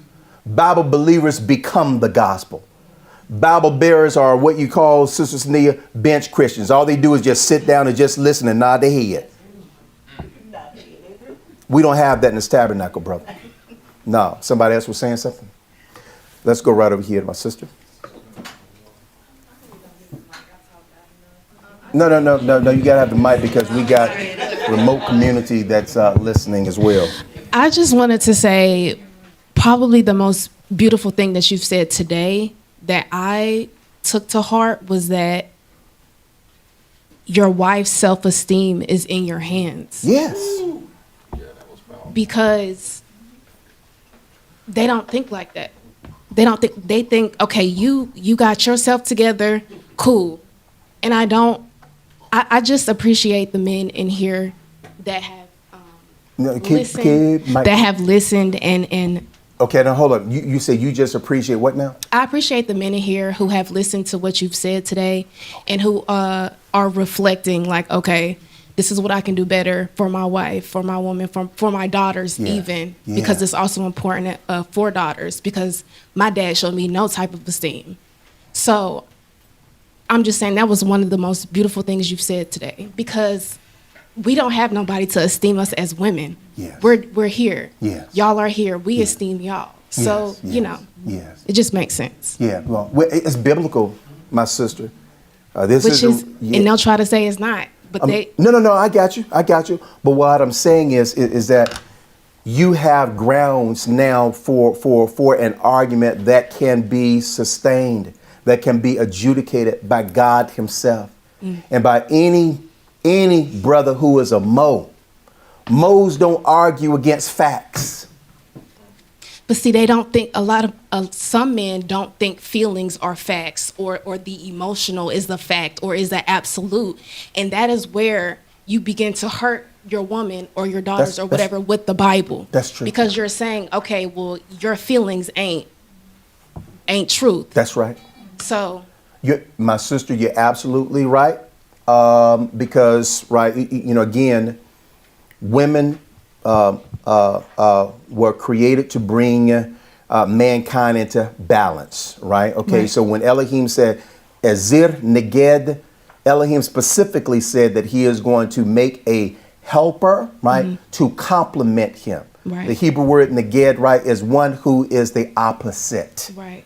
She is opposite, but she is not oppositional. Right. So, yeah, she is going to be emotional in a lot of ways, in a lot of things. Elohim created her that way. That is an asset. Those emotions open up to a lot of things called intuition and the whole nine. And if males have not been properly trained or if they don't care to be trained, it's going to create dis-ease in a relationship where it will dissolve. And so, look, in SAPS, we have an entire breakdown. My brother's talking about what we have in the archives. No. Relationships and marriage is so important because a lot of people are going to be condemned for not properly executing the tenets of marriage as Elohim has ordained it. This is going to cost a lot of people their lives, my sister, and I'm not being hyperbolic. Yeah. So this is the reason why I'm always talking to brothers and sisters. Don't play around when it comes down to procuring a relationship or marriage, especially a marriage where Elohim says, this is what I have sanctified and ordained. Once you say, I take you as my wife, I take you as my husband, you then belong to Elohim contractually, and he becomes the adjudicator of that.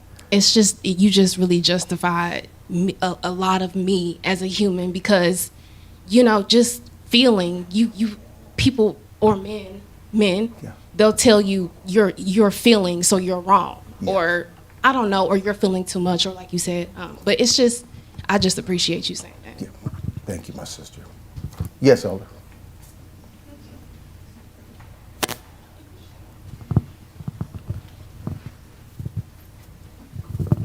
Self-preservation.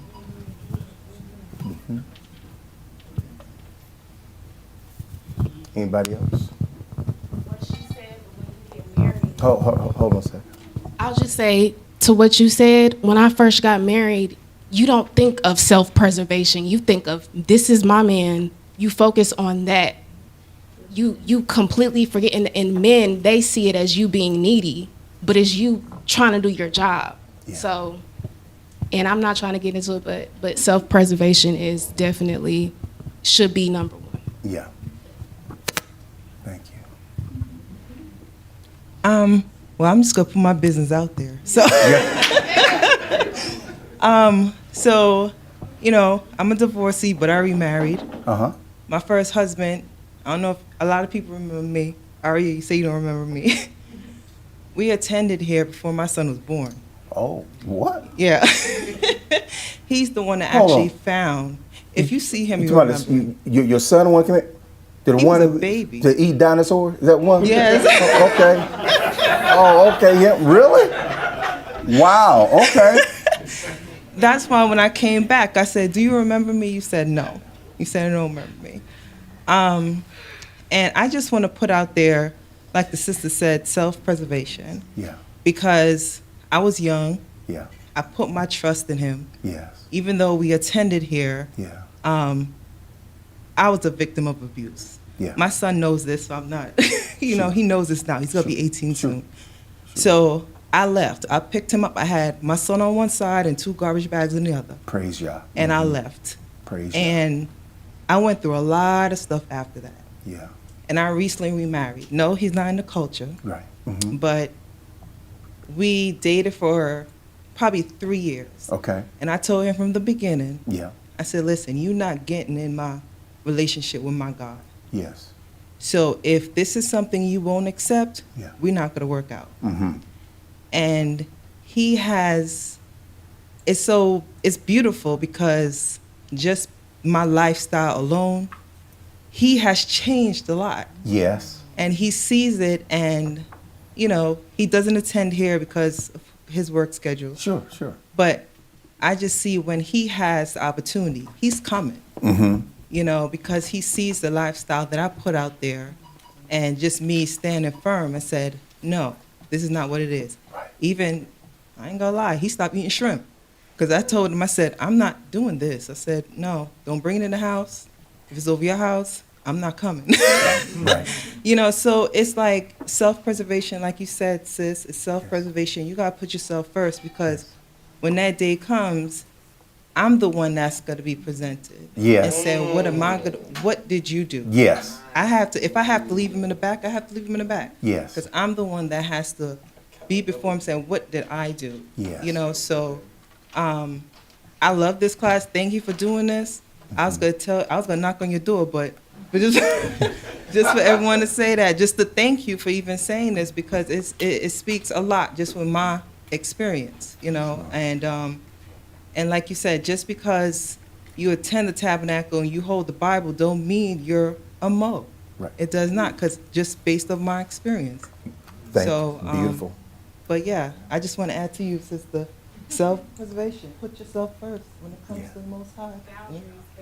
And boundaries, and the boundaries come from y'all. What He wants you to do, you do it. And if they don't want to follow along, then they could keep it moving, and then, you know, the right one will come. I had to wait. I waited over 10 years.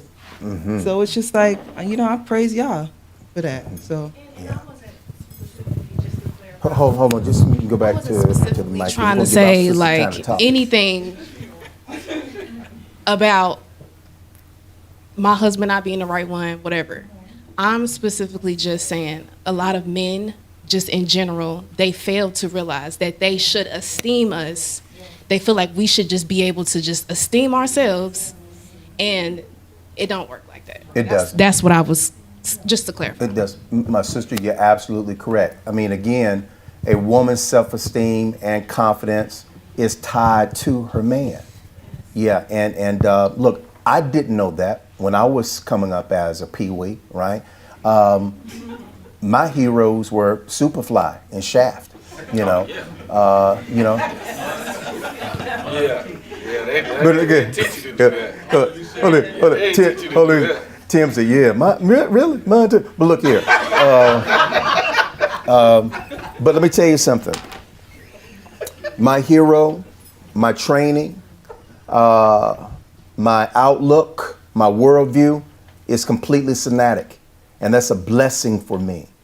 When I make a mistake, a bad decision, I see what those decisions are or where those decisions came from. I know how to correct them. I know how to bring myself back in right standing with the Creator, whether it's with a brother, whether it's with a sister, whether it's with anybody. We're all Yah's children, and we are expected by Elohim to respect, love, honor everybody, because we're all imagers. We just need to step up and complete the process. Let me tell you something, my sister. Paul talked about converting a pagan. We had a sister. She's remote now. And she was in this tabernacle for years. Her husband was an intellect, very smart gentleman, very smart. And he would never come to the tabernacle. But apparently he noticed a change in his wife. And so he started calling. And I recognized his voice from the first time a few years earlier when he called and introduced himself. So he was calling me to just quiz me, ask me some questions. I answered those questions. He probably spent about maybe a good 2 years calling me and quizzing me. He never knew that I knew that it was him who was calling me. He showed up. I greeted him, hugged him, shalom, whole nine. He started studying for his mikveh, started participating in Shabbat class every week, showed up every week. And right before he got his mikveh, he died. And so I think about that from time to time. I think about that from time to time. I ask, he just wastes time calling me to quiz me. He wanted to make sure that his wife was in a good place. He saw the transformation in his wife. Want to do some forensic vetting, if you will, of the place that she was learning this doctrine and receiving this change. He was convinced, convicted. And if she's watching, I'm talking about Imam Malia. Yeah, and her husband, Elder John, smart man. And it was extremely hurtful when he passed away. He was studying for his mikveh. Do you remember that, Sister Sania? You all remember. He raised his hand, asked questions, excited. Then he passed away. But his wife was a light for him. This brother was an atheist and I would say agnostic, put it that way, and an intellectual. But yet she was able to bring him into the covenant, so to speak. Maybe not all the way because he died before his mikveh. This is what Peter is talking about. Because of your discretion, because of your chastity, because of your virtue, who knows if you will turn your husband, win your husband to the faith. So, brothers haven't lived up to the expectations of sisters. I don't even know if we ever have, to be honest with you. I don't know. But all I can say to you is this.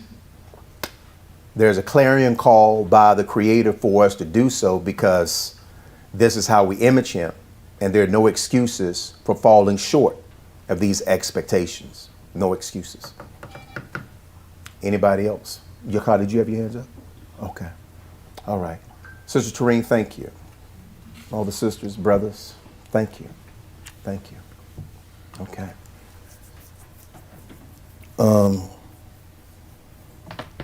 Wow. I'm just so overwhelmed and moved right now, Brother Dwayne. Yes. Okay. All right, here we go. New moons. Monday, April 8th at 7:30 p.m. New moons, Monday, April 8th at 7:30. I'm sorry? April 9th, Monday, April 9th. Monday, April 9th.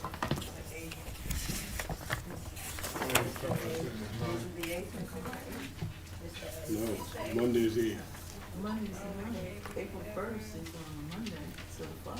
Monday's the 8th. He's looking at the calendar. Calendar now. Monday's 8th. 8. That's what y'all got on the calendar? Okay. All right. New moons, Monday, April 8th at 7:30 p.m. First day unleavened. And in this new moon series, we are going over the history of Neo-Christendom.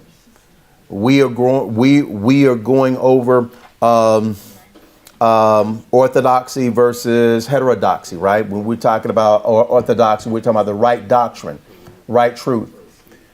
Heterodoxy is somebody who has formed a separate opinion and they're following a separate opinion. We're not doing that. So I want to demonstrate, we're dedicating this series to Fanay and Brother Mac, since they left their church and they want to make sure that they made the right decision, right? So we're doing this 13-month series for them, right? So that's what we're going to be doing for 13 new moons every week. This is a strong history lesson on Neo-Christendom, on Messianic Judaism, on Black Hebrew Israelism. Yeah, those 3 prongs. Yeah, we can get into that. All right. First day unleavened bread, Sunday, April 21st, 2024 at 7:30 p.m. Again, Sunday, April 21st at 7:30 p.m. was the first day of Matzah. Second day Matzah, that is Saturday, April 27th at 7:30 p.m. There will be no 12:30 p.m. class. We are accepting donations for the upcoming Holy Day meals. Children 13 and under are free, and those 14 and older, $25 covers both holy days. Brothers, please give your donations to Elder Yakuthiel, and sisters, please give yours to Sister Rafaya.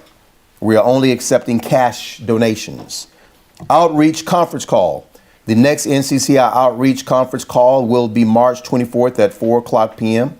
Those that are on our contact list will receive an email with the access information. This call is for both local and remote congregants. We are inviting all to join. DOV meeting.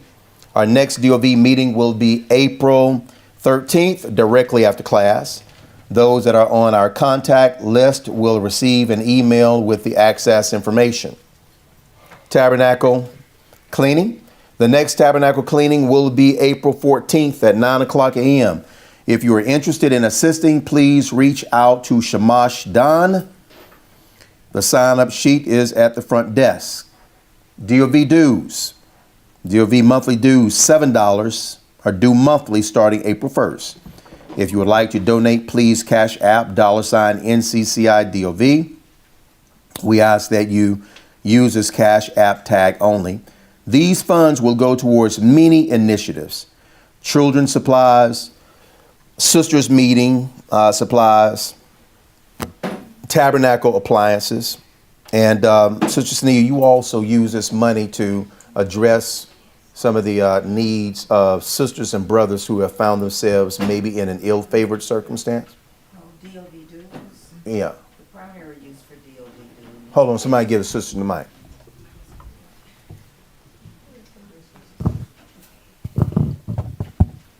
Primary thing that we do at DOV dues is to supplement the kitchen. Things that the sisters who plan the holy day, supplies, utensils, things that we need, which also includes the men who cook out. You know, we bought them a warmer to keep the meat warm while it's out there. They don't have to come back and forth, things like that. And then the second thing is to help the Ya'adim in their class. You know, things that they want to do for activities, we contribute, and any supplies they may need for their learning. Yeah, right. But we don't have the funds to help people financially who are in need. Okay. That's not, we don't, our dues are just $7 a month, so we don't, Okay. you know, and it's voluntary, you know. Okay. Some people participate, some people don't. Okay. But those are things. Okay. All right. The Okay. primary things that we do with our dues. I got you. Okay. I must have been thinking about Yakutia and Saul's dues. Yeah. Theirs for helping people out that are in bind and so forth. Yakutia said, you can come up here and ask me for money if you want to. Let Ariel set you up, Ronnie. Look. In the ambiguity. Yes, in the ambiguity, brother. Yeah. Here we go. Sisters trip. Sisters will be taking a trip to Atlanta for fun and fellowship with our sister Adaya, May 11th, and returning on May 12th. All the details can be found via email or text if you have signed up for NCCI's contact list. The sisters are so excited about this trip. We are looking forward to both local and remote sisters joining us. If you didn't get the invite, please email Kalaya at nccischarlotte.com. Brother, how come we don't take trips? How come we don't do stuff like this? Sisters beat us at everything, man. You don't know, Dwayne? You don't even care, do you? Okay. All right, here we go. As always, brothers and sisters, we are sustained from free will offerings, pledges, and donations. If you'd like to support Tabernacle Elohim's ministry, you can Cash App $NCCI Charlotte, PayPal NCCI Charlotte at NCCICharlotte.com. You can Zelle NCCI Charlotte at NCCICharlotte.com, or via mail 9908 Monroe Road, Matthews, North Carolina. And for our prayer list, we ask that you keep the Bell family in prayer, aging and experiencing some maladies here. Elder Coleman, Elder Kennard, and Sister Dorian. Have I missed anyone else? Sister Jacqueline Meeks, right? So she's on the prayer list. Elder Soul, he lost his niece, right? Right. Okay. All right. So again, look, and so we're always reminding everyone, brothers and sisters, the next second is not promised to us. The state that you die in today is going to be the state that you're raised in. We need to learn righteousness. We need to become righteousness. Take Elohim seriously, brothers and sisters, and we'll do well. Let's close out with prayer.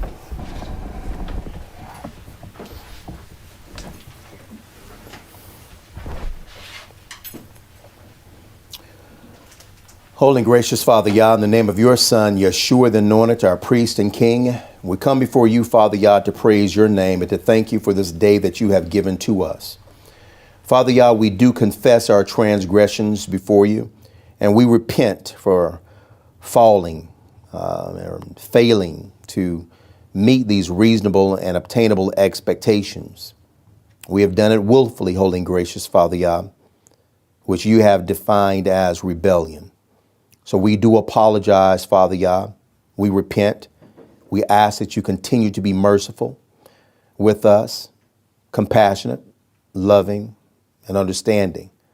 We ask for your assistance, holy and gracious Father Yah. We ask for your continued direction. So, holy and gracious Father Yah, today as we come before you as a community, we come before you in truth, in humility, in righteousness, to praise your holy name. Father Yah, today we petition you for the necessities of this life, to live in this unclean, perverse, and wicked system, which just has no more obvious markers than exists today, markers that we see today before our eyes of the perversion, the uncleanness, the wickedness that we see on a day-to-day basis. Father Yah, we ask to be delivered from it. We ask to be protected from it. We call upon your holy name, Father Yah. Paul said that it's not flesh and blood that we wrestle with, but spiritual wickedness and powers and principalities in high places. So we ask for your protection, holy and gracious Father Yah, from this uncleanness. So we petition you, Father Yah, for peace, for wisdom, for knowledge, understanding, for the ability to disseminate your word to those who are seeking an understanding of your truth. We petition you, Father Yah, for prosperity, security, stability. We ask that you continue to bestow upon us love, compassion, and mercy, because we need it, holy and gracious Father Yah, as we continue our transformation into the person that you desire us to be. We offer intercessory prayer on behalf of our elders who have fallen ill. We ask that you help them to recover to a sound mental, emotional, and spiritual disposition. We call upon your name, holy and gracious Father Yah, to open the eyes of our brothers and sisters who are outside of the covenant, that you hear their prayers, those who follow you intrinsically, that you restore them to a sound disposition, but more profoundly, that you open their eyes, that they may see you as we see you, from a covenantal lens, and that you bring them into this fold, holy and gracious Father Yah, so that we can be one to glorify your holy name. We ask that you bring our brothers and sisters out of this system, Father Yah. We call upon your name because there is no other name to call upon. We ask with humility that you hear our prayers and petitions, holy and gracious Father Yah, and come to deliver us and protect us and bless us, stabilize us. In the name of your Son, our King and Priest, Yeshua HaMashiach ben Dawid, we pray. Amen.